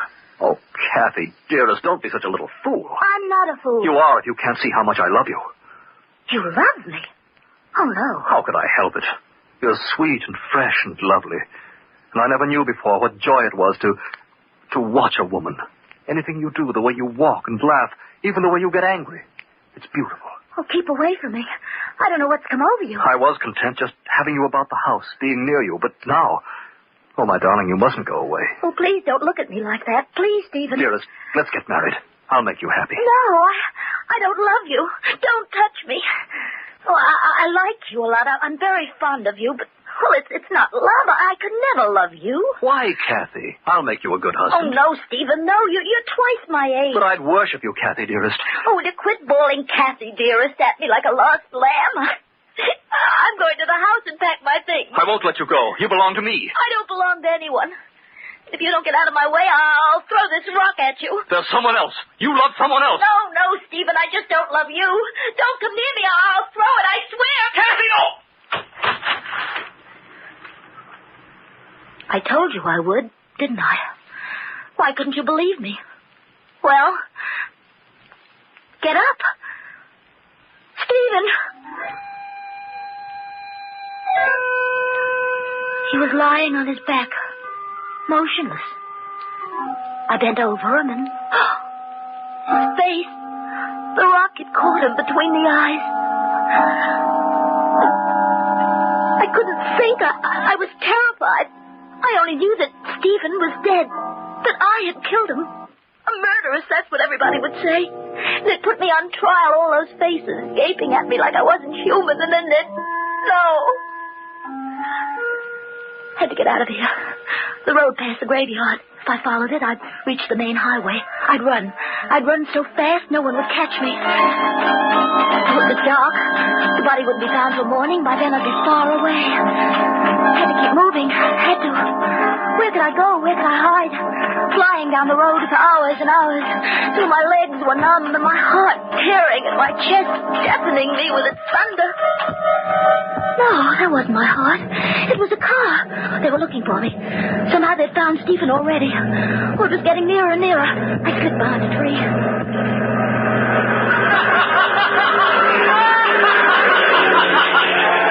Not police. Not police at all. Picnickers. Oh, the only ones who might have seen me. They'll forget they even passed this way once they're safe at home.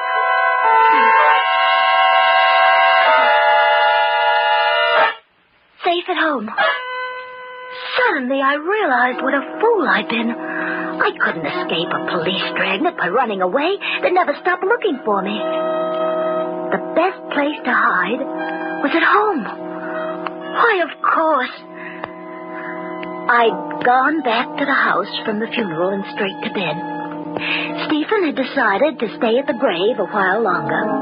Everyone in town knew he liked to wander through the cemetery, and especially tonight, with Martin just buried. He must have caught a prowler and the man had thrown a rock at him. That's how it happened.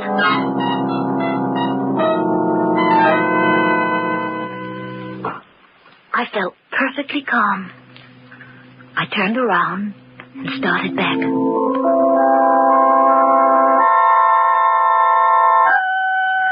The sky had been cloudy all evening, but as I walked up the road toward home, it cleared. I remember how lovely the moonlight looked, spilling down the steps of the house. I started to climb them. Suddenly, I had an impelling desire to see Stephen's body. Oh, I tried to fight it, but the thought of him, cold and crumpled, lying like some cast-off doll in an attic, hypnotized me. I went down the stairs and started across the road.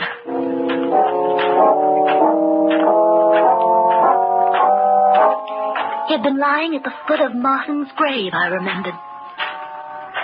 From where I was, I couldn't make out the body. Oh, that wasn't right. The old man was buried directly across from the house. I should be able to see Stephen. I slipped through the gate, hurried to where the corpse had lain. It was gone. There wasn't a trace of it. I dropped to my hands and knees, searching about the new mound of earth for some proof that it hadn't all been a nightmare, that I'd really killed Stephen. There wasn't anything. No matted grass where the blood should have dried, nothing fallen from his pockets, not even the stone with which I'd struck him. And it was so quiet, so deathly quiet, with the moon whitewashing Martin's headstone, and the one next to it. The one next to it. But there hadn't been any grave there before. And this one was fresh as Martin's. I slowly raised my eyes and looked at the tombstone. Stephen Corey, born May 9th, 1901. Died April 20th, 1944. Why, I'd know that carving anywhere. Martin was dead. But Martin had made that gravestone.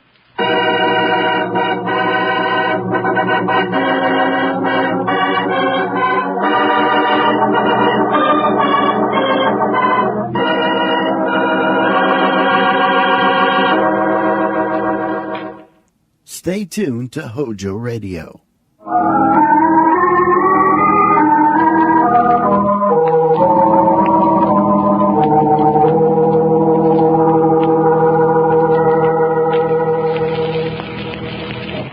Kathy stands in the moonlight, staring at the grave plaque of Stephen Corey, a plaque identical with the one Martin had made for himself before he died.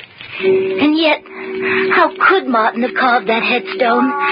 He had not made one for Stephen before he died, I knew that. Still, Stephen had been buried, and the date on the monument was right. I felt the answer, but I pushed it back away from my mind. It couldn't be true that Martin had kept his promise even now and had carved the stone. And that these dead who were Stephen's friends had buried him. Had he loved me so, he wouldn't make me pay for what I'd done. Did he plead with them to cover him so I'd not be found out? I didn't know. I was paralyzed with fright. I had to get out of here back to the house before I lost my sanity. I don't know how long I lay there, cowering in my bed. At last, the darkness of the night closed in about me, and I slept. But then, out of the darkness, the doorbell rang. Sharp sound, a streak of fear over my flesh. The police had come. Stephen's grave had been discovered. I had to go to the door. Are you Catherine Holland? I'm Estelle Bailey, Martin's sister. Oh, yes, I should have known. Come in, Mrs. Bailey. Stephen sent me a telegram this afternoon about Martin's death, and I took the first train out here. I'm sorry if I woke you. Oh, that's quite all right. Come in. I know it's been a long trip.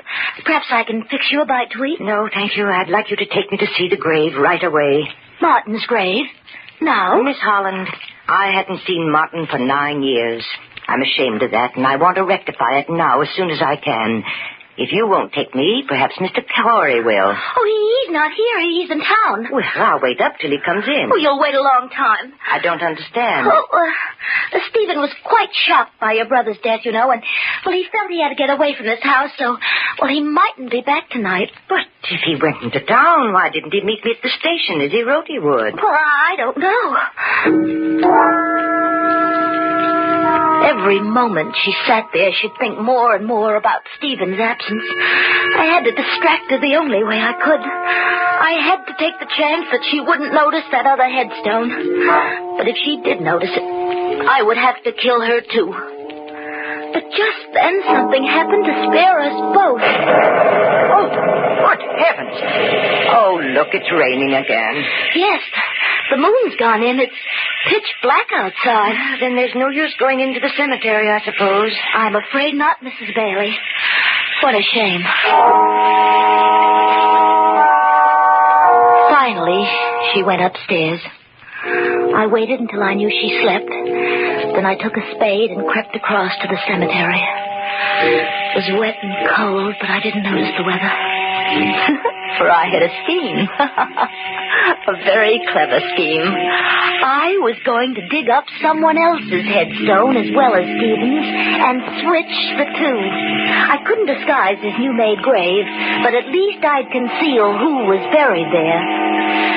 It was just before dawn when I slipped back to the house. Mrs. Bailey woke me about 8, and together we went into the cemetery. I came up level with the graves, and... Oh, no. No, it couldn't be. I had switched them last night.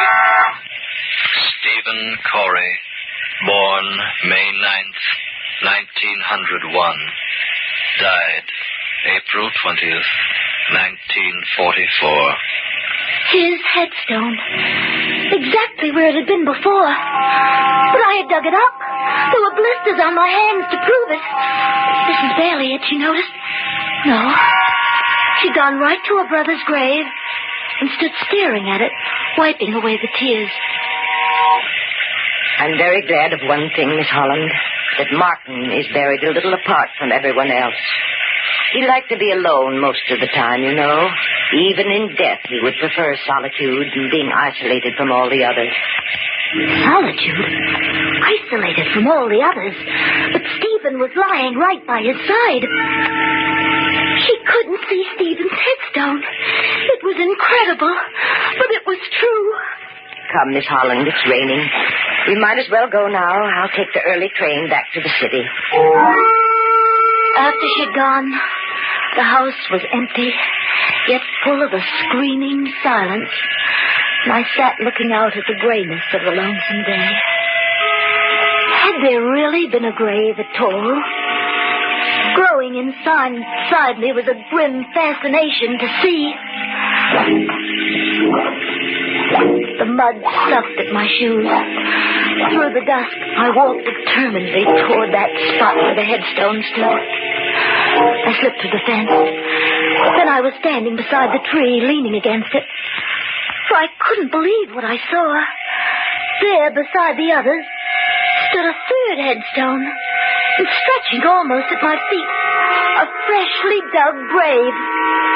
Even before I crept forward to see, I knew what the plaque would say. Catherine Holland, born June 7th, 1923, dead April 21st, 1945. Tonight. April 21st. That was tonight. And I was still alive. Martin, listen to me wherever you are. I said I'd be with you always. But you can't force me to follow you. You can't force me to follow you. Tears filled my eyes. I took hold of a hateful stone and tried to flatten it into the ground. Then through the tears, I saw the dark bruises on my hands. Bruises on my hands, but well, it wasn't possible that... I touched one of the dark splotches. It rubbed away. Then the truth went through my mind. I fell to my knees. The letters I thought were carved into the stone. They too were blurred. I drew my finger along my name. It was lettered in black crayon. Thick, archaic lettering, darker toward the middle than at the edges, giving the illusion of depth, giving the illusion of being cut into the stone. Then that's how Stephen's headstone was made. That's how. I stood up. Fear fell over me like a cold, wet sheet. Behind this adventure was a human being, a being like myself. Then I saw the thing in the grass, sending a tiny sparkle toward the dust-filled sky, and greedily I picked it up. A copper-colored metal cap from an eyebrow pencil. So that was how the letters had been drawn. That was how this thing had happened. Then I knew who had done it. And even before I turned to look, I knew she was standing there, staring at me, unmoving, a thin smile on her lips, her eyebrows thin, too, penciled on with surety and deftness. Turn around, Miss Holland. I see you have guessed the truth. It was you. You killed him. But do you think my conscience will hurt me as yours does? And would it make your death any easier to know you didn't kill Stephen Corey? I don't understand you. I'm telling you the truth. I came into the cemetery just as the last visitor left, and I saw you throw the rock at Corey. I saw you run for the road. You hadn't killed him, Miss Holland. He was only unconscious. But I made sure he was dead before I buried him. Then you dug the grave here. That spade in your hand. Will serve a double purpose. I shall kill you with it. Just as you murdered Corey. Why? Why did you kill him? Because Martin had willed all the family property to Corey, with the provision that when he died, it would return to me. I knew if his body weren't discovered, they'd think you and he had run away together. Then I'd have to wait for him to be declared legally dead. And so you put up the plaque? I felt sure I could persuade the county coroner to file a death certificate quietly. Then I'd show my lawyer the grave, show him that Corey, too, was dead. But you came back, so I have to kill you, too. Now you know the truth. Your time has come. That spade, Mrs. Bailey. Is for you, Miss Holland. Stay back from me. Stay back. I'm going to kill you. I'm not afraid, Mrs. Bailey. You're real. I can fight you. This will be your grave, and I shall bury you in it. Give me that spade. Give it to me. Go here. I said that spade. Mrs. Bailey.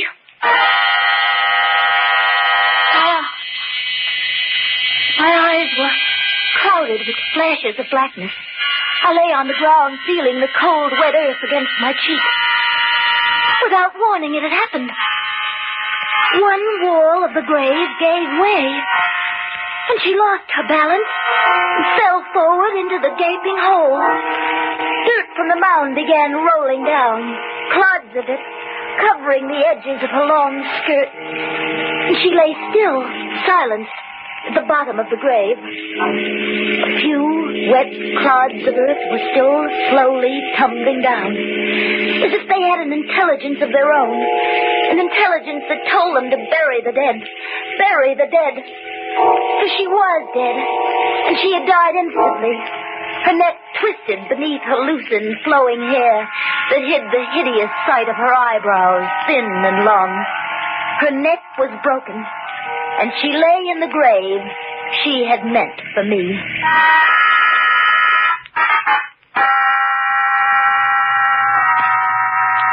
Perhaps, now I've told it, I can forget the horror of what's happened. But not soon. Not soon. One way Martin was right. In my brain, he and Stephen will be with me. Always.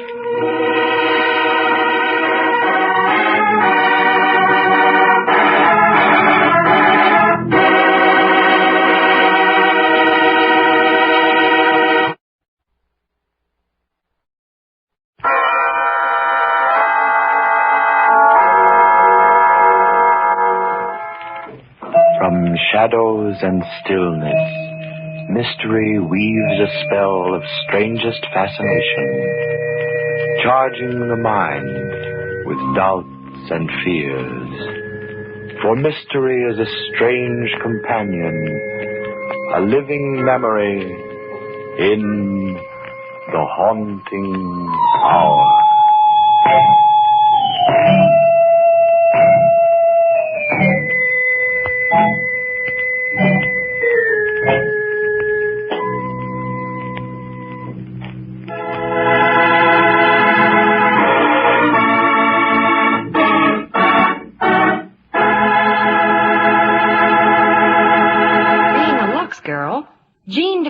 On a quick beauty pickup.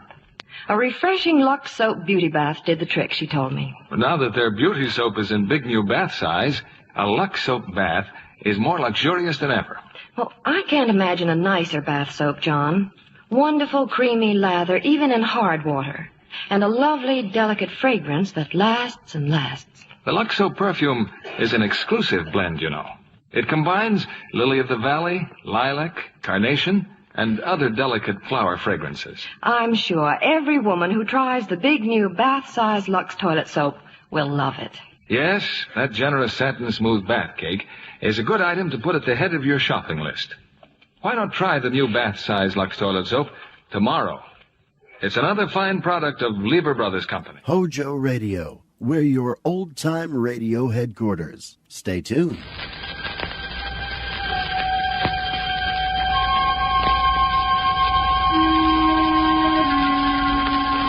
Good evening. This is Peter Lorre. Would it bore you to hear a tale of tragic murder? Are you unwilling to sit through the telling of a strange and horrible story? The brief narrative of a man caught in a web of evil? You're not? Then, my friends, keep right on listening to the Mystery Playhouse.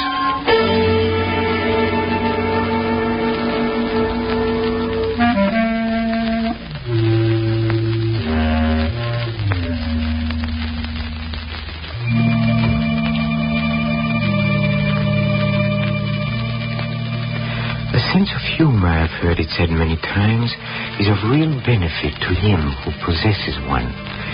This particular sense has come to be so generally admired that it has attained the stature of a first-class virtue. Well, the fellow whom you're about to meet, while hardly falling into the virtuous category, he does have a sense of humor.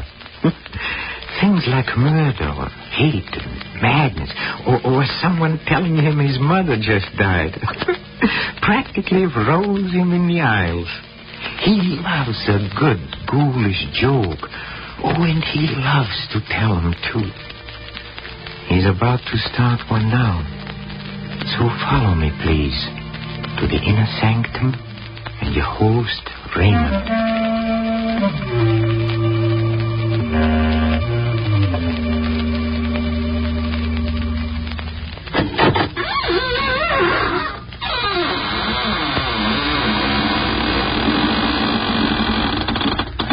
Good evening, friends of the Inner Sanctum. Now, come in, won't you? This is your host, Raymond, again, disturbing the peace. Say, have you ever had the screaming meanies? Did you ever get an attack of the yelling and wailing jitters? Do you walk in your sleep? Do you ever wake in the middle of the night shrieking at the top of your lungs? Oh, you do? Well, you must be an awfully hard person to live with.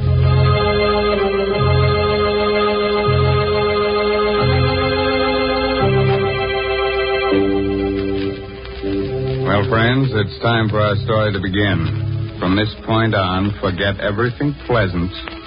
Get a finger ready to chew on, turn the lights down low, and listen to Peter Lorre tell you the blood-curdling tale, Death is a Joker. Come with me to the criminal courts building. A tense hush falls upon the spectators as Charles Luther takes the stand. Gentlemen of the jury, I'm accused of murder. I'm an actor, a comedian. Look at my face. Ugly, huh? Yes, so ugly that whoever looks at it laughs. I'm not telling you this to win sympathy for myself. I tell you this because it is important to your understanding the strange events that brought me to this courtroom today to plead for my life. Shortly before midnight of November 28th, I went to the apartment of my friend Robert Langwell, the famous Aspen matinee artist. Sure. Well, this is a surprise. Come in. Thank you. Would you like a drink? No, don't bother. I don't want anything. No? Well, here, may I take your thing? Oh, excuse me. Hello. Oh, George. Yes, I have the money for you. You'll be up? When? 20 minutes? Yes. Goodbye. George Galvin. You know him, Charles? Yes. Rotten actor. But an excellent poker player. So I've heard. Robert, before leaving the theater tonight, someone told me that you and Julie Winthrop are going to be married. Is it true? Yes, we'll be married in 2 weeks, right after my wife gets a decree in Reno. You must not marry Julie. Not marry Julie? Well, who are you to tell me what I can do? I know Julie well, and I also know you. That's why you must not marry her. Charles, it might be better for you to mind your own business. Julie and I are in love with each other. No, you're not. She's fascinated by your good looks. She's impressed by your fame, but she does not love you. Now, look here. We may be old friends, but I've stood all I'm going to. Wait a moment. I get it now. You're in love with her yourself. I'm in love with Julie. No, we are just friends. Friends? You're madly in love with her. That's why you came here tonight, isn't it? No. Friends. Stop, you're laughing. You, in love with a girl like Julie. Why should my love make you laugh? Oh, so you admit it, huh? All right, I do. Why is it so funny? Do you think she'd have you? You, a clown, ugly, clumsy. You in love with Julie? And why not? Why not? You! Stop your laughing. Stop it. Can I? Look at yourself. Charles, let go of me. No. You're choking. Let go. A joke, huh? Charles. A joke. Laugh. Go ahead. Laugh now. Laugh.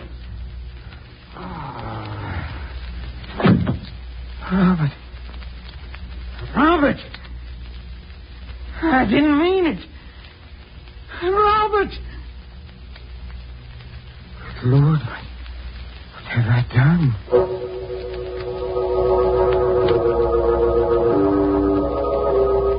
I rushed out of his apartment, trembling. I turned my coat collar up to hide my face. The streets were crowded with people coming from the late movies and restaurants. I tried to make myself act naturally, but it was impossible. Everyone I saw, every pair of eyes that looked at me, seemed to accuse me of my crime. I stopped, waited for the light to change. Paper, mister. Morning paper. Read about the Reynolds execution. Here, let me have one. There you are. I didn't know Reynolds was to be executed tonight. Yeah, they burned him. Well, he deserved it. Murdering his friend like he did. Oh, wait a minute, mister. You forgot your change. Oh, never mind.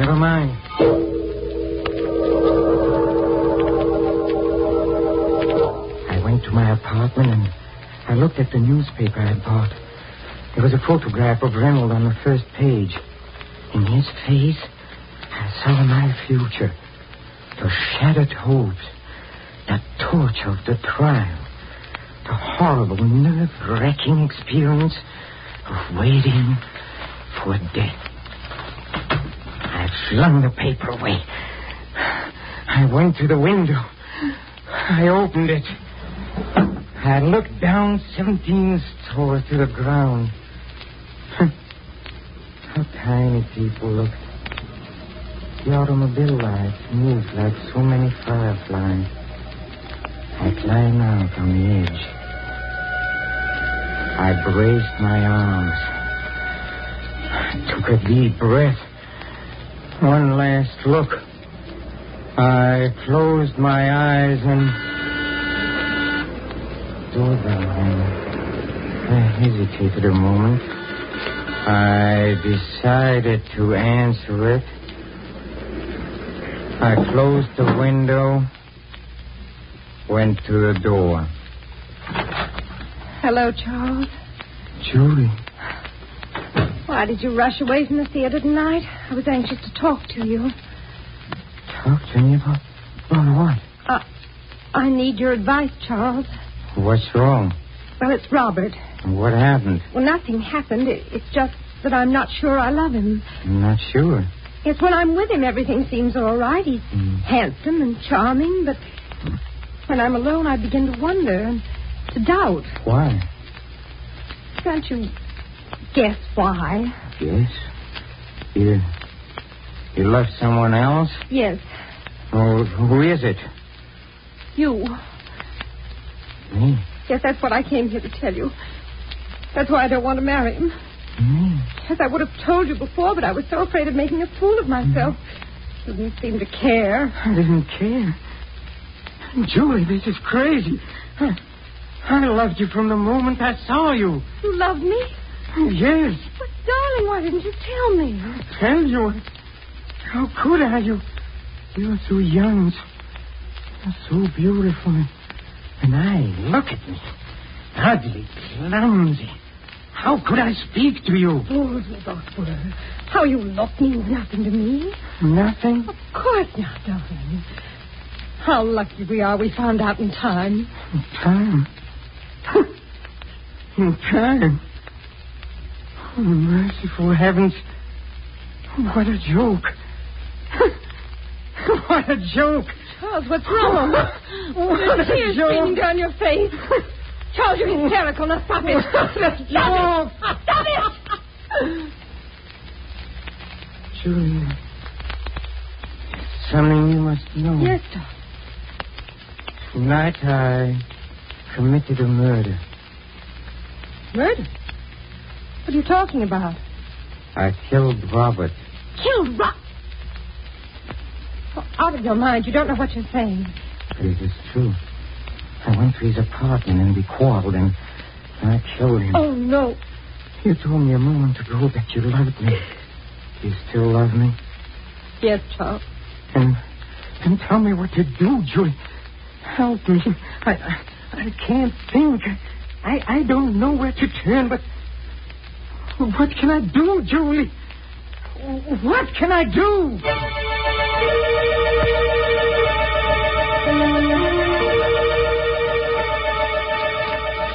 Now, pull yourself together, Charles. This may not be as hopeless as you think. Why? Was Robert alone in the apartment when you called? Yes. Were you seen entering or leaving? No. Are you sure? Yes, his apartment is on the second floor. I walked up and down. What time did you get there? Shortly before midnight. And what did you do before that? Went to a movie. Movie? How long did you stay there? Oh, only about 20 minutes. Do you have the ticket stub? Huh? Yes, here it is. Charles, do you realize what this means? They may never find out about you. Never find out? That's right. They won't suspect you since they can't know your motive. No one saw you enter or leave, and you have an excellent alibi. Motive? Alibi, Julie? Do you realize what they're doing? They're talking of this as if we planned this crime, as though we were criminals. But I committed a crime, yes, but I'm no criminal. I didn't mean to do it. I know, darling, I know. But you must think of your own life now. And mine. Yes, Julia. Oh, I see what you mean. I'm not a criminal, but I must play the role of a criminal now. A subtle, clever criminal who is cunning enough to escape punishment. Can I do it? Can I do it, Julia? Charles, listen to me. We must find out how much the police know. If it's hopeless and they have found out about you, then it would be best to give yourself up. But let's not make any decisions until we know. But how can we know? Did Robert expect anyone tonight? Yes, George Galvin phoned when I was there. He said he'd be up in about 20 minutes. Then the body must have been discovered by now. Yes, I'm sure the police must be there by this time. I think that I'll go to Robert's apartment. No, Julie, no. I don't want you to become involved. I'm already involved. If it weren't for me, this horrible thing would never have happened. The least I can do is to help you now. But, Julie... Promise me you'll not leave this apartment, Charles. All right. I won't be long. Julie... Yes. If something happens, if something goes wrong and you're separated before you return, I want you to know that I don't know what to say, Julie. You don't have to say it, darling. I know what you mean. Goodbye. Goodbye. Criminal. I have to think like one, to act like one, have to be one. What question would they ask? Where were you at 12 o'clock midnight of November 28th? I was in a movie, and here's the stub. No, they can see immediately that I'm lying. My voice must not tremble. I shouldn't be so quick with the answer. Where were you at 12 midnight of November 28th? Where was I? Let me see. Well, I left the theater and I went to a movie. It was a very amusing picture. Very amusing. Can you prove what you say? Prove? Oh, I don't know. It would be difficult. Well, you have to ticket stuff somewhere. Yes, here. No, let me show it to you. Here it is. Did you ever quarrel with Robert Langwell? Quarrel? We were friends. We played in many shows together. We were on the best of terms. That's all, Mr. Luther. You may leave now. Yes, I can plead. It is possible. I can escape punishment. Police? Can it be the police? Or maybe it is Julie. Good evening, Charles. George Geller. I know it's rather late for an unexpected visit. Yes, it is. But this is important, Charles. A matter of life and death, you might say. What do you mean? Have you a cigarette? Huh? Yes, here. Thanks. What's the matter, Charles? Your hand's trembling. It's nothing. You don't seem to be your usual self this evening. No quips, no jokes. What's wrong? I don't always feel like joking. Yes, Charles. It's strange about human nature, isn't it? Who would have ever dreamed that tonight, a few minutes before midnight, you entered Robert Langwell's apartment, quarreled with him over Julie, and choked him to death? What are you talking about? You're an excellent actor, Charles. But you're wasting your talents on me. Save them for the footlights. Or the police. Police? Will you please tell me what all this is about? Still acting, huh? Now, look, Charles.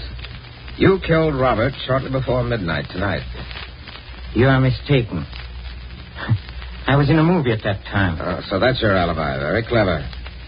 No, Charles. Either we discuss terms now, or I go to the police. Wait. How did you find out? That is my secret. What do you want? Money. All you have on hand. All you can dig up. All right. Come with me. I have some money in the bedroom. All right. Just a moment. What is the business? Why? I'm taking no chances. Let's go. All right. Well? Where's the money? Charles, stand back or I'll fire. Stand back. No! Let go of my hand. Let go. I'll twist it. I'll twist it till the gun points to your head. Charles, let go of my hand. You don't know what you're doing. Fire. The bullet will enter your brain. Fire. Charles. Fire. Charles, don't. I'll make you fire. I'll squeeze your fingers. Charles, let go. This is all a joke. I'll make you. Stop it, Charles.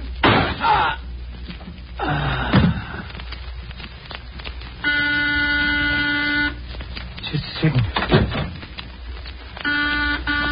Just a second. Charles. Darling, there's nothing more to worry about. Everything's all right now. We can be married and go on living and never fear anything. What makes you say that? Darling, you didn't commit a crime at all. What do you mean? Robert's alive. Alive? Yes, he's downstairs now paying the taxi. Robert is alive? Yes. I spoke to him about the marriage, and he was wonderful about the whole thing. Darling, aren't you happy? Oh, worries are all over. You can smile and be gay. That must be Robert now. Hello, Charles.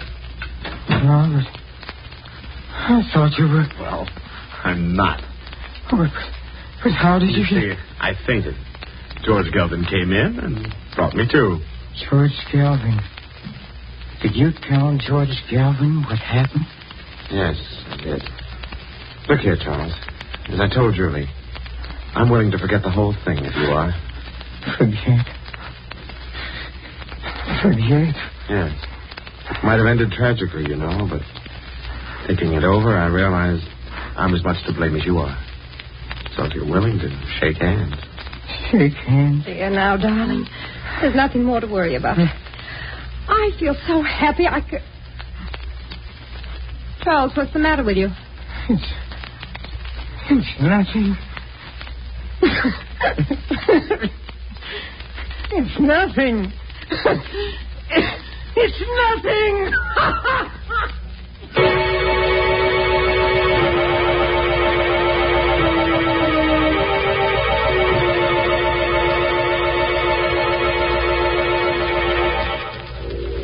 Gentlemen of the jury, I became a criminal all because I thought I had committed a crime and I had to think like a criminal.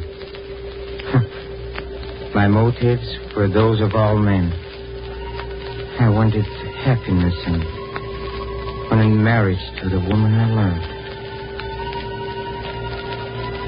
What would you have done in my place?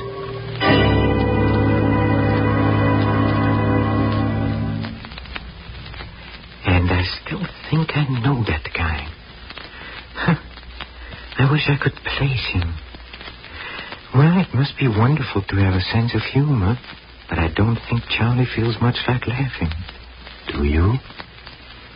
We'll pay a return visit to the inner sanctum and its fun-loving host Raymond soon, but don't go, please. Not until we drop in at the green room, where the players are rehearsing our next performance in a mystery playhouse. Come with me, please. Come. Change the dressings at midnight and again in the morning, nurse. Yes, Doctor. Well, Doctor, what did you find? Will I be blind? Is it very bad? Now, take it easy, Mr. Denton. There's nothing to worry about.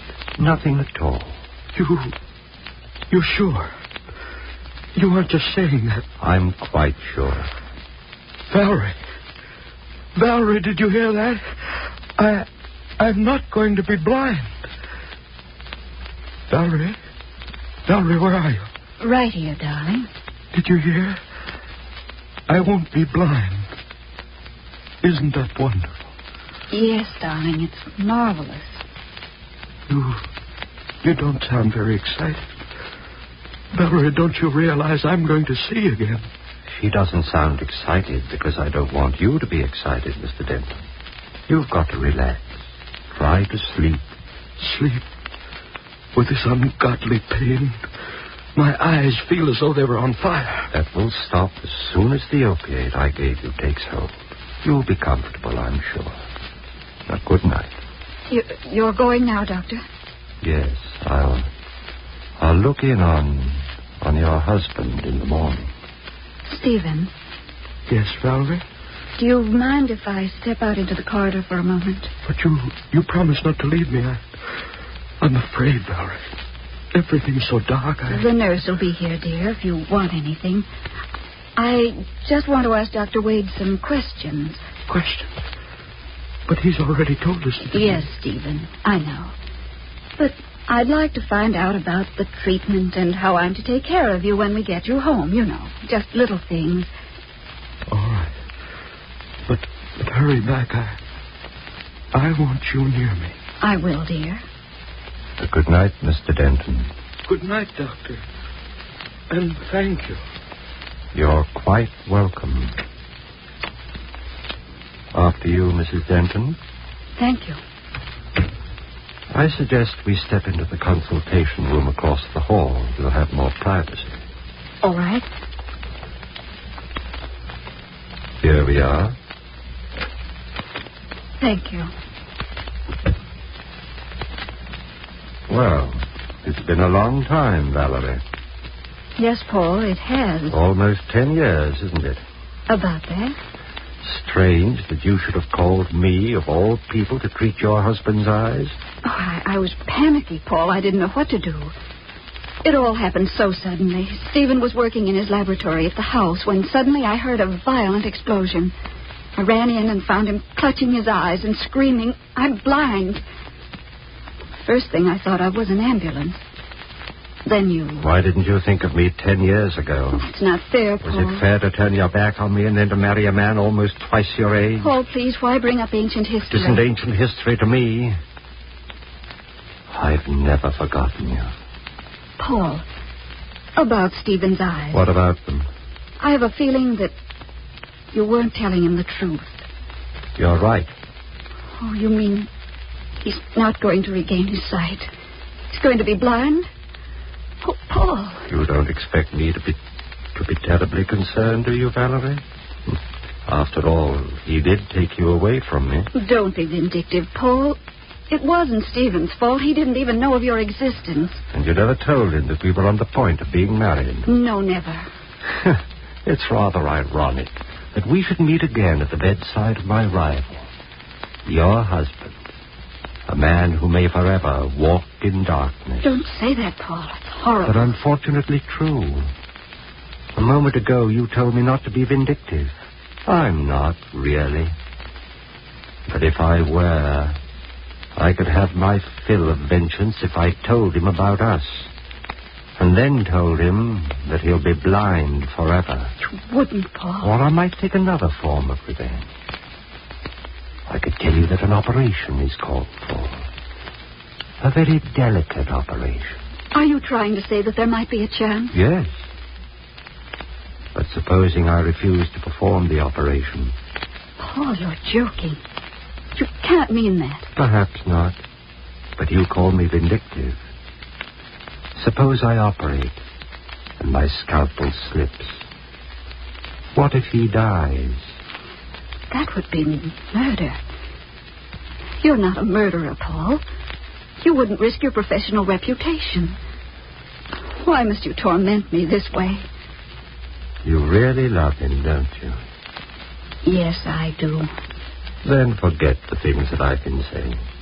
I want you to think of me as a friend. I want you to trust me. I do trust you, Paul. Thank you. Now as to the possibility of surgery. Here is the situation. The transparent film over your husband's eyes, the corneas, were burned and torn by the explosion. They've been so damaged that blindness will result, even though the eyes heal. But you think an operation would cure that? Possibly, although it's a very delicate job. The injured cornea must be peeled away and replaced by a fresh, healthy one. Where can you get healthy corneas? From the eyes of the dead. Oh. It isn't quite as horrible as it sounds, Valerie. You know, dying people often will their eyes for just this purpose. We maintain what we call a corneal bank. It's much the same as a blood bank, only but there's this difference. Corneal tissue can't be stored more than 48 hours. It must be fresh, or it's no good. You have some available in the bank? No, that's the trouble. I'm afraid we haven't. But there's got to be some, Paul. I don't know where, Valerie. Unless... Unless what? I was just thinking. Last night, one of the interns asked me to look at a charity case that puzzled him. The patient is a Hindu or a Persian named Chandra. He lives in a dirty little shack near the waterfront. Yes, Paul. I stopped by and examined him. I found an incurable condition. There's no way to save him. He won't live more than a day or two, but his eyes are healthy. You mean you think he might... I don't know. You'd have to have his consent, of course. Take me to him, Paul. I'm sure I can make him understand. Oh, it may not be so easy, Valerie. He's a strange person. A mystic and a spiritualist. Let me try. Just take me to him. All right. We can go there now.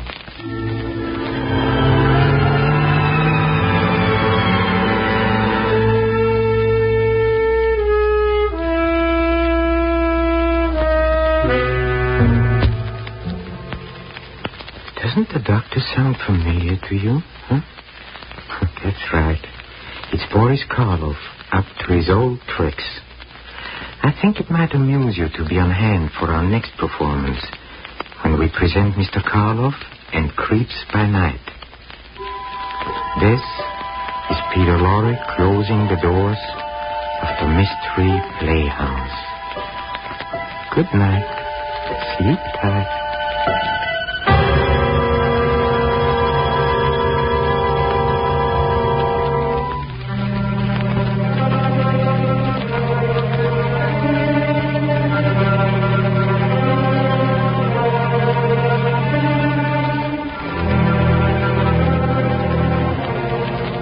The instant coffee with a famous flavor. That's Instant Maxwell House, the happiest combination in coffee.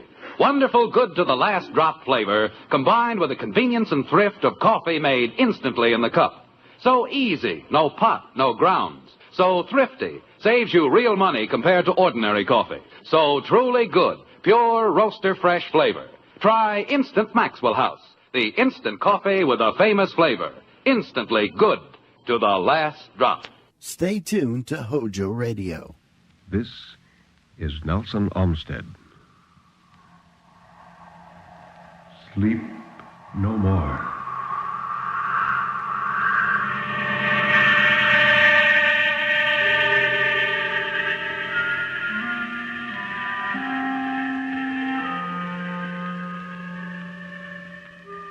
Sleep no more. Turn down the lights.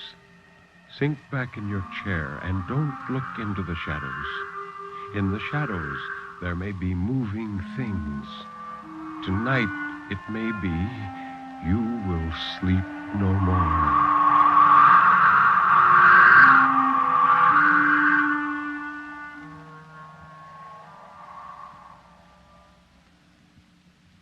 Good evening.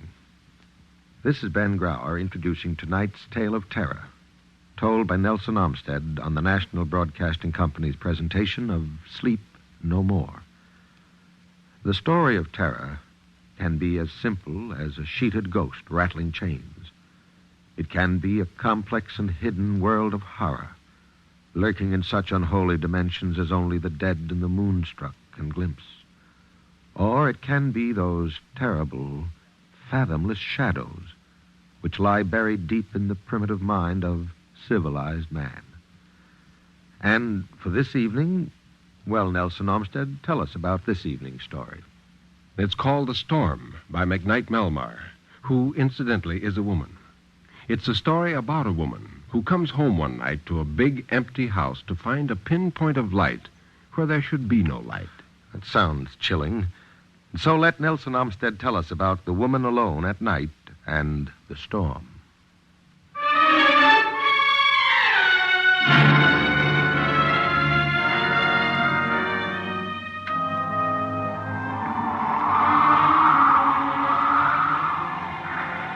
She inserted her key in the lock and turned the knob. The March wind snatched the door out of her hand and slammed it back against the wall. It took strength to close it against the pressure of the gale. She breathed a sigh of thankfulness at being home again and in time. In rain like this, the crossroads always were flooded. Half an hour later, her cab couldn't have got through the rising water, and there was no alternative route. There was no light anywhere in the house. Ben wasn't home then. As she turned on the lamp by the sofa, she had a sense of anticlimax. All the way home, she had been visiting her sister. She had seen herself going into a lighted house to Ben, who would be sitting by the fire with his paper. She had taken delight in picturing his happy surprise at seeing her, home a week earlier than he'd expected her. She had known just how his round face would light up, how his eyes would twinkle behind his glasses, how he would catch her by the shoulders and look down into her face to see the changes a month had made in her, and then kiss her resoundingly on both cheeks like a French general bestowing a decoration.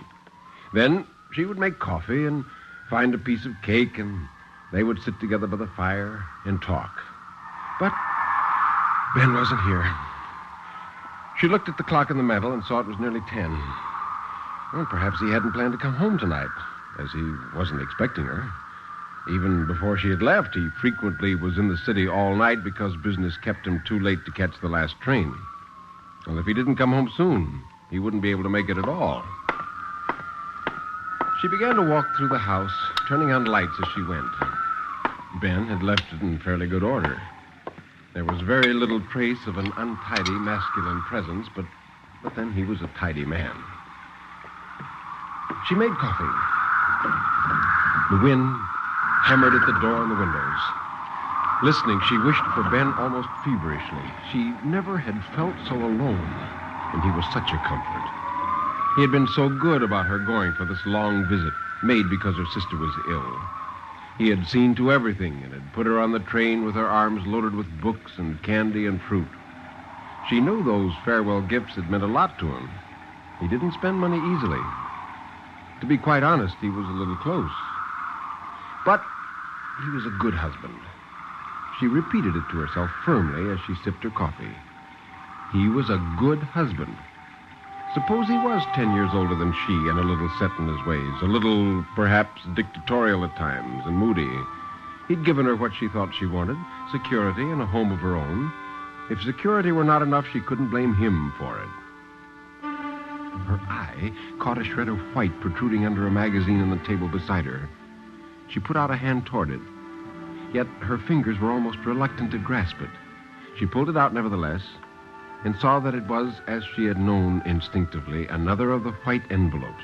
It was empty, and it bore, as usual, the neat typewritten address, Benjamin T. Wilson, Esquire, Wildwood Road, Fairport, Connecticut. The postmark was New York City. It never varied. She felt the familiar constriction about the heart as she held it in her hands. What these envelopes contained, she never had known. What she did know was their effect on Ben. After receiving one, and one came every month or two, he was irritable, at times almost ugly. Their peaceful life together fell apart. At first, she had questioned him, had striven to soothe and comfort him, but she soon had learned that this only made him angry, and of late, she had avoided any mention of them. This one was postmarked 3 days before. If Ben got home tonight, he would probably be cross, and the storm wouldn't help his mood. Just the same, she wished he would come. She tore the envelope into tiny pieces and tossed them into the fireplace. As she straightened, a movement at the window caught her eye. She froze there, not breathing, still half bent toward the cold fireplace, her hand extended. The glimmer of white at the window, behind the sheeting blur of rain, had been, she was sure of it, a human face. There had been eyes. She was certain there had been eyes staring in at her. The wind's shout took on a personal, threatening note. She was rigid for a long time, never taking her eyes from the window. But nothing moved there now, except the water on the window pane. Beyond it there was blackness, and that was all. The only sounds were the threshing of the trees, the roar of the water, the ominous howl of the wind. If only Ben would come home. If only she weren't so alone. She shivered and pulled Ben's coat tighter around her and told herself she was becoming a morbid fool. Nevertheless, she found the aloneness intolerable. Her ears strained to hear prowling footsteps outside the windows. She became convinced that she did hear them, slow and heavy. Well, perhaps Ben could be reached at the hotel where he sometimes stayed. She no longer cared whether her homecoming was a surprise to him. She wanted to hear his voice. She went to the telephone and lifted the receiver. No, the line was quite dead. The wires were down, of course. She fought panic. Now, The face at the window had been an illusion, a trick of light. And the sound of footsteps was an illusion, too. Actual ones would be inaudible in the noise made by the wild storm. Nobody would be out tonight. Nothing threatened her, really. The storm was held at bay behind these walls, and in the morning, the sun would shine again. The thing to do was to make herself as comfortable as possible and settle down with a book. There was no use going to bed. She couldn't possibly sleep. She would only lie there wide awake and think of that face at the window, hear those footsteps. She would get some wood and build a fire in the fireplace. She hesitated at the top of the cellar stairs. The light, as she switched it on, seemed insufficient. The concrete wall at the foot of the stairs was dank with moisture and somehow gruesome. And wind was chilling her ankles. Rain was beating in through the outside door to the cellar because that door was standing open. The inner bolt sometimes didn't hold, she knew very well. If it had not been carefully closed, the wind could have loosened it.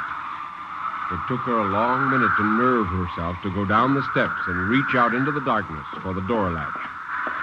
The wind helped her and slammed the door resoundingly. She jammed the rusty bolt home with all her strength and then tested it to make sure it would hold. She almost sobbed with relief of knowing it to be firm against any intruder. She had only to get an armful of wood. Then she could have a fire. She would have light and warmth and comfort. She would forget these terrors. The cellar smelled of dust and old moisture. The beams were fuzzed with cobwebs. There was only the one dim bulb. The wood pile was in the far corner, away from the light. She stopped and peered around. Nothing could hide here. The cellar was too open, the supporting stanchions too slender to hide a man. She almost ran to the wood pile. What was it? Not a noise. Something she had seen as she hurried across the dusty floor. Something odd. She searched with her eyes. Why, it was the spark of light she had seen where no spark should be. Her eyes widened, round and dark as a frightened deer's. Her old trunk that stood against the wall was open just a crack, and from the crack came this tiny pinpoint of reflected light to prick the cellar's gloom. She went toward it like a woman hypnotized. It was only one more insignificant thing, like the envelope on the table, the vision of the face at the window, the open door. There was no reason for her to feel so smothered in terror. Yet, she was sure she had not only closed the lid of the trunk, but clamped it shut. She was sure because she kept 2 or 3 old coats in it, wrapped in newspapers and tightly shut away from moths. But now, the lid was raised perhaps an inch, and the twinkle of light was still there. She threw back the lid. For a long moment, she stood looking down into the trunk, while each detail of its contents burned itself on her brain. Each tiny detail was indelibly clear and never to be forgotten. She could not have stirred a muscle in that moment. Horror was a black cloak thrown around her, stopping her breath, hobbling her limbs.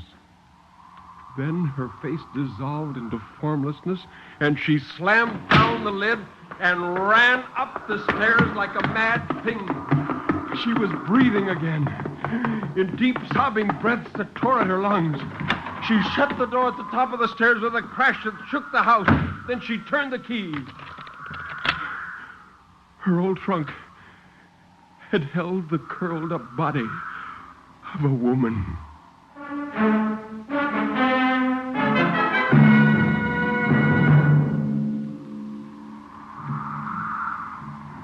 Her first impulse was to get out of the house. But in the time it took her to get to the front door, she remembered the face at the window. Oh, perhaps she hadn't imagined it after all. Perhaps it was the face of a murderer. A murderer waiting for her out there in the storm, ready to spring on her out of the dark and the rain.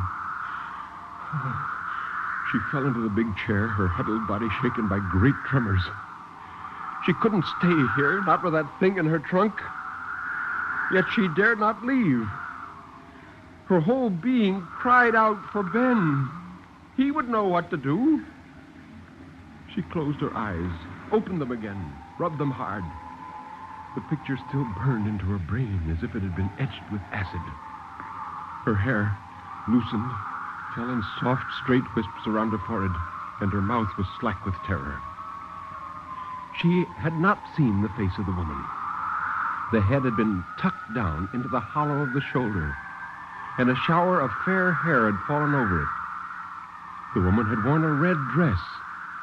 One hand had rested near the edge of the trunk, and on its third finger there had been a man's ring, a signet bearing the raised figure of a rampant lion with a small diamond between its paws. It had been the diamond that caught the light. The little bulb in the corner of the cellar had picked out this ring from the semi-darkness and made it stand out like a beacon. She would never be able to forget it. Shudders continued to shake her. She bit her tongue and pressed her hand against her jaw to stop the chattering of her teeth. She drew the coat closer about her, trying to dispel the mortal cold that held her. Slowly, something beyond the mere fact of murder, of death, began to penetrate her mind. Slowly, she realized that beyond this fact, there would be consequences. That body in the cellar was not an isolated phenomenon. Some train of events had led to its being there and would follow its discovery there. There would be policemen. At first, the thought of policemen was a comforting one. Big, brawny men in blue who would take the thing out of her cellar and take it away so she never need think of it again. Then she realized it was her cellar, hers and Ben's, and policemen are suspicious and prying. Would they think she had killed the woman? Could they be made to believe she never had seen her before? Or would they think Ben had done it? Would they take the letters in the white envelopes and Ben's absences on business and her own visit to her sister, about which Ben had been so helpful, and out of them build a double life for him? Would they insist that the woman had been a discarded mistress who had hounded him with letters until out of desperation he had killed her? Well, that was a fantastic theory, really. But the police might do that. They might. Her craving for Ben became a frantic need. If only he would come home. Come home and take that body away. Hide it somewhere so the police couldn't connect it with this house. He was strong enough to do it. She crouched there, shaking. It was as if the jaws of a great trap had closed on her. On one side, the storm and the silence of the telephone, and on the other, the presence of the prowler under that still, cramped figure in her trunk. She was caught between them, helpless. As if to accent her helplessness, the wind stepped up its shriek, and a tree crashed thunderously out on the road. She heard glass shatter. Her quivering body stiffened like a drawn bow. Was it the prowler attempting to get in? She forced herself to her feet and made a round of the windows. All the glass was intact. Nothing could make her go down into the cellar to see if anything had happened there. The voice of the storm drowned out all but the sound of the clock. Yet she couldn't rid herself of the fancy that she heard footsteps going round and round the house, that eyes sought an opening and spied upon her. A kind of numbness began to come over her, as if her capacity for fear were exhausted. She went back to the chair and curled up in it.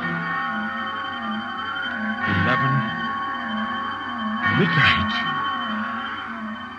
She huddled there, not moving, not thinking, not even afraid, only numb for another hour.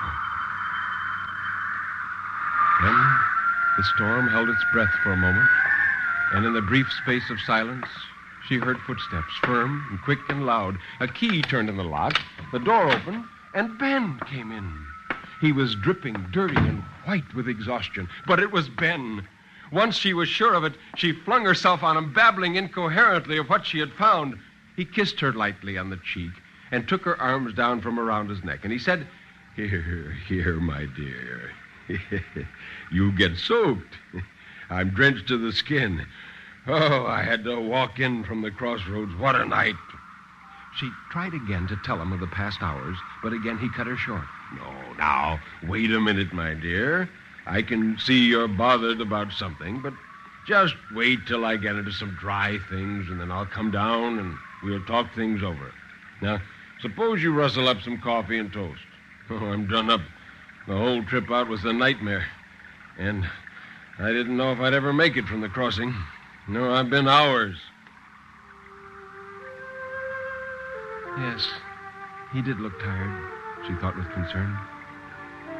Now that he was back, she could wait. The past hours had taken on the quality of a nightmare, horrifying, but curiously unreal. With Ben here, so solid and commonplace and cheerful, she began to wonder if the hours were a nightmare.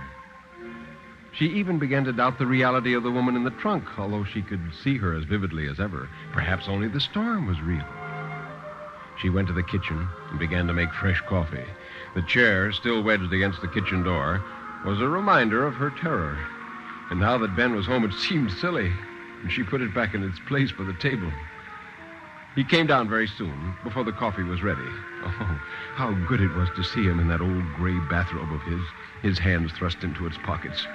She was almost shamefaced when she told him of the face in the window, the open cellar door, and finally of the body in the trunk. None of it, she saw quite clearly now, could possibly have happened. Ben said so, without hesitation. But he came to put an arm around her. He said, "Well, now, you poor child, the storm has scared you to death, and I don't wonder. It's given you the jitters." She smiled dubiously. She said, "Yes, I'm almost beginning to think so. Now that you're back, it seems so safe, but you will look in the trunk, Ben. I've got to know. I can see her so plainly. How could I imagine a thing like that?"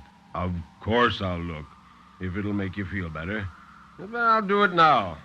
Then I can have my coffee in peace." He went to the cellar door and opened it and snapped on the light. Her heart began to pound once more, a deafening roar in her ears. She could not have imagined it. It was incredible that she could have believed for a minute that her mind had played such tricks on her. In another moment, Ben would know it, too. She heard the thud as he threw back the lid of the trunk. She clutched at the back of the chair, waiting for his voice. It came in an instant. "There's nothing here but a couple of bundles. Come take a look."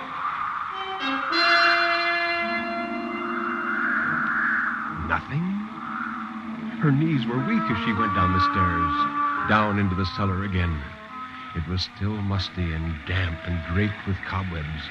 The light was still dim. It was just as she remembered it, except the wind was whistling through a broken window and rain was spattering in on the bits of shattered glass on the floor. The branch lying across the sill had removed every scrap of glass from the frame and left not a single jagged edge. Ben was standing by the open trunk, waiting for her. His stocky body was a bulwark. He said, "You see? There's nothing. Just some old clothes of yours, I guess." She went to stand beside him. Was she losing her mind? Would she now see that crushed figure in there, see the red dress, the smooth, shining knees when Ben could not, and the ring with the diamond between the lion's paws? Her eyes looked almost reluctantly into the trunk. But why, it is empty. There were the neat, newspaper-wrapped packages she'd put away so carefully, just as she had left them deep in the bottom of the trunk, and nothing else. Why, she must have imagined the body. She was light with the relief the knowledge brought her. The actual physical danger did not exist and never had existed. Why, the threat of the law hanging over Ben had been based in a dream, and she said, I dreamed it all. I must have. Yet it was so horribly clear, and I wasn't asleep, and I thought, oh, Ben, I thought... What did you think, my dear? He stood looking down at her with an immobility that chilled her more than the cold wind that swept in through the broken window. She tried to read his face, but the light from the single bulb was too weak. It left his features shadowed in broad, dark planes that made him look like a stranger and somehow sinister. And she said, What was it you thought? She backed away from him. He moved then. It was only to take his hands from his pockets, to stretch his arms toward her, but she stood there for an instant staring at the thing that left her stricken with a voiceless scream forming in her throat. She was never to know whether his arms had been outstretched to take her within their shelter or to clutch at her white neck, for she turned and fled, stumbling up the stairs in a mad panic of escape. He shouted, "Janet! Janet!" His steps were heavy behind her. He tripped on the bottom step and fell on one knee and cursed. Terror lent her strength and speed. She could not be mistaken. Although she had seen it only once, she knew that on the little finger of his left hand there had been the unmistakable ring the dead woman had worn. Oh, the blessed wind snatched the front door from her and flung it wide, and she was out in the safe, dark shelter of the storm.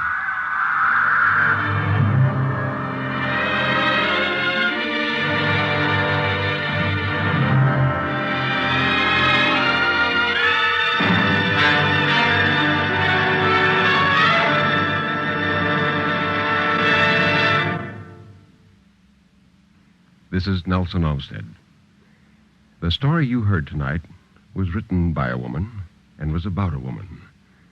In the moments that remain tonight, and while you're in such a wonderful, sleepless mood, I'd like you to hear the famous poem Edgar Allan Poe wrote about a woman, his wife. Here is Annabel Lee.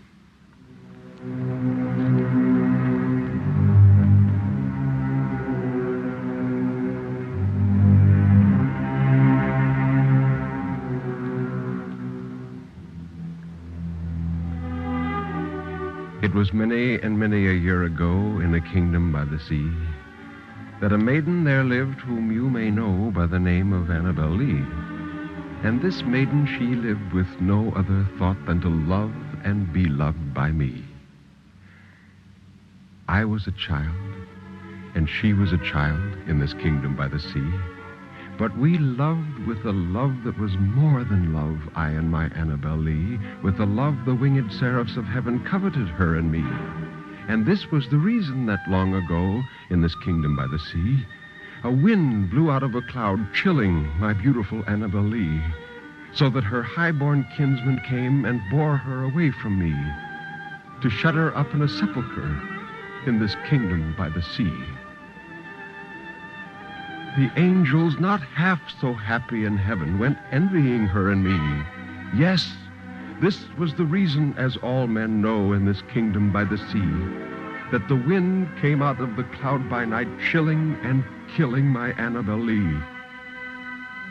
But our love, it was stronger by far than the love of those who were older than we, of many far wiser than we.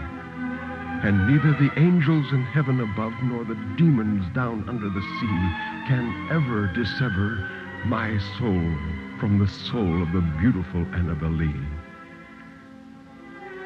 For the moon never beams without bringing me dreams of the beautiful Annabel Lee. And the stars never rise but I see the bright eyes of the beautiful Annabel Lee. And so, all the night tide, I lie down by the side of my darling, my life and my bride, in her sepulchre there by the sea, in her tomb by the side of the sea.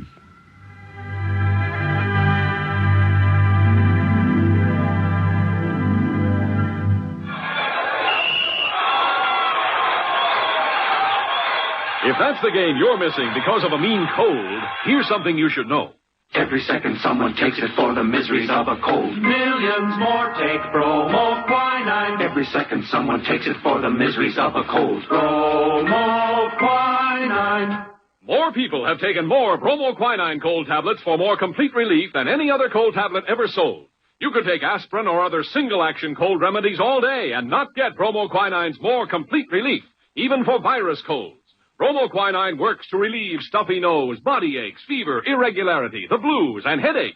More complete relief, because bromoquinine is the only cold tablet sold with wonder-working quinine and 5 other medicines, health fortified with vitamin C. Remember, every second someone takes it for the miseries of a cold. Millions more take bromoquinine. Get bromoquinine brand cold tablets. Hojo Radio, where the classics come alive.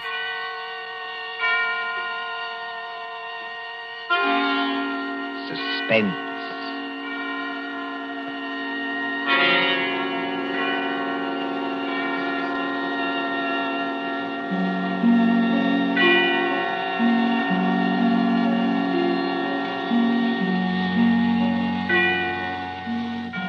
The hushed voice and the prowling step in the dead of night. The crime that is almost committed. The stir of nerves at the ticking of the clock. The rescue that might be too late, or the murderer who might get away. Mystery and intrigue and dangerous adventure. We invite you to enjoy stories that keep you in suspense. For Suspense, tonight we present The Body Snatchers by John Dixon Carr.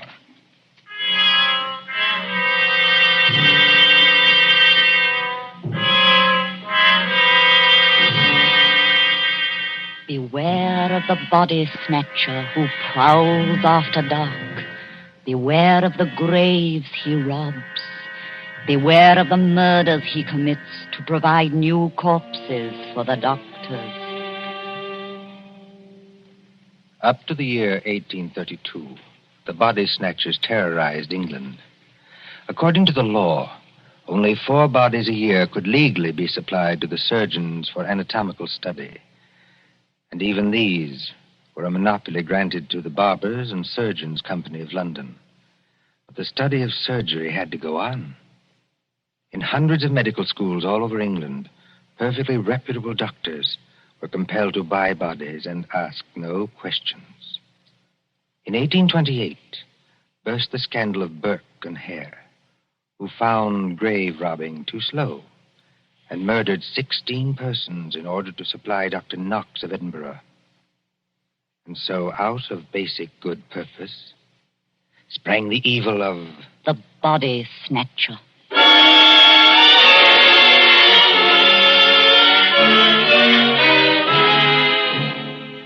Turn back the clock now to a cold night just 110 years ago. Look into the brick kitchen of a house on Wandsworth Common, not far from London. There, in the light of a tallow dip, sits old Mother Slade in her draggled bonnet. What's a keeping 'em? 2 hours. 2 mortal hours by the Dutch clock. And they're not here yet. Mother Slade? And the graveyard not half a mile off. And once I thought I heard church bells ring. And once... Mother Slade, did you call? No, my girl, I did not call. But I thought I And heard... what are you doing up at this hour, my girl? I was only locking up, Mother Slade. Ain't it enough to have taken you over from a good-for-nothing mother not worth the gunpowder to blow her up? Please, Mother Slade. And given you a good home? And brought you up practically like a lady? With only the housework to do? I'm sorry, Mother Slade. Only I wish you wouldn't talk like that about me own mother. And what do you do, Peggy Lester? You stop up until this hour. You mislay me snuff box 20 times a day. I was only going to say I thought I heard a horse and cart in the lane. In our lane? Yes, Mother Slade. There it is now. Yes. Easy, my dears. Drive easy with the merchandise. The doctors don't like it if you bump the merchandise. Merchandise, Mother Slade? What's that? I'll tell you what it is, my girl. I didn't mean anything, Mother Slade. It's your Uncle Matt and your cousin Rob are coming home from their business. That's what it is. You hear that, Peggy Lister? I didn't mislay your snuff box. It's on the table. And if you don't want me to take my fingernails to you instead of the strap, you get on up to bed this minute, do you? Yes, Mother Slade. I'm a-coming, my dears. Don't be impatient. I'm a-coming. Nasty dim light this candle gives. Oh, old Mother Slade has got the rheumatics so cruel she can hardly move. Just pull back the bar, open the door. Well, Matt, did you get it? Did we get it? Strike me blind, but that's a good one, ain't it, Rob? Stir the gab, can't you? Get inside and close the door. They ain't after you. Ain't they? Can't you hear anything? Thought I heard church bells. More like a perishing funeral bell, if you asks me. Take it easy, Rob. Take it easy. We've shaken them off. Have we? I wish I was as certain as some people. The spades and sack is still in the cart. Let 'em stay. Who's a-coming to find 'em? Then you didn't get it after all, you six-cow pair. Now, don't you start a-blaming us. Now, you shut your potato trap, Mother Slade, or Matt'll make you shut it. What happened? I'll tell you what happened. We was too quick, that's what. The girl was only buried this afternoon. The sooner the better, my dear. What's the good of the merchandise if it ain't fresh, eh? You hold your noise and listen. We left the horse and cart outside, like we always do. We creeps up to the Litz gate of the churchyard. Walk softly, Matt. Walk softly, Rob, in your oily beaver hats and neckcloths, under the starlight and the white frosted elms. Take care of the graves, too. Spring guns may be set in some of them to protect the dead from marauders. And if the coffin is one of those new iron ones, all your labor will be in vain. Open the gate softly. Don't make such a bloody row with them shovels. I can't help it. I'm loaded down with all this stuff. Oh, and who'll do all the work when we do get there? I will. Matt. Aye? Listen. I can't hear nothing except your teeth are chattering. Matt, there's other people besides us in this here churchyard. Aye, 200 or 300 deaders. But they won't bother us. I means living people. Don't talk soft. Somebody's got a dark lantern. I seen it flash past the gravestones. Oh? Where? Can't you see it now? It's a-coming straight toward us. Yes, I see him. Come on. They've seen us, Matt.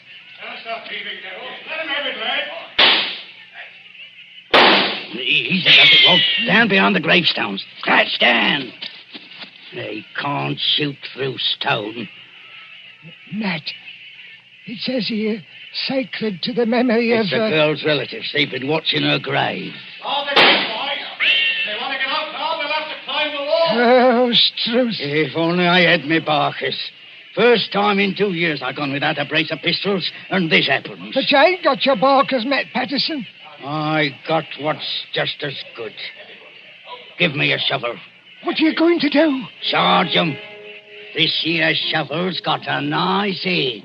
Are you daft? They'll have to take time out to reload, won't they? Hear that? Somebody started the bell. That'll bring down every peeler within a mile. If you want a tithing ticket and a neck in a rope, stop where you are.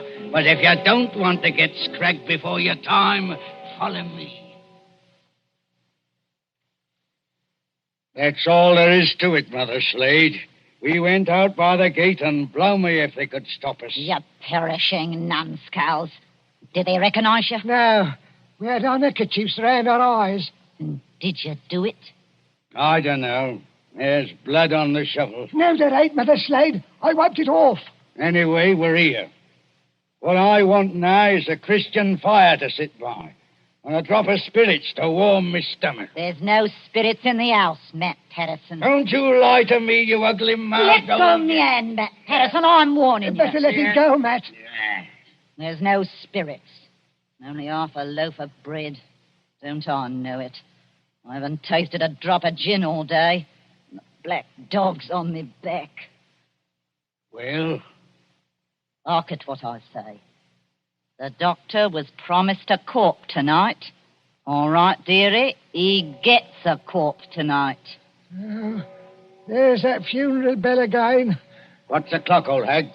Come on, spit it out. A nice young corp without any trouble or bother. Aye? What about young Peggy upstairs? Strike me blind.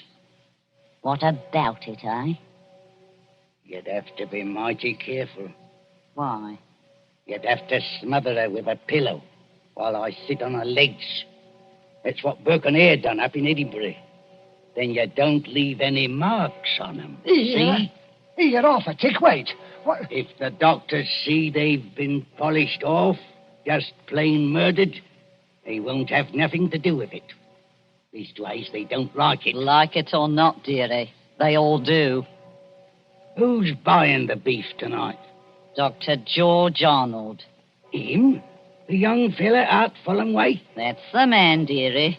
But I thought he was too pious and holy to play. That's what Dr. Arnold thought, too, till they started putting the screws on him at Bart's College. No corp, they said to him, no lecture. No lecture, no students. It all comes to it, dearie, sooner or later. What beats me is why they got to have these bodies. You'd think the doctors killed enough people as it is, without buying them after they was dead. Don't you question the ways of Providence, Matt Pedersen. You can't do it, Matt. You can't do it, Mother Slade. You stow that noise, Bob Prentice. Do you want to wake the poor girl upstairs? But you can't do it. This cove Arnold, he knows her. Arnold knows who. He knows Peggy. Peggy fair worships the ground he walks on. Oh. He set her arm once when Mother Slade broke it, accidental-like, and she can't forget him. What's Arnold going to think when he opens up the sack and he finds What can Arnold do? He's bought her, ain't he? He can't go to the police and say he's bought her. Peggy. Peggy Lester. Don't do it, Mother Slade. Don't do it. And how do you two thickheads know what Mother Slade is going to do? You're going to kill her, ain't you? Peggy. Peggy Lester. I thought I heard her moving about upstairs. You did, Mr. Milk and Water. She's on the stairs now. Rob, you're the least to be depended on. Go out and fetch in the sack. Don't do it. It'll bring us all bad luck. Matt, you're a lad after me own heart. You stop where you are and do just as I tell you. Trim the candle. Let's have it all nice and snug. What'll she bring, do you think? 15 guineas. Maybe 20. Maybe more. 20 guineas? Strike me blind. But this is a way of doing business that I like. Shh. Listen. Did you call me Mother Slade? That's right, my ducky. That's right, my little pet. Put your wrap around you and your slippers to keep your feet warm and come right down here to Mother Slade. I'm coming, Mother Slade. I'm coming.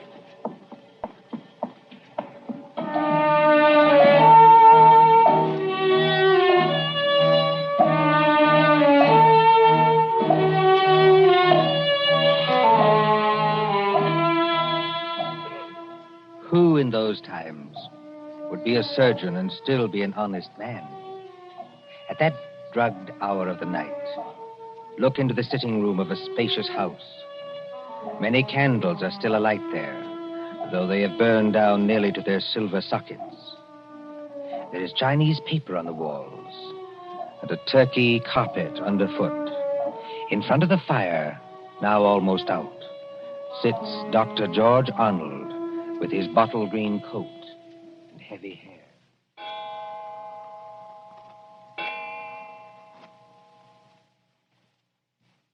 Dr. Arnold, sir. I beg your pardon, Mrs. Tancred. Dr. Arnold, sir. It's gone 2 o'clock. Yes, so it has. You've got a lecture to deliver tomorrow, and you'll be all worn out. Why don't you go on up to bed? Mrs. Tancred. Yes, sir? You're a jewel of a housekeeper. I admire you, and I can't do without you, but would you please go away and let me alone? Sure, I'm very sorry, sir. No offense intended. Stop. I shouldn't have said that. I'm thinking too much, perhaps. And smoking too many cigars, if you'll excuse me. Why must they keep tolling that bell at East Hill Church? Why must they keep it up all night? Well, sir, Elsie says the parson told them to do it. Elsie. Wait. Who is Elsie? Dr. Arnold, sir. I know you're always up in the clouds, mooning over books and whatnot, but I did think you'd recognize the name of your own parlour maid. Oh, that Elsie. I see. Well? Elsie says it's because of the murder in the churchyard. What murder? 2 resurrection men. Body snatchers, sir. Oh, you wouldn't know anything about such people. No, of course not. They were caught trying to rob a grave, but they got away. One of them was a horrible big fella. Split Willie Kendrick's head open with the edge of a shovel. Is anything wrong, sir? No, not exactly. Well, I thought for a second, seeing how you looked. Did they get the body? Yes, sir. It was Willie Kendrick. His head was split open with a shovel. No, I mean, did these resurrection men get what they were after? No, sir. Thank God. Oh, you may well say that, Doctor. Well, I wasn't exactly speaking in the religious sense, but never mind. Well, Elsie says there are what she calls peelers all over the place. Peelers? Yes, these new policemen. After Sir Robert Peel. And somebody from the new detective police that they're using instead of the Bow Street runners. Well, Mrs. Tancred, I'm going to smoke one more cigar, and then I'm going to bed. Very good, sir. You see, sometimes you give orders, then it's too late to recall them. Whatever the medical practice is, you can't look your conscience in the face afterwards.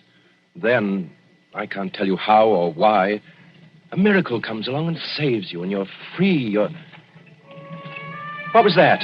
Sounds like a horse and cart in the drive, sir. Mrs. Tancred. Yes, Doctor? Will you please go upstairs? Now, make haste. Well, if it's visitors, sir, or even a patient... Mrs. Tancred, you heard my instructions. Obey them. Sir, there's the front door Yes, bell. I heard it. For the last time, go away. I will admit whatever visitors we have. Yes, sir.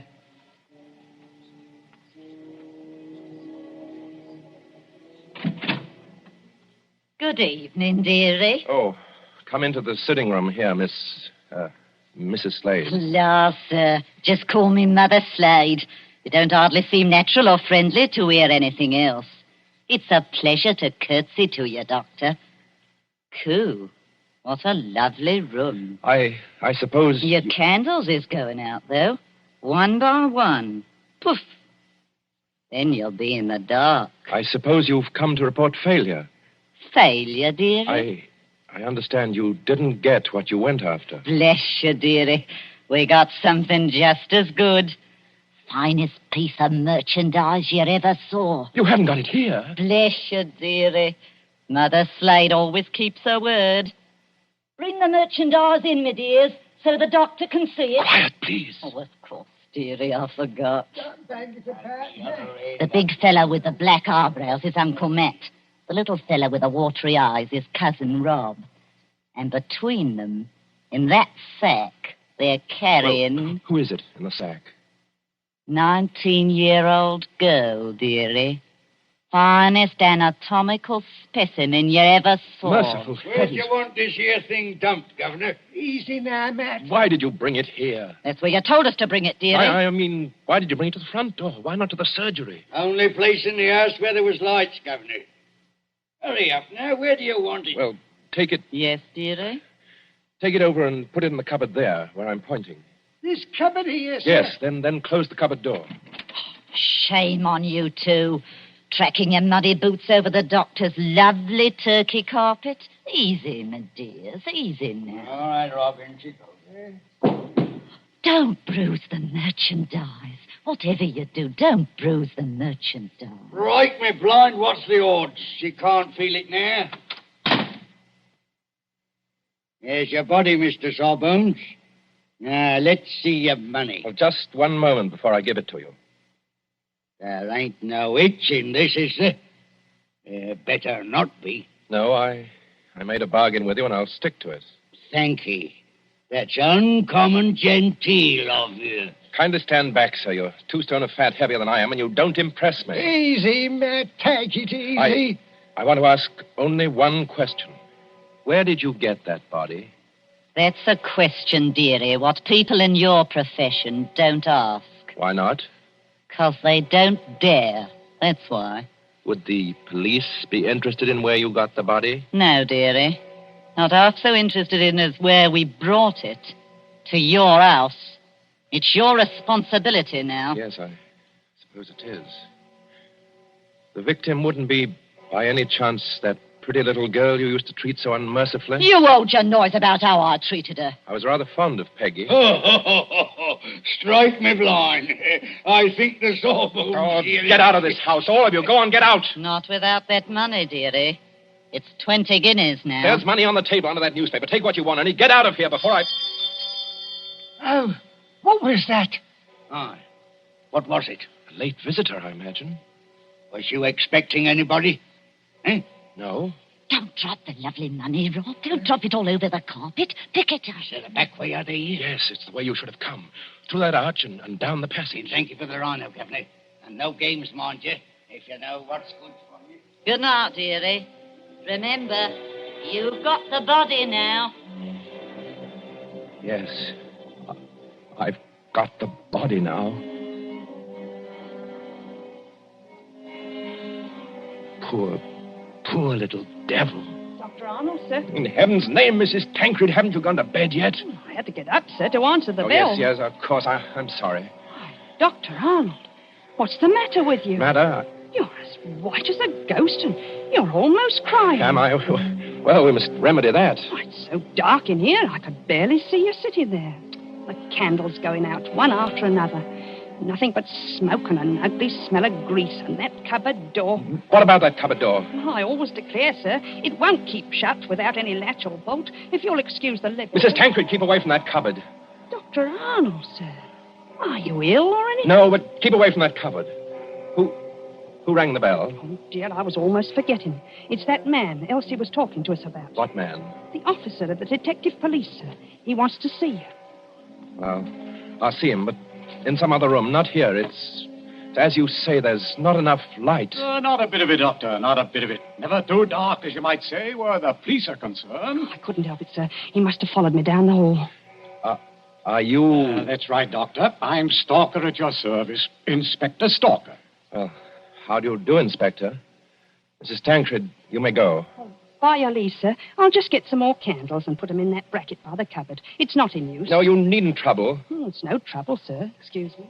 First of all, Doctor, I must apologize for intruding as late as this. Not at all, Inspector. Will you be seated? Thank you, sir. Thank you kindly.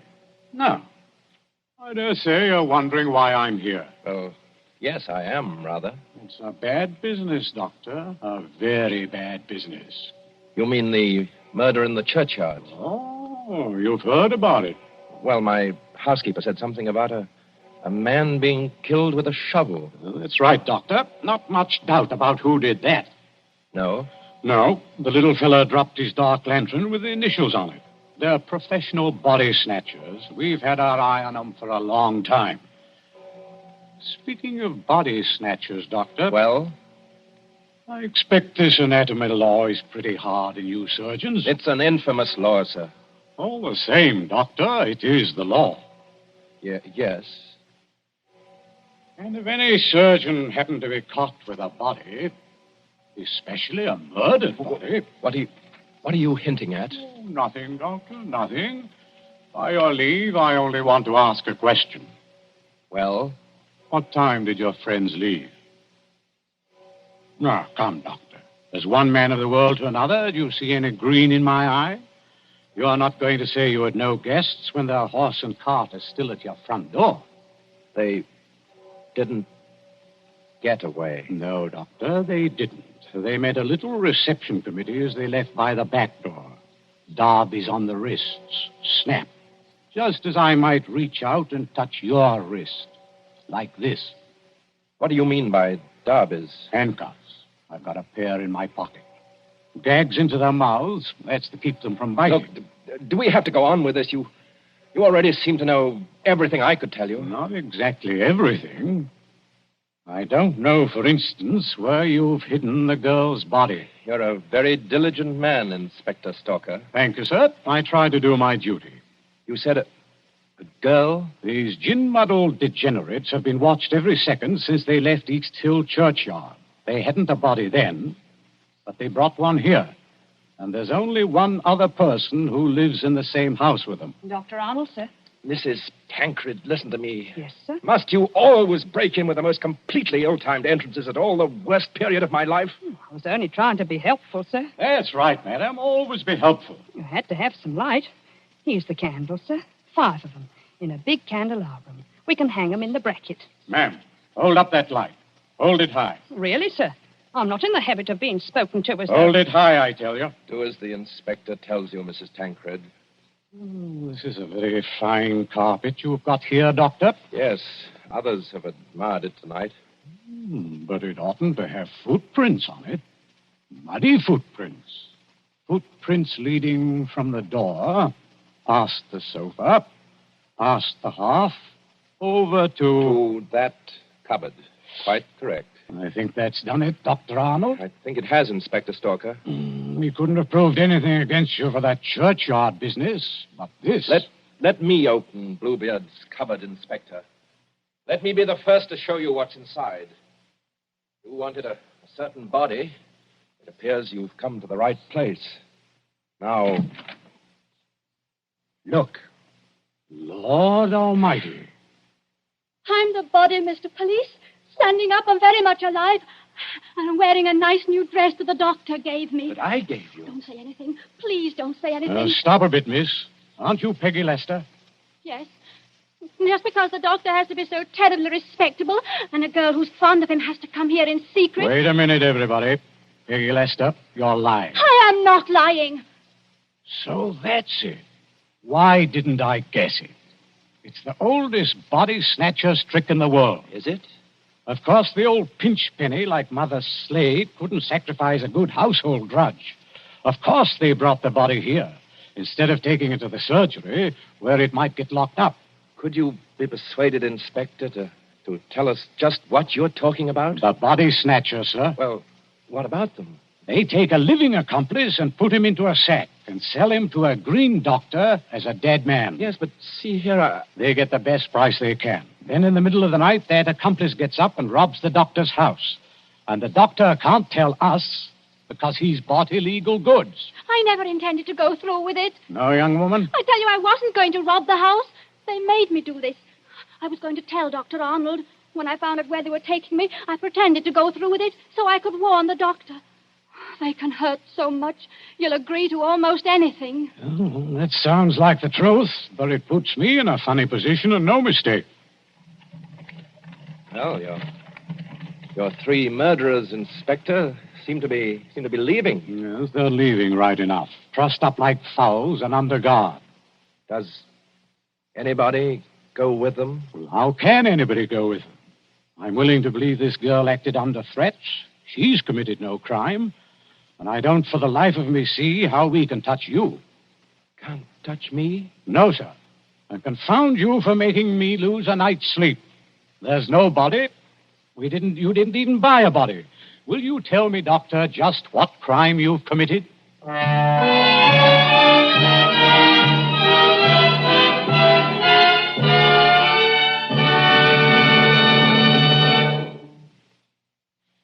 And so ends The Body Snatchers. A story of London at midnight, 100 years ago. And tonight's story of Suspense.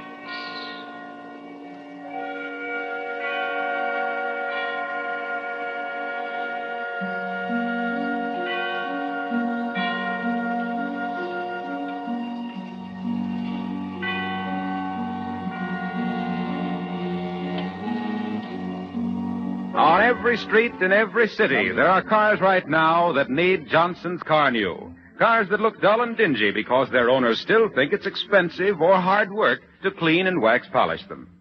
Now, before Johnson Chemists developed the sensational Car New, this was true. But today, with Car New, you can both clean and wax polish your car in one easy operation. 2 jobs at one and the same time, in half the time it used to take. Every housewife knows how Johnson's self-polishing Glow Coat has taken the labor out of floor polishing. And soon, every car owner will know how Car New has taken both the hard work and the high cost out of car polishing.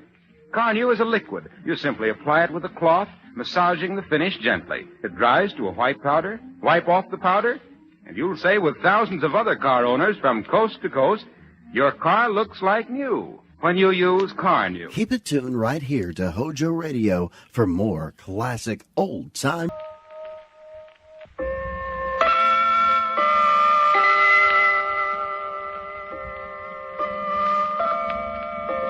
Good evening. I'm glad to see you set your clock again for me. I brought you another story. It was told to me by a friend of mine, a watchmaker by trade. We were tinkering around together, so to speak, when he decided to pass the time of day with a little yarn. Passing the time of day is something you can always get me to do, and if I may say so, I do it rather well. You see, I'm one chap who has lots of time on his hands. Well, according to my friend, the story involves a fellow named Littlefield, a man of some intelligence and ingenuity. He was employed by a broker named Roberts as a personal secretary. Their relationship was extremely cordial. Oh, what time is it, Littlefield? It's 10:20, Mr. Roberts. Sorry to have you work so late like this. That's quite all right, sir. I don't mind at all. Well, I guess we're just about cleaned up. Yes, I think so. I'll get it. Mr. Roberts' office. John? Yes.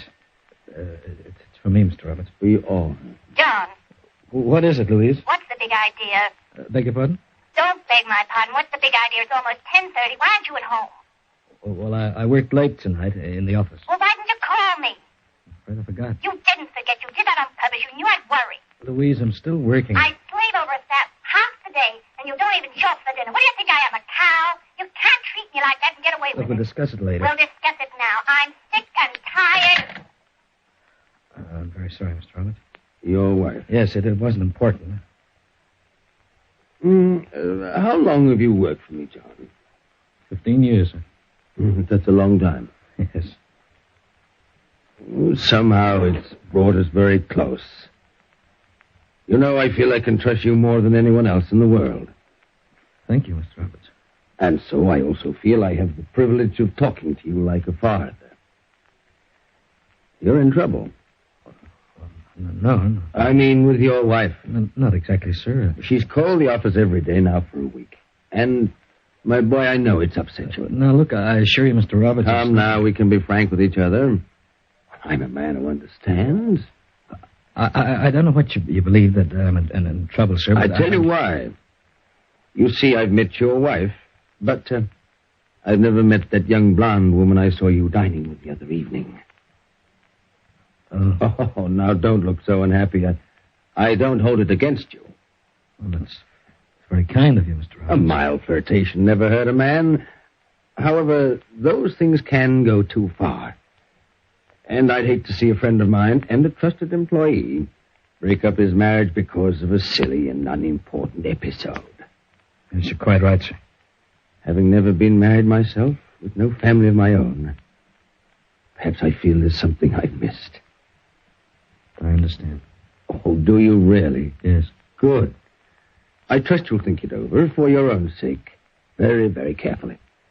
Yes, I will, Mr. Roberts. Oh, so much for the fatherly pep talks. Now, if you'll just put this envelope into the office safe, you can go home to your wife. With my apologies for keeping you. Very well, sir. Put it in the safe, Littlefield.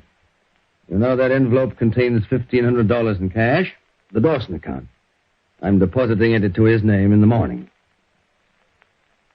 Yeah, my boy, what's the matter? Sir? You keep staring at the safe dial. Now, don't tell me you've forgotten the combination after all these years. No. Sorry. I was just thinking of something. Your wife? Yes, my wife. Ah, then you've made up your mind. I think so, Mr. Roberts. Oh. Yes, definitely made up my mind. Hello, Gloria. Hi, sugar. I'm sorry, Gloria. I'm waiting on? About half an hour. I ordered a sandwich. You want one? No. I'm not having any dessert. I gotta watch my figure. I'm liable to lose my man if I lose my figure. Never lose me, beautiful. Here we go again. Same old malarkey. What do you mean? Go on. Tell me how nuts you are about me. Give me that bunk about not being able to live without me. Bunk? Sure. Because right after you say it, you go back to your wife. But Gloria, honey. I've been doing a lot of thinking, John. There don't seem to be much future in it. Future? In what? You. You don't mean... How long do we go on this way until I'm old, until you kick off and leave her your insurance? Is that all you're thinking about? Insurance? Oh, for the love of Harry, look at it my way for a change. She's got the security. I got the romance, but in the end, she gets the last laugh. Yes, maybe you're right, Gloria. You do have a right to think of yourself. Well, what are you going to do about it? You know Louise won't give me a divorce. So what am I supposed to do? Take the rap? No. I'm not taking any raps. Gloria, I've made up my mind. We're going away. On what? I'll have money. Your wife banks every nickel you earn in her name. You don't earn much anyway. Well, I have another source. Oh, yeah? Yes, I can get hold of $1,500, Gloria. It's a good start. Oh, it's a good start. He's even a swell finish. Yeah, well, we'll leave town. We'll never come back. Just you and I. Well, what about your job? I'm sick of my job, and I'm sick of that old fool Roberts. I don't blame you. Skinflint only raised you once in the last 5 years. Isn't that what you told Yeah, that's quite right. You know, he should have been a lecturer, not a broke. He's always given me good advice. I can find myself another stooge. I'm finished. When do we leave, Sugar? Tonight. Tonight? When will you get the doll? Tonight. They say the right man can take 40 years to acquire a superior intelligence, and the wrong woman can make a fool of him in 40 minutes. John Littlefield was no exception to this rule. He had the key to the office, and he had the combination to the safe. The rest was easy. Or so he thought. 4, reverse to 12, back to 1. Should do it. Ah, on the nose. $1,550 bills. What? John! What are you doing here? I just returned it. You've opened the safe. That money, you wanted to steal it. Get out of my way, Mr. Roberts. Oh, John, you fool. Did you really think you could get away with this? Don't you know how obvious it would have been? Why'd you have to come back? I'd forgotten something. Sorry, now I did. I would have preferred to get away with this, John, than to get you red-handed. Get out of the way.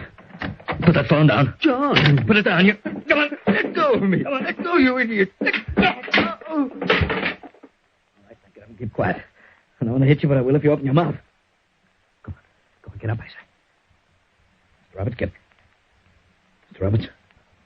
What's the matter with you? Wait. Mr. Roberts, wake up. Mr. He's dead.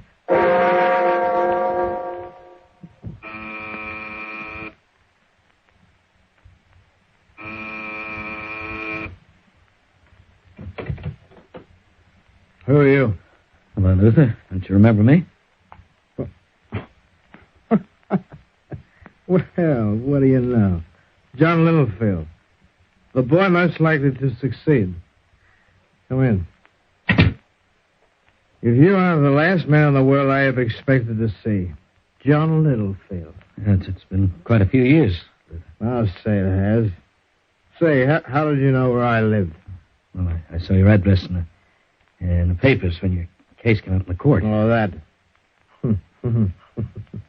It took away my license to practice, but who cares?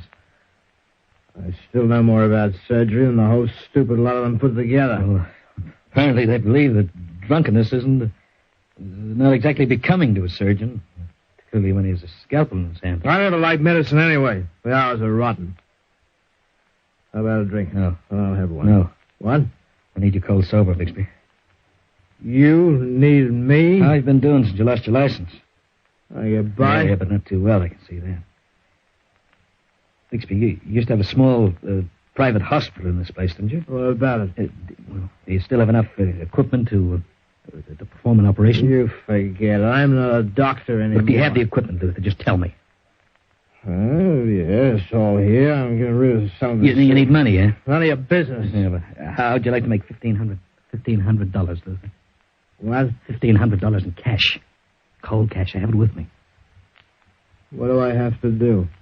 Not very much. Just perform a little operation on me.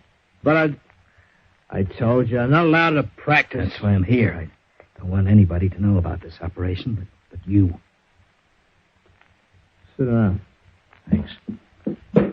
What kind of an operation do you want me to perform? You were quite well known for your technique in plastic surgery. What about it? I think you could change my face. You know, everything about me so that even my own wife wouldn't recognize me. You crazy little fish. Just answer my question, yes or no. I haven't got any time to argue. Could be managed. Yeah, good. Well, can you graft skin out of my fingertips? To fool a fingerprint expert? Maybe. I could do that. You're quite sure, Bixby? You're quite sure you can change me completely? That would require a lot of work. I could cut the facial nerves and change the muscular appearance of your cheeks. If I extracted all your teeth and put in a couple of bridges, your mouth would be different. Yeah, well, what else? I could change the shape of your nose, give you a scar across one eyebrow. Very good. Yeah. I would even change the expression of your eyes. Your hair could be dyed gray. I might give you a permanent bald spot on your head. Yeah, good. That sounds perfect. Yeah. I could change you, Littlefield, so you wouldn't even recognize yourself. And would you do all this without asking any questions? For $1,500? Yeah, $1,500. You'd be taking a chance. I have to work without a nurse. I don't care. I'm used to taking chances. You must be very anxious to avoid the police. I said without asking any questions, Bixby. Tell me, is it a deal or isn't it? We'll operate. Tonight.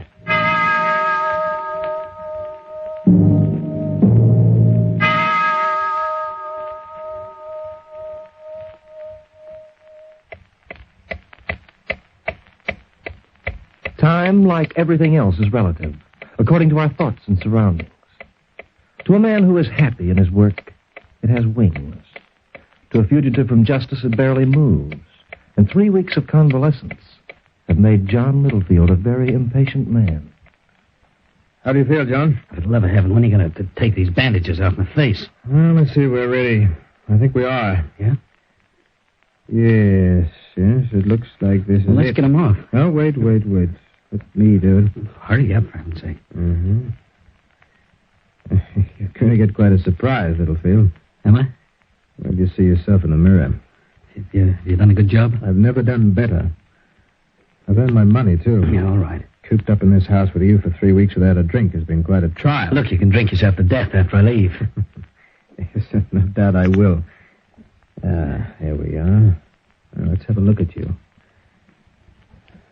Well? Look in this mirror over here.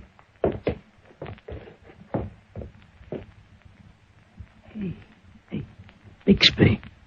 How do you like it? Why, man, you were right.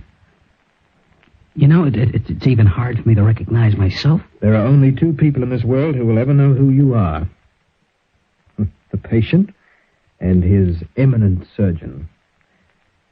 Now, I'd like to get paid. Hi, I'm going to pay you, Bixby, but suppose we have a little drink first? Oh, Dr. Bixby has never been known to refuse. Okay, let me pour then, huh? Oh, where'd you find that bottle? In your closet. I made certain to hide it from you until the job was done. You're quite a character, Littlefield. Yeah. Here we are. Drink up and have it straight. Well, here's to a great future. For both of us. Yeah, especially for you. Well, Bixby, what are your plans? Do you intend to blackmail me? Oh, no, not really. That won't be necessary. You see, I expect you to voluntarily make a small donation every now and then, for Old Lang Syne. Yeah. Well, I hate to disappoint you. Oh, don't let that bother you. What's the matter with me? Having a little trouble, Bixby? My eyes. Yes, you had a little vial like poison on your shelf over there. I picked it up a few days ago for just this contingency. It was in your drink, Bixby.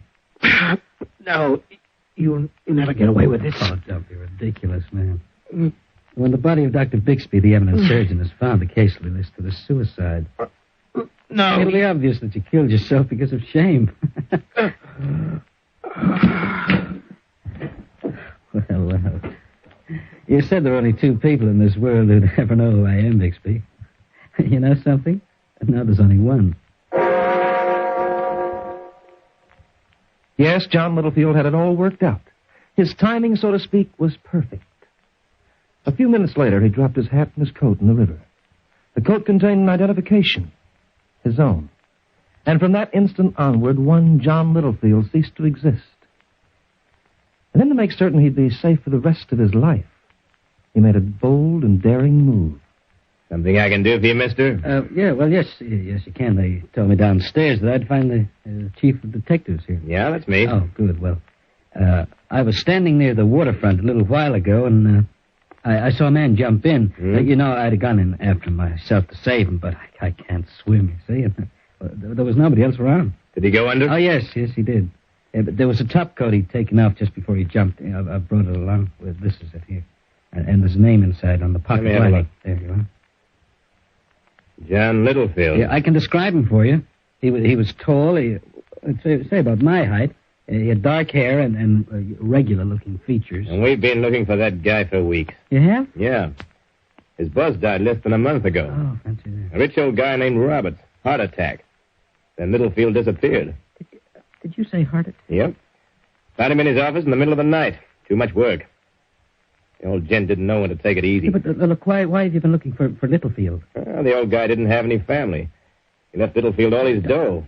Amounted to almost $500,000. Yeah. Then the lucky dope takes a powder with some dame. His wife told us. Hey, what's the matter with you? Nothing. I guess it got you when you saw him jump. Okay, sit down and take it easy for a while. Go on. I'll send out a squad to start grappling for the body. Wait a minute.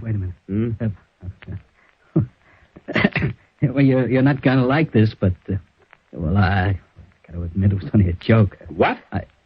I didn't see anybody jump at all. I'm John Littlefield. You don't say. I was Mr. Roberts' secretary. It's true, I ran away because I was sick of my wife, but I'm back now. I'm back. What do you take me for, mister? A clerk? No, look, you've got to believe me. I gave you that story about seeing somebody jump in the river because I was... Because you what? Well, Look, I got a picture of Littlefield right here in this drawer. Yeah, we got it from his wife. Now, just take a look, Sonny. Take a good look. Yeah, well... If you and this picture got anything in common, I'll eat it. Envelope and all. But look, sir, you don't understand. I understand enough to slap you in jail for fraud. I got half a mind to do it. You must be crazy to think you get away with something like this. Now get out of here, you cheap chiseler, before I really get sore. All right. Look, you don't believe me, but I'll prove who I am. I'm going to prove it if it's the last thing I do.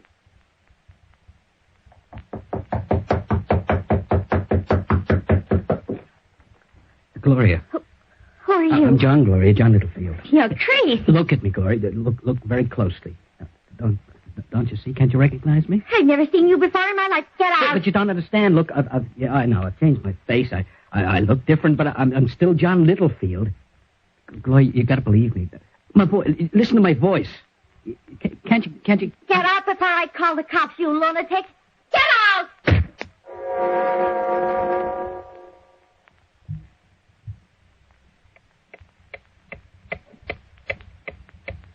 Time has a way of meting out justice, hasn't it?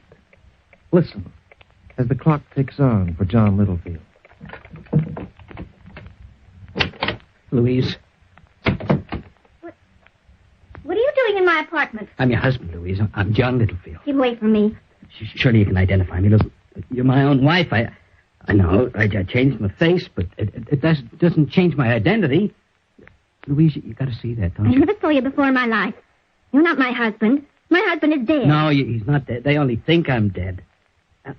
How did I get the key to the apartment? You know what? I had it with me all the time. It's my key, that's why. And I'm your husband. Look, Louise, for heaven's sake, you've got to believe me. You're crazy. Look, Louise, listen to me very carefully. Now, if I can identify myself, we'll have $500,000. Robert's left it to me, Louise.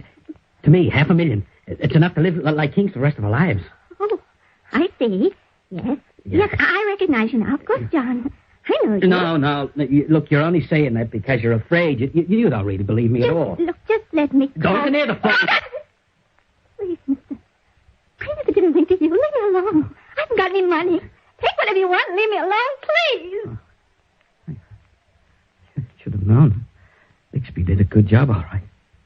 If I can't convince you, who can I convince?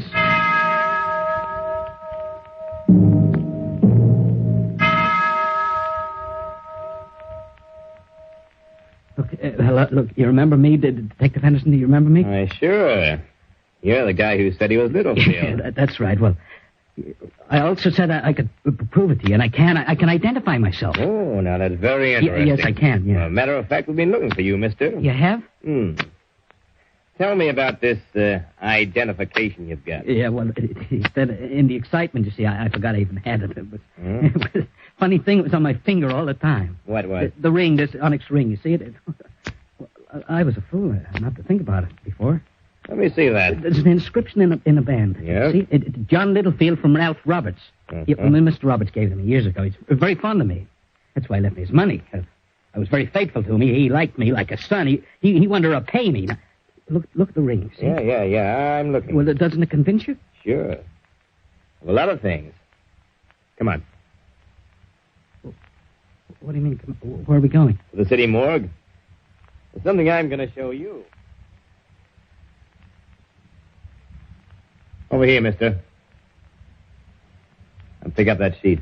No, I don't. Go on. Pick it up. He's been dead for 3 weeks. The coroner figured he was slugged and pushed into the river just about the time you told me you saw him fall in. Oh, no. It isn't easy to recognize his face, is it? Oh, that's horrible. That's what water does to a body after a while. We found him in that shirt and those shorts he's wearing. But we also found his coat and hat in another part of the river. With identification cards. You mean? There's Littlefield, mister. You took his ring and his wallet. And took his cashing on his inheritance, too. Why, of all the crusty schemes I ever heard of, this one takes the cake. How can you be sure it's Littlefield? Why do you identify a corpse you never saw before and then call me a liar? His wife identified him, mister. His wife? Sure. And if you think she's going to change her mind, you're deafier than I figured. Not when she comes into that $500,000 Littlefield got from his boss.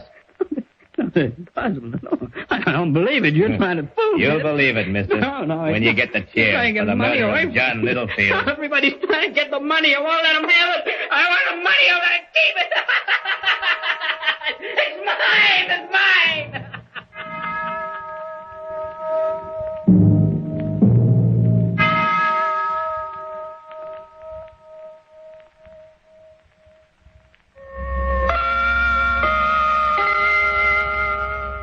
And that's the story of Mr. Littlefield as recorded by the clock. Rather ironic, isn't it? Imagine being convicted for the murder of yourself. But then, justice has its own peculiar way of balancing the scales, and always in good time, those scales mete out their just and logical punishment. Well, I see my time is nearly up, and I must hurry off. I'll be seeing you again even sooner than you think. On the mantelpiece, perhaps, or I may look down on your Sunday morning from the steeple of the church. In any case, when we meet again, you can rest assured for one thing, I'll be right on time. The Clock will be heard again next week, same time, same station. Written by Lawrence Plea and starring Hart McGuire as the Clock. You heard Joe McCormick as John Littlefield, Ken Wayne as Dr. Bixby, Frank Waters as Robert, Georgie Sterling as Gloria, Pat Martin as Louise, and Grant Taylor as Detective Henderson. The Clock is directed by John Saul, a Grace Gibson radio production. Hey, where do you live now, Flo? I live in Idaho. And what do you eat now, Flo? Eat? I eat Jell-O. Jell-O in those 6 delicious flavors. Strawberry, raspberry, cherry, orange, lemon, and lime. Jell-O, Jell-O, Jell-O, Jell-O. Jell-O. Be sure to listen next week when our guest will be Bing Crosby. Until next Thursday, good night and good luck from the makers of Maxwell House, America's #1 preferred brand of coffee. Hojo Radio, where the classics come alive. Arch Oboler's Lights Out, everybody.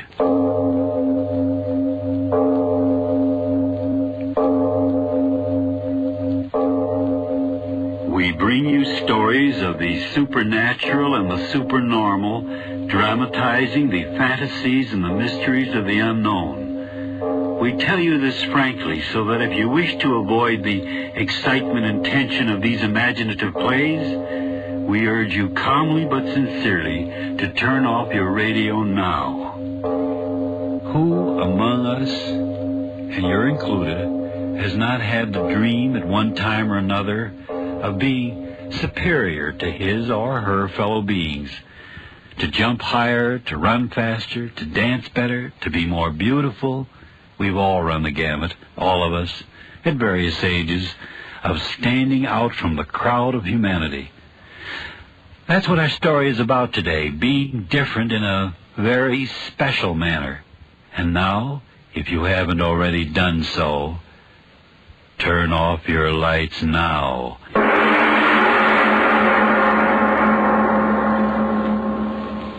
But, my dear Mr. Finn, $5,000. $5,000. $5,000. What do you think you're doing, bidding at an auction sale? I am bidding for your services. And if a $5,000 retainer isn't enough, why, name your own price. I'm not here as an individual. I'm the representative of a group of casualty insurance companies who handle practically all of the burglary insurance in this entire area. Well, if you're that important, talk important money. $10,000 cash. Very well. I'll write you a check. Fenn Detective Agency. F-E-N-N. Yes. $500,000 stolen in broad daylight and no witnesses. A very clever criminal, whoever he is. But surely you don't believe only one man has committed all these crimes. Whenever there is greatness, even in crime, the answer is a man. One man. 25 places robbed both sides of State Street, 25 stores robbed in the space of 30 minutes, and you talk of one man? He is very clever. No one man could rob 25 places, spreading over a distance of 3 blocks in the space of 30 minutes. No? Of course not. Banks and department stores and loan companies. Cash registers cleaned out. And not a clue, not a witness. The devil alone knows what this is all about. The devil alone.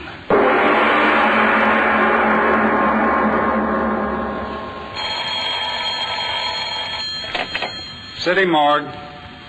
Oh, hello, Chief. Yeah, he's been here 2 days in a row. Yeah, all he looks at is the bodies of the hit and run. Hey, listen, Chief. Here he comes now. Yeah. Okay, I'll try to find out. Yeah. Hiya, Mr. Finn.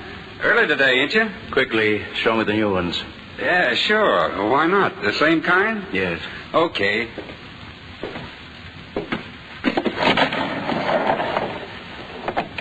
This one's name is, it's on the tag here, Morrison something. Relatives ain't claimed him yet. Look at him. Smashed up pretty, ain't he? He never knew what struck him. I'll say he didn't. The way that skull... Well, I bet you he went out just like that. I'm no longer interested in this one. Where's the next? Coming up. Wait till I put this fella back on ice. Let me see. Where'd I put the dame? Oh, yeah, here she is. Kid. Whoever the rat was, his hair must have bust the front end of his crate. Look at her. Ain't much of her left to tell who she was, is there? Only identification on her was her first name in a book. Let me see, Libby. Yeah, that's what it was, Libby. Gosh, if this was my girlfriend and any hit-and-run rat did this, I'd find him even if I... Hey, Mr. Fenn, what's the matter? What are you laughing about? It ain't funny. The girl's face, it smashed her. What are you laughing about? I know. Now I know.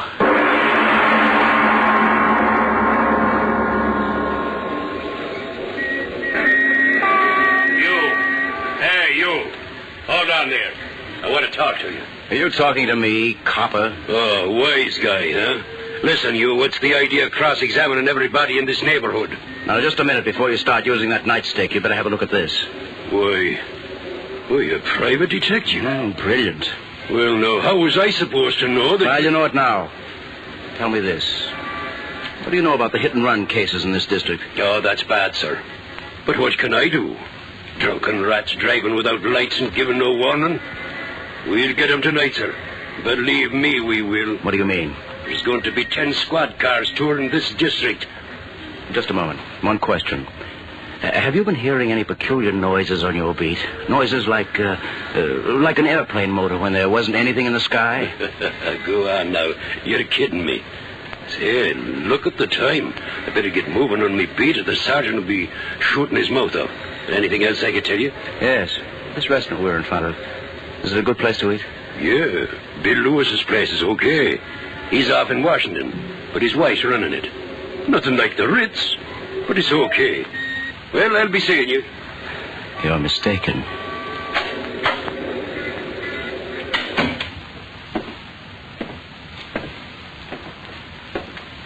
What'll you have, sir? Nice dinner? Coffee. Piece of nice fresh pie? Apple, peach, cherry? Apple. Yes, sir, right away. I beg your pardon. Where did you come from? I followed you in.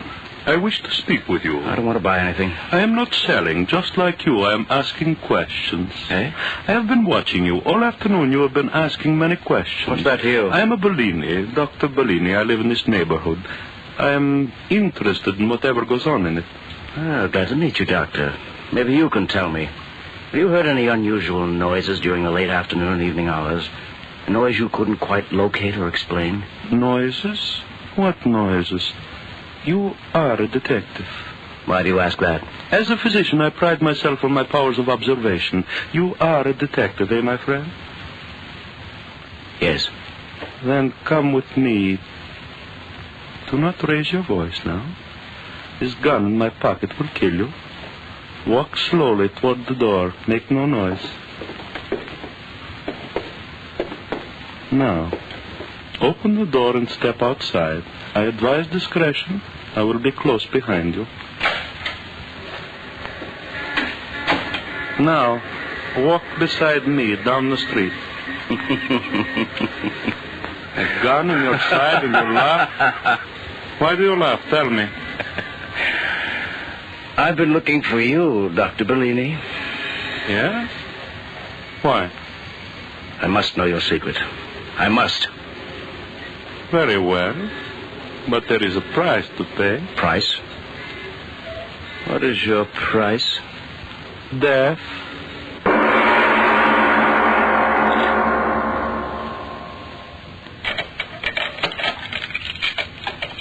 So, now we will not be disturbed, Mr. Fenn. Mark Fenn. Mark Fenn. The man who is willing to die to learn my secret. I'll take my chances. Just tell me, how did you do it? But first I will ask you questions. You are either a very clever man, Mr. Fenn, or a very lucky one. How did you suspect it was only one man? I knew. It had to be one man. But how did you correlate the missing money and the dead in the streets? 30 minutes to collect $500,000 and cover 25 stores. I knew you'd have to move fast. I figured someone would get hurt. You are very clever. You did do it, didn't you? Come, I will show you. You will be the first to know. And the last. Here. Sit here. Yes. Now, what do you see in my hand, Mark Fenn? A bottle. It's full of oil. Not oil, you blind fool. Power. The key to the world. Listen to me, Mark Fenn. One drop of this and the world is mine. You believe, Mark Fenn? You believe what I tell you? But what does that stuff do? You've got to tell me. Speed. That's what it gives. Speed. Faster, faster, faster. Every atom in me faster. You do believe, Mark Fenn. You've got to believe.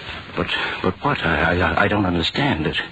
What does that stuff do to you? Oh, you fool. Why don't you listen? But, Speed. That's what it gives me. Speed. Every physical process, every mental activity, it speeds them up 10, 20 times the normal rate. Faster, faster. Every molecule.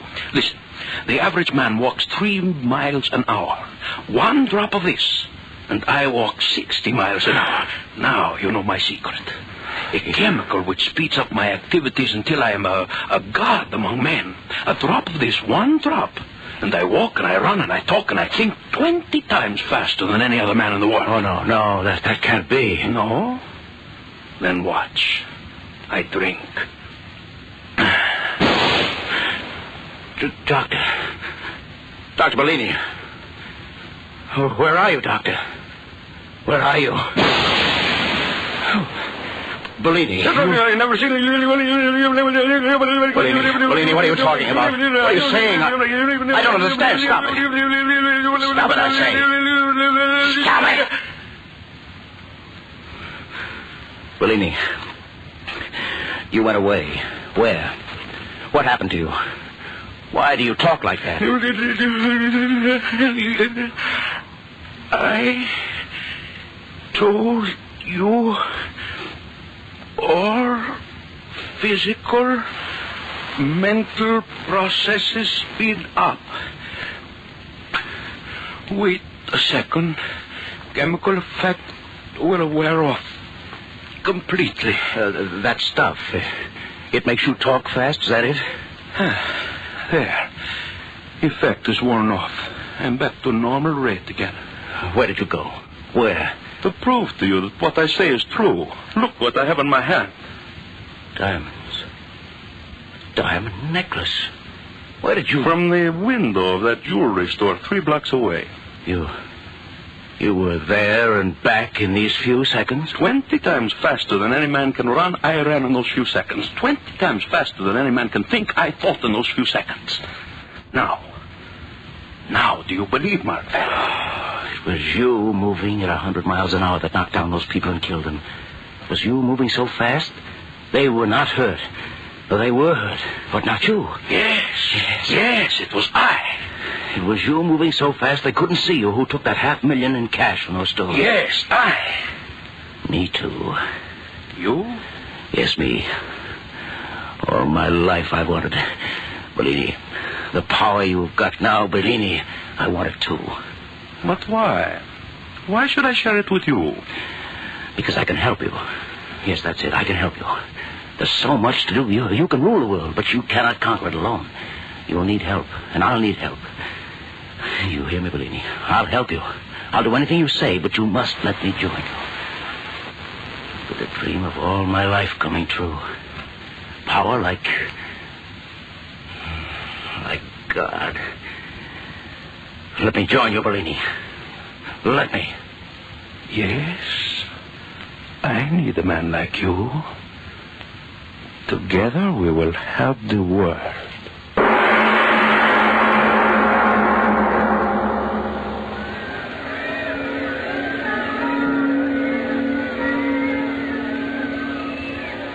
And I say to you that this great and unprecedented crime wave which is sweeping our city is due entirely to the unholy alliance of crime and politics.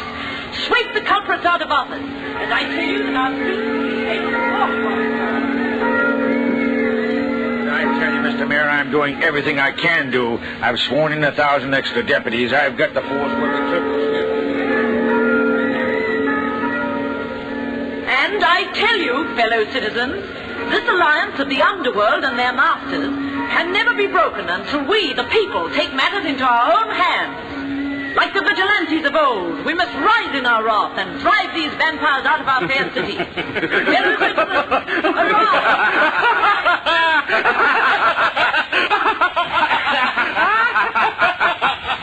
Destroy these vampires. A revolution is plotted. Unholy alliance of crime and politics.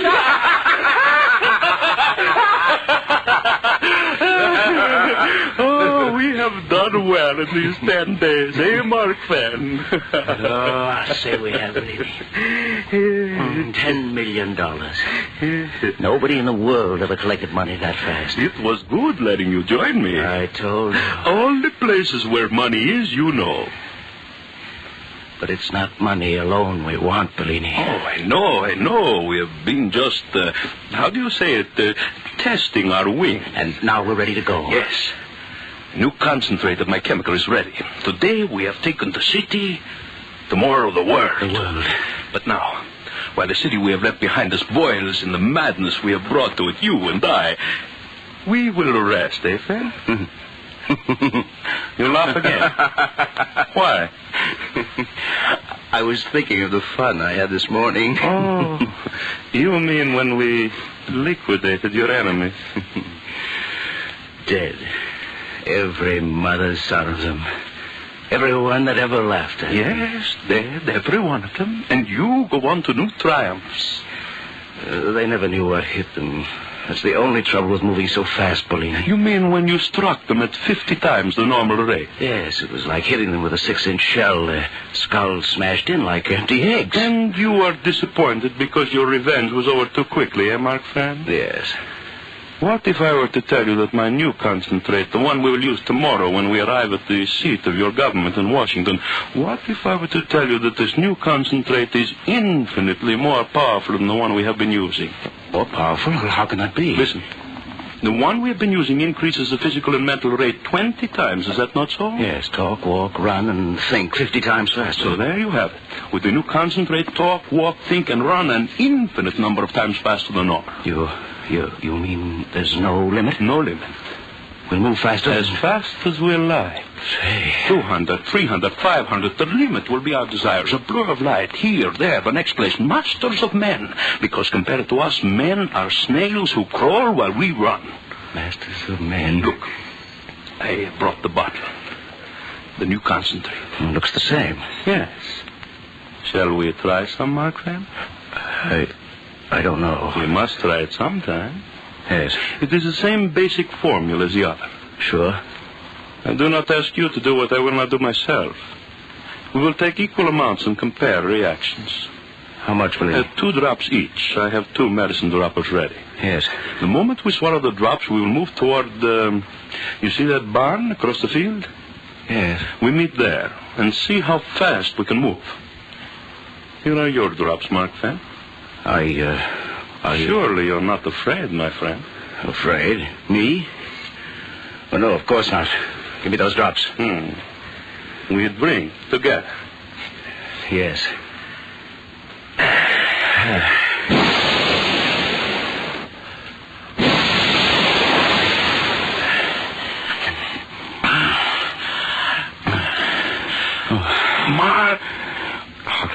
Mark Van. What? Mark Van. Bellini. What happened? I am not quite sure. The barn. We're lying by the barn. We did get here. Mark Van, your clothes. My clothes? Well, I'm naked. I too. Mark Van, listen. We moved so quickly through the air, our clothes were torn off. Yes. The new concentrate, infinitely more powerful.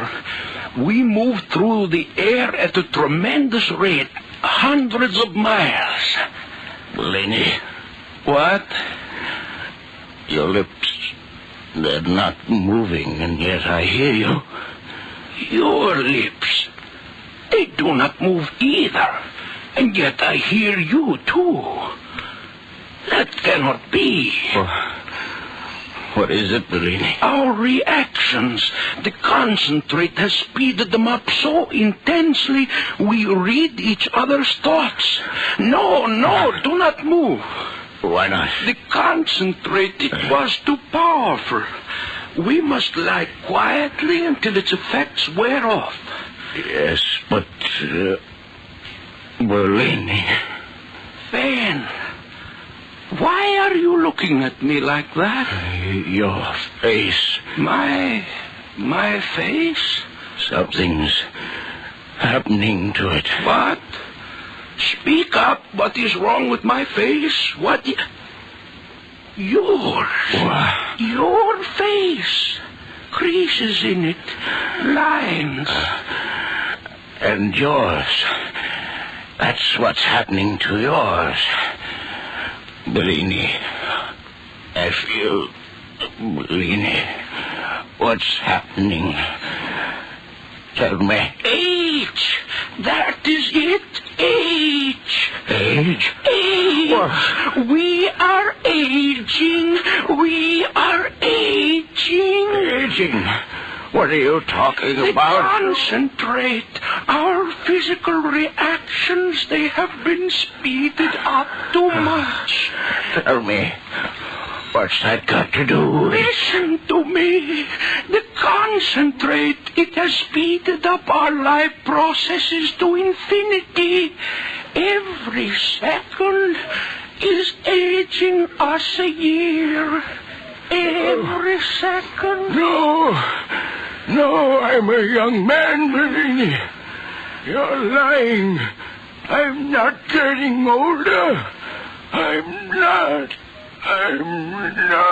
We are dying, Mark Van.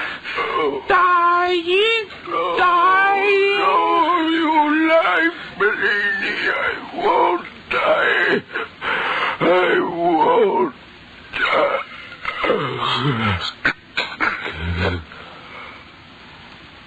Dead.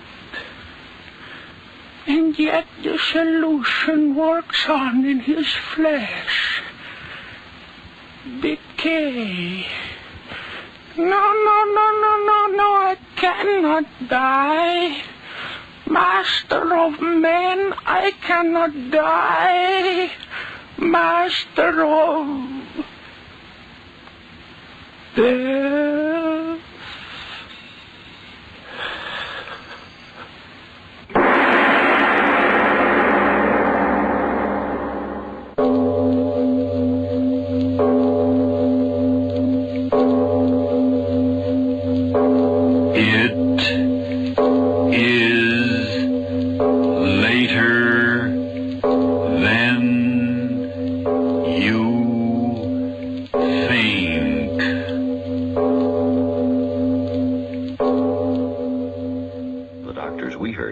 Had this to say: a laxative should be effective, gentle, close to natural acting.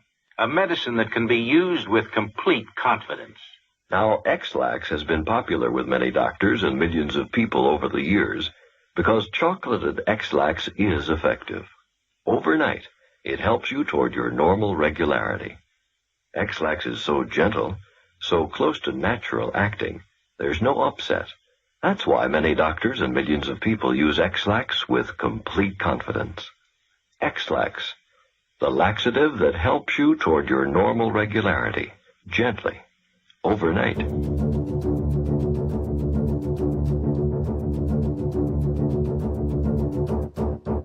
Thanks for listening to Hojo Radio. We'll be back again very soon.